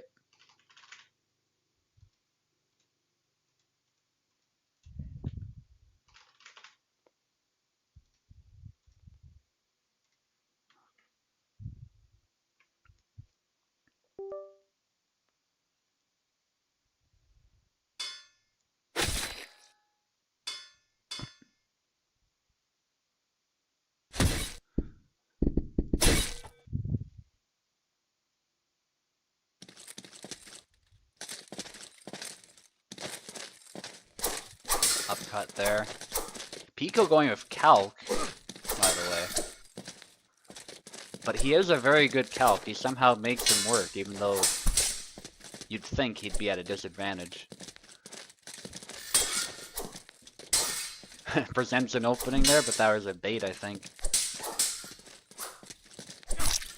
Ooh, yeah, that thrust is very fast. I think I know what Pico was trying there, but just doesn't have the speed to pull it off, despite the fact that the tactic was on paper a great idea. There are characters who you could use a tactic like that with and they would work better, but not here.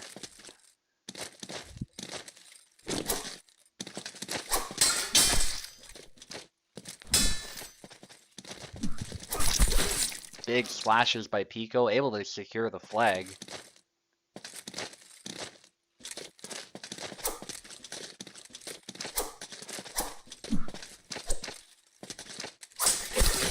Oh, the corkscrew. That's nasty by Venator.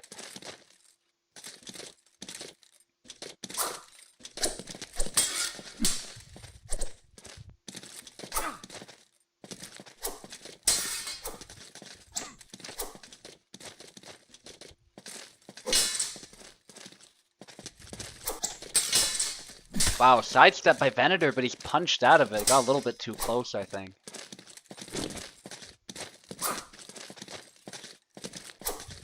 But a nice try.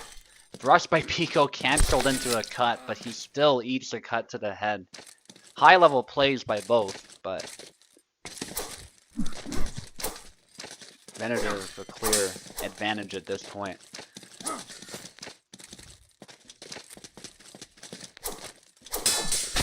Nice exchange there. Pico just going forward with cuts.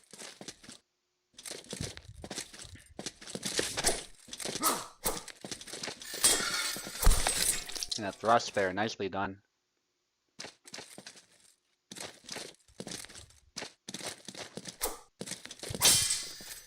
Intercepts that cut with a thrust. That was nice by Pico, and there's another thrust. Getting tired, and it's actually a double. He forces the double by throwing a cut right to Jan's head as he was open.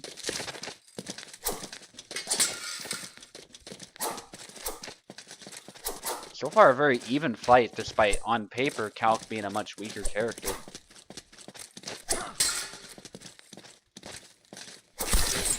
And that cut from Pico actually outspeeds Jan's cut, which doesn't happen very often.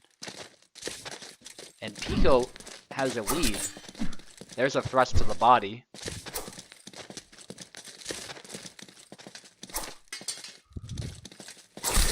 And that's a double.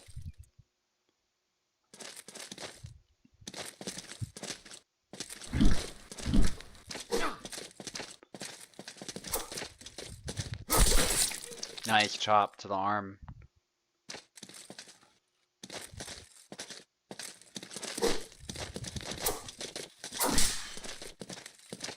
Ooh, nice exchange of cuts there. Thrust attempts. Big slash out of measure by Venator, but nice try. If Pico, that is, moved forward, might have done something. That thrust somehow bypassing the basket and hitting the hand. A little unfortunate for Pico.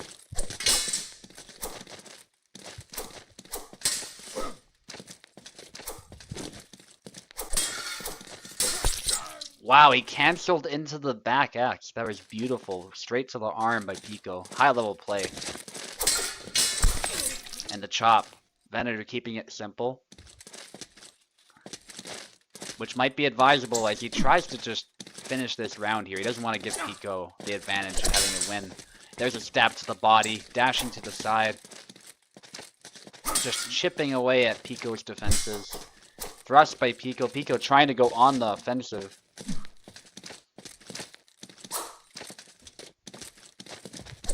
Oh, but he sidesteps a bit too much, and that's the worst thing you can do against that thrust.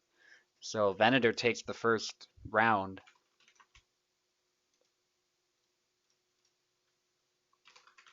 But it's not over until it's over.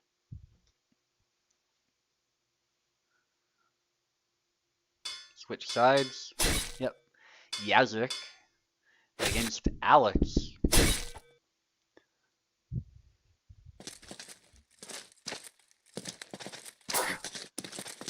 Alright, let's see what Pico can do with Yazik now. Already hitting Venator there. But no kill, unfortunately. Ooh, an exchange there, but Pico not looking so good after losing so much stamina. But Pico still wins the trade as Venator made the mistake of going low. And yeah, cut straight to the head. Venator now keeping it more simple. And it looks like Pico keeps getting tagged.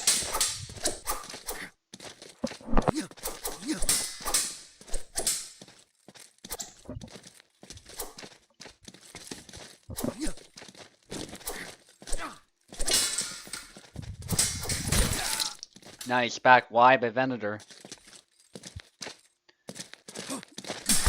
Simple power cuts there just to shut Pico down before he tries any shenanigans. Alex is very good at those. Same with single tempos. This is often a bad matchup for Yazik for that reason.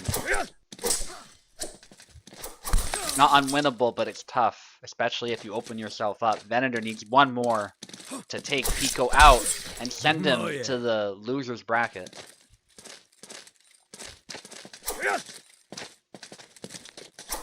Pico definitely wants to go down fighting, though. If he's gonna go down, but he does. Venator takes it 2-0, but Pico still did a fantastic job, especially with Calc. Very, very impressed with that. I'm fighting Luck now. I'll be on the left. Let's get this over with. Wishing you good luck, of course. Luck.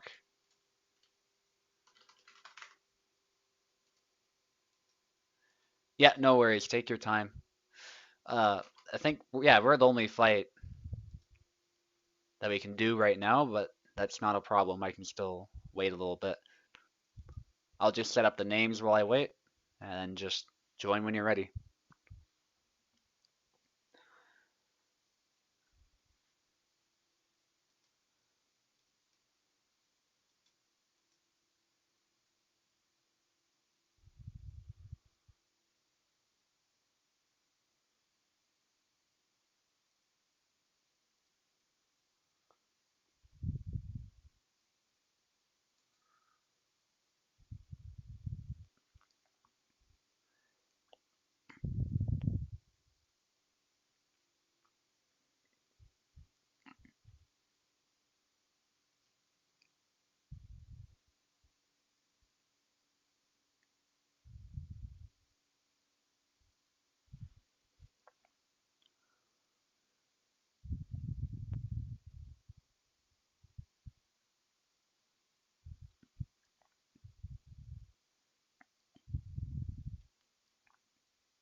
Okay, Luck.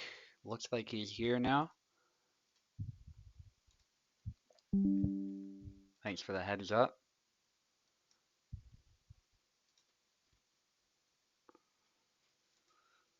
Alright. Names are set up.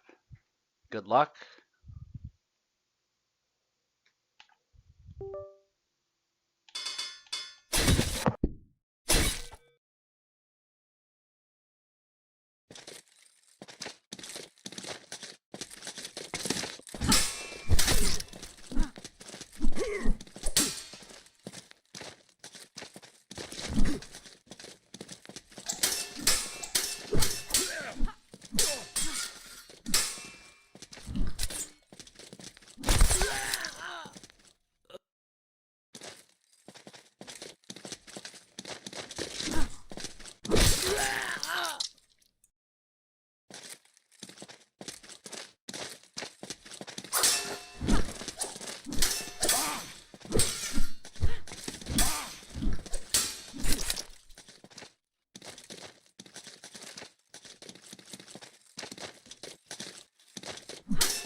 That was a great round.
GG luck.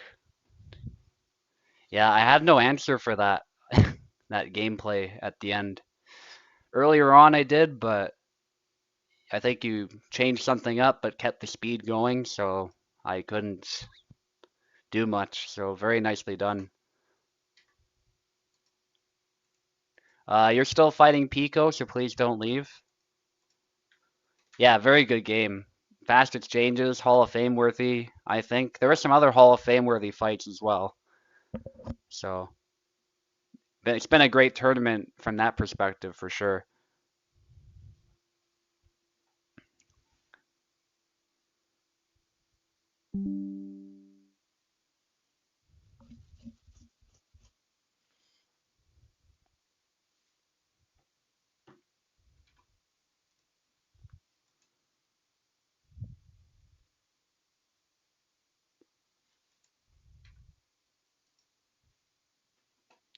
All right, Luck, all I ask of you now is to win the whole thing for me.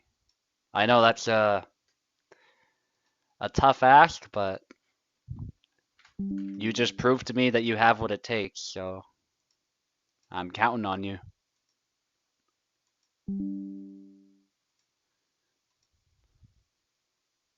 Okay, Pico on the left, Luck on the right. Wishing Luck good luck. Not to root against you, of course, Pico. If you won, that would be fantastic as well, but you see, Luck's the one who beat me, so it's that simple.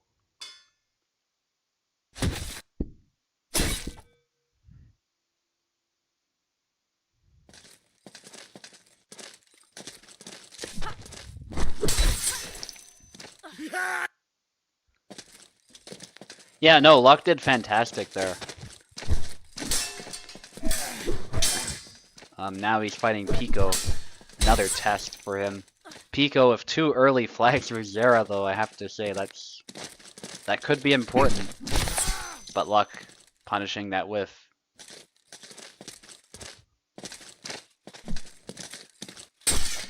Ooh, nice. Luck was able to actively parry that one. High risk, high reward maneuver there by Pico.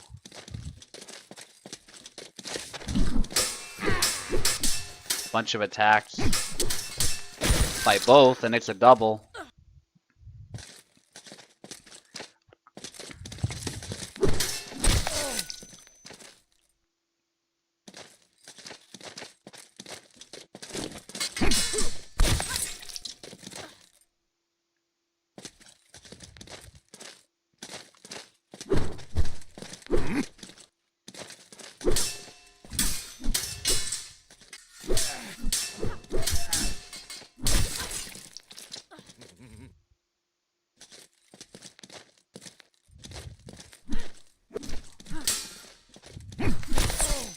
Oh, nice cut by Luck. Very fast fight again.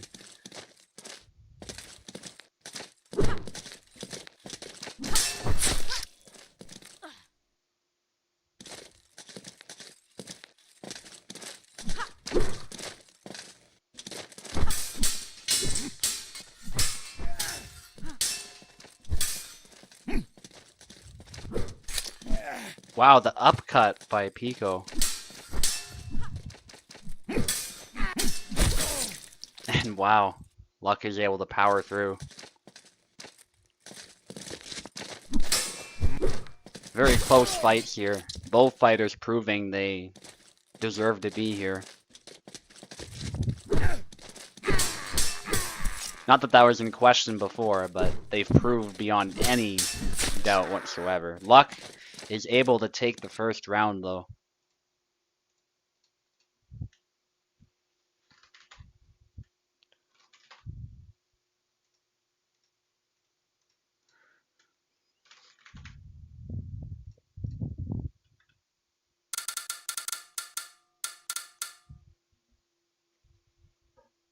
Switch sides.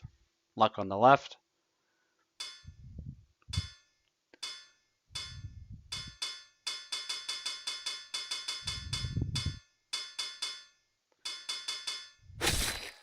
Alex. Ooh. Okay.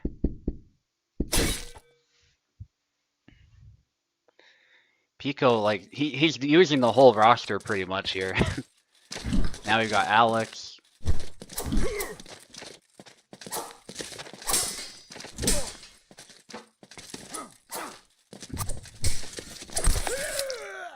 Ooh, the back Y. If these fights keep going like this, we'll have like 3 Hall of Fame worthy fights. At minimum. Probably, I don't know, I think there is at least one more that might qualify as well. If you guys saw one that you think qualifies, let me know.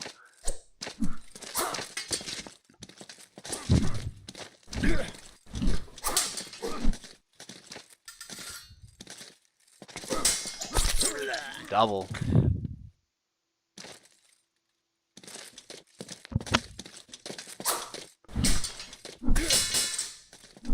That's true, like literally one with Connor, but doesn't care about that, just switches to some random character.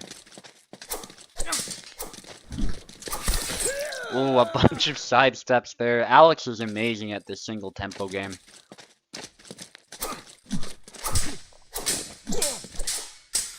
Just side to side to side to side, and if you attack, very often you are gonna get single tempoed. Bunch of cuts by Pico. Luck is patient though. Oh, but there, yeah. This is what Alex does.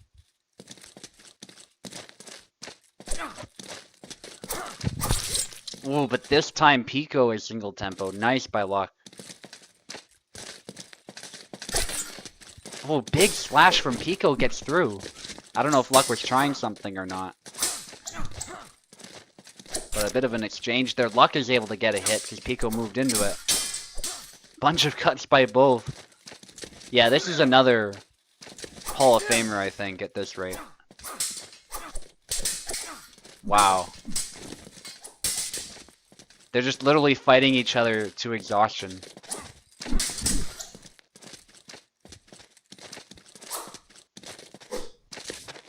No, don't jump. Pico got away with it somehow, though.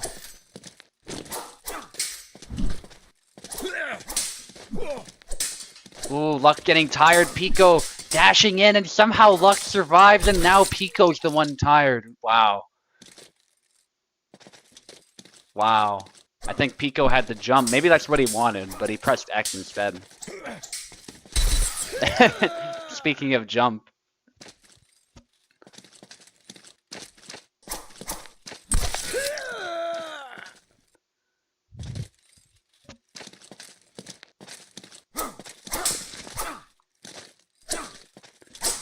Pico wins this. Luck is eliminated.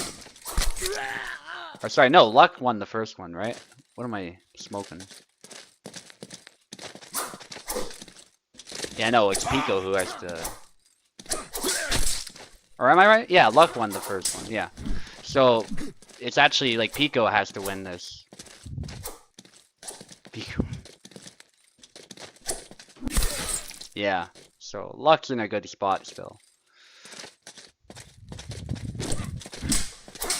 Yeah, no, Luck. It was close, though. It was like a really fast fight, but... Yeah, it's 1-1.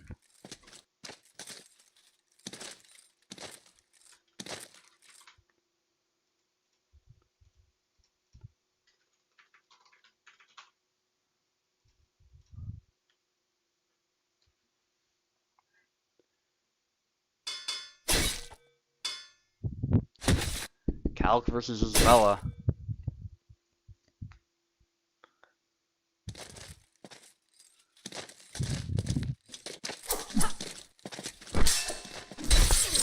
It's a double. I'm sure Luck thought for sure that was his. But it made sense. Coming down to the head is gonna hurt.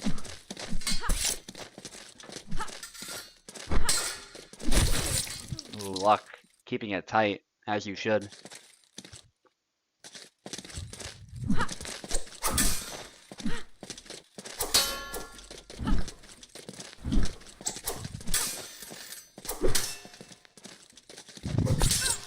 Nice chop.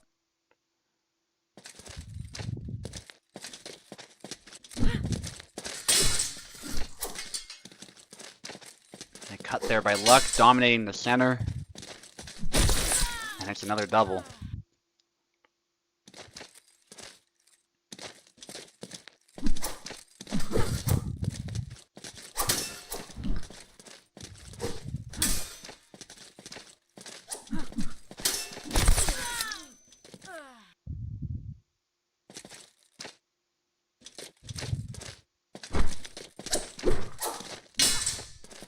Good blade beat, but not able to follow it up. Tries it again, but this time Pico the back X. Good exchanges, and the thrust is deflected by Luck.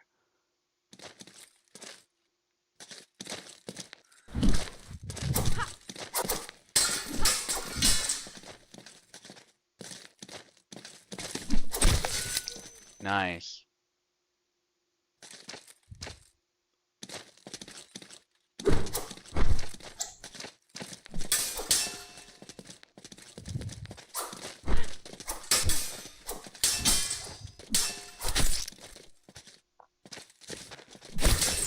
Upcut by Luck. This might have been a mistake on Pico's part. And there's another one. Luck is on fire. Looking to finish this now. High guard hits the leg as Pico moves into it. I think he was in left foot forward stand. He's a bit more vulnerable like that. And the snap cut. Wow, before Pico can even do anything. Great job by Luck, securing at least second place, but possibly winning the whole tourney if he can defeat Venator, who will be joining very soon. Venator, of course, on the left.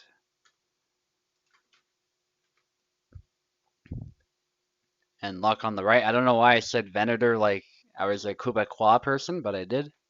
Venator.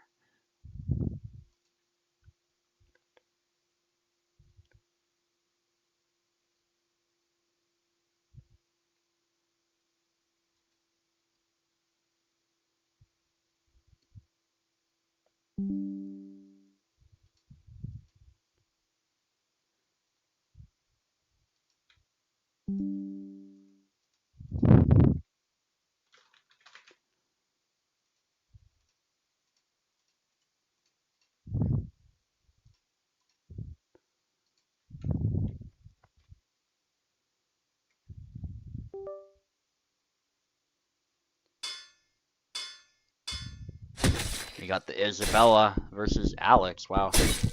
No Isabella mirror.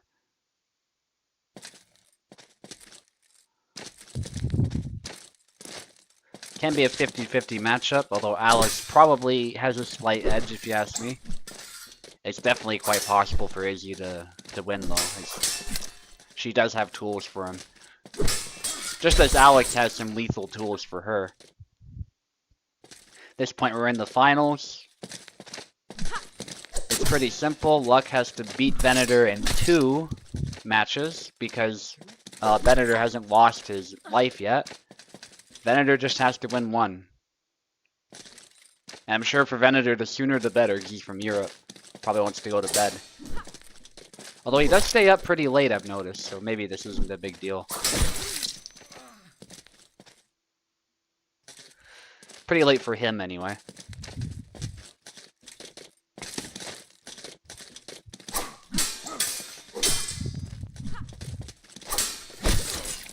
There's a cut by Luck there. It's definitely a tough road ahead for Luck, but it would be huge, I think, if he managed this.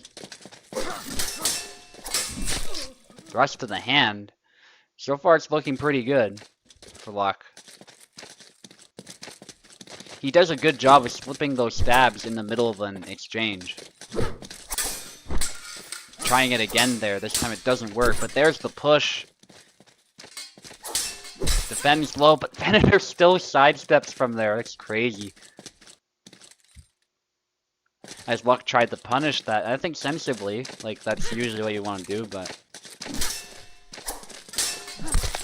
Alex is doing Alex stuff, and Venator, it has to be said though, you have to be skilled to pull that stuff off. It's not something some random person can do. That's something that somebody who's practiced Alex a lot can do. So that still should afford Venator a lot of respect. Especially given he's from Europe, so he's not even on a North American internet connection on my host, but still.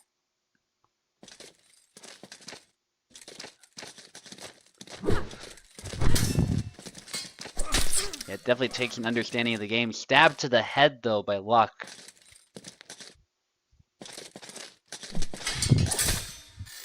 Pommel strike. There goes the hand. I'm actually kind of surprised that worked, to be honest, but it made sense that it did, given the angle, so that's good. There's a hit to the hand. Luck needs one more to secure the first round. One out of the 4 total he'll have to win the whole thing. If we count both fights. Luck with a nice snap cut.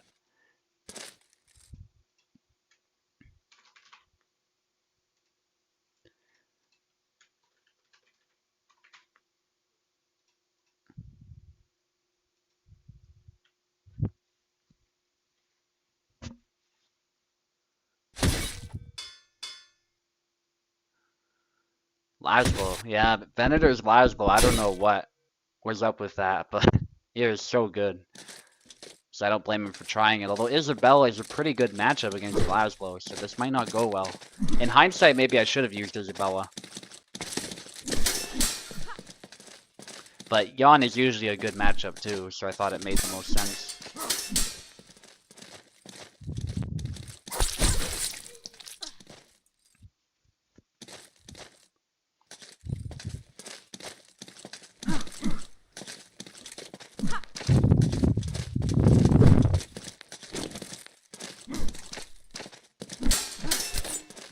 Luck gets a hit to the chest, not a big hit, but it's still a hit.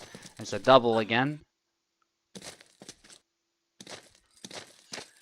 And if Luck wins this one, it looks way more possible for him to win. It's basically just one match at that point, so this would be a pretty huge win for morale.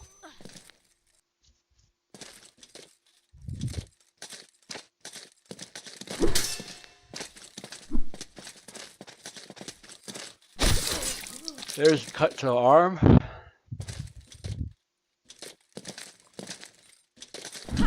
I promise I'm not yawning because I'm bored. It's actually a very, very entertaining fight. Although it has been quite a while. This tourney dragged on a little bit, as is expected with the big ones, but I'm still happy I hosted it. We'll experiment with single elimination though and see what people think. The double elimination still produced a lot of surprises and a lot of cinematic moments, so I think it definitely has a lot of value.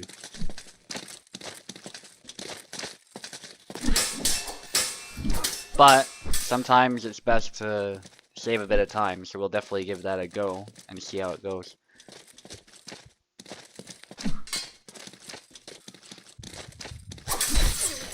A cut, perfectly placed by Luck. Venator might have to go back to Isabella.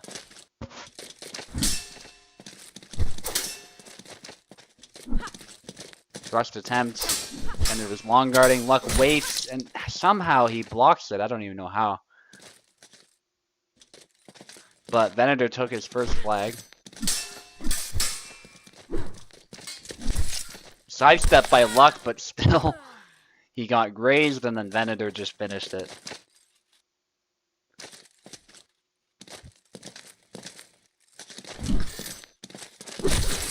Ooh, a trade there does not favor Laszlo. That's the thing, Luck, if he knows that he has to fire off a shot, he will do it without any hesitation. Even if there's a risk of a double, he'll take that risk and go straight for the snap cut to the head. It'll kill you really quickly. Somehow that thrust didn't do anything. Probably got too close. Venator was definitely in range to land those cuts though, so it would have been a bad time for Luck no matter what, even if that stab landed. Snap cut there to the thigh, almost hitting the groin, and there's a hit to the hand. That is 2 for Luck. Luck needs 2 more wins. We're not changing the sides because we are doing the next round where Luck will be on the left side. Now Luck needs to ride this momentum and get the win. Pick your characters. We're not switching sides. Luck, you're still on the left? Yep.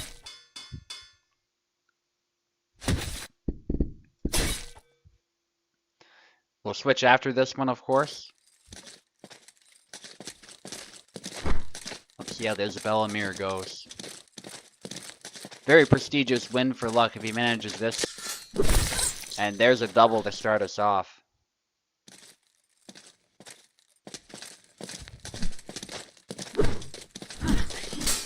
I'm definitely seeing a lot more variety of moves for Isabella on the regular version, so that's good to see.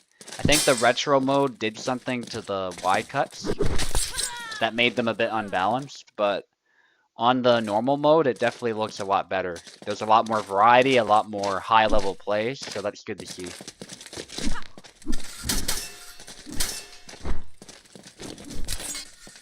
Nice dash in by Luck. Like, that's the type of thing I'm talking about. Just very unorthodox stuff is able to be thrown, and it works just as well if you time it right.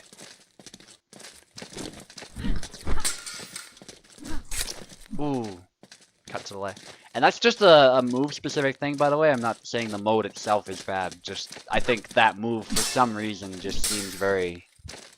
The Y-cut of Isabella just seems unusually fast on the retro mode. If not for that, she'd be great to play there, too.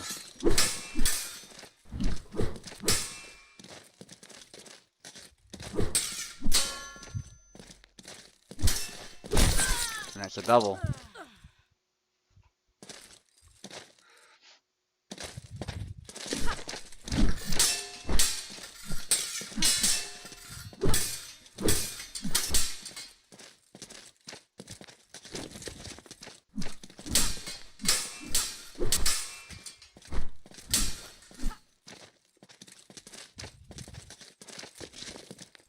Great exchange. Luck still ahead by 1. Ooh. Horizontal cut to the high guard cut with a great position there. Hits Venator's head.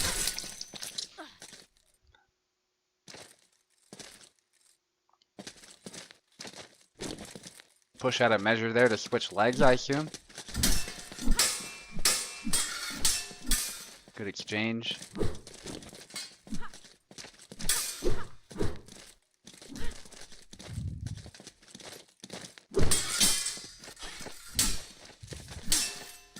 Venator goes in for a push.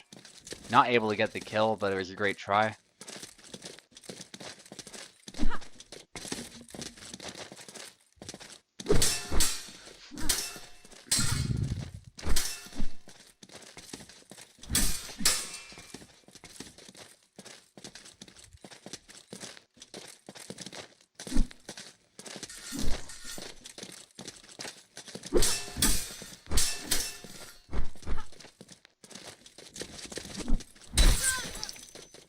Nice by Venator.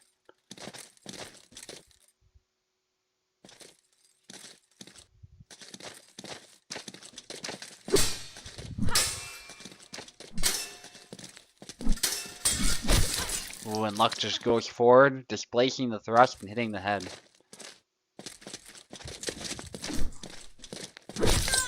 Another single tempo by Luck, and if Luck gets 2 more, he will have won 3 fights in a row against Venator. There's 1. Luck needs 1 more. No hate against Venator, but I'm rooting for Luck because he's the one who beat me, and I saw some amazing Isabella from Luck.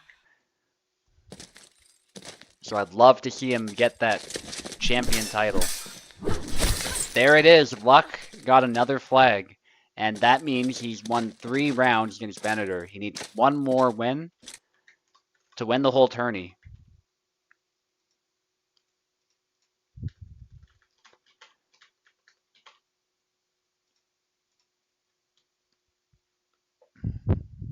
Let's see what Venator does now. Will he stick with Isabella? No, he goes with Zera, which is a strange pick. Although he does play some Zera, there's no question about it, but just given the state that he's in right now and the fact he doesn't practice him as much, it's interesting. But a good test of Luck's mettle with Isabella all the same. Yeah, Luck displacing the thrust and then keeps it up. Very nicely done. A very dangerous thrust, by the way, that could have easily landed. Luck sidesteps that thrust. They both take a hit.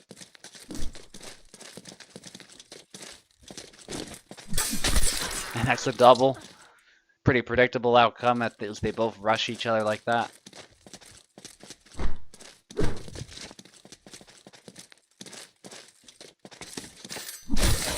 Ooh, the samurai results in a double.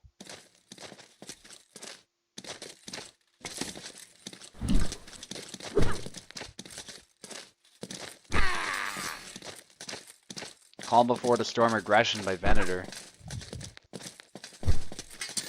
Trying to snipe the hand. High guard, though, immediately punishing Venator. Yeah, Isabella has Zera outmatched here, it looks like. Unless something changes, there's the hand. Nice by Luck. Luck has momentum now. Might look to exploit it. Snap cut attempt, but yeah, that thrust is dangerous if you don't time that cut in time. Or you don't long guard. Long guard is the other option. Snipe to the hand, nice by Luck. Luck needs 3 more. Victory is almost there. Tries to snipe the hand. High guard cut out of nowhere. Nicely done by Luck. Luck needs 2 more. Venator, it feels like he's tried every card in his deck, in his hand, but it just hasn't been enough for Luck.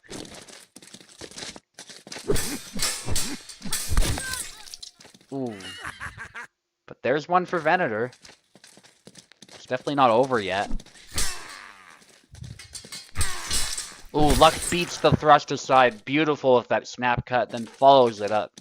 Luck needs 1 more. Let's see what Venator does. That, well, not much of anything. There goes the hand, and Luck takes it. Although it was a valiant effort by Venator without question, Luck just steamrolled him. Still, very entertaining fight, guys. GG's. And what can I say? Luck won the tournament, and it's a well-deserved victory. He fought against such powerful opposition, but it didn't matter. I'm going to show you guys the standings real quick, then I'll end the stream. Let's disable the game capture. There we are. So, Luck got first place, Venator second, Pekala third. I got fourth, which kind of stings a little bit, but look at this competition. Like, you can't feel bad about that, right? Like, all sorts of amazing players at the highest levels here. Tournaments lately have just been harder and harder, so that's all there is to it. I got fourth. You can't win them all. Pico, Venator, and Luck all deserve to be higher than me in the standings because they did so well. So, well played to all of you, and also to Oak, Piper, Info, even McDoping, Castar, Captain Adler, Cheeses, Mike, Abir, Swaffle. All of you did amazing. And it was a high quality tournament overall. Glad to see Pico in the top three spots as well. It's not something we see very often. It's not that Pico is not a top player. It's just I think lately he's been struggling to get to those top three places, but he definitely always had the potential. And despite switching characters constantly, he managed to get there. So GG's guys. I won't keep you any longer, and I'll see you guys next time.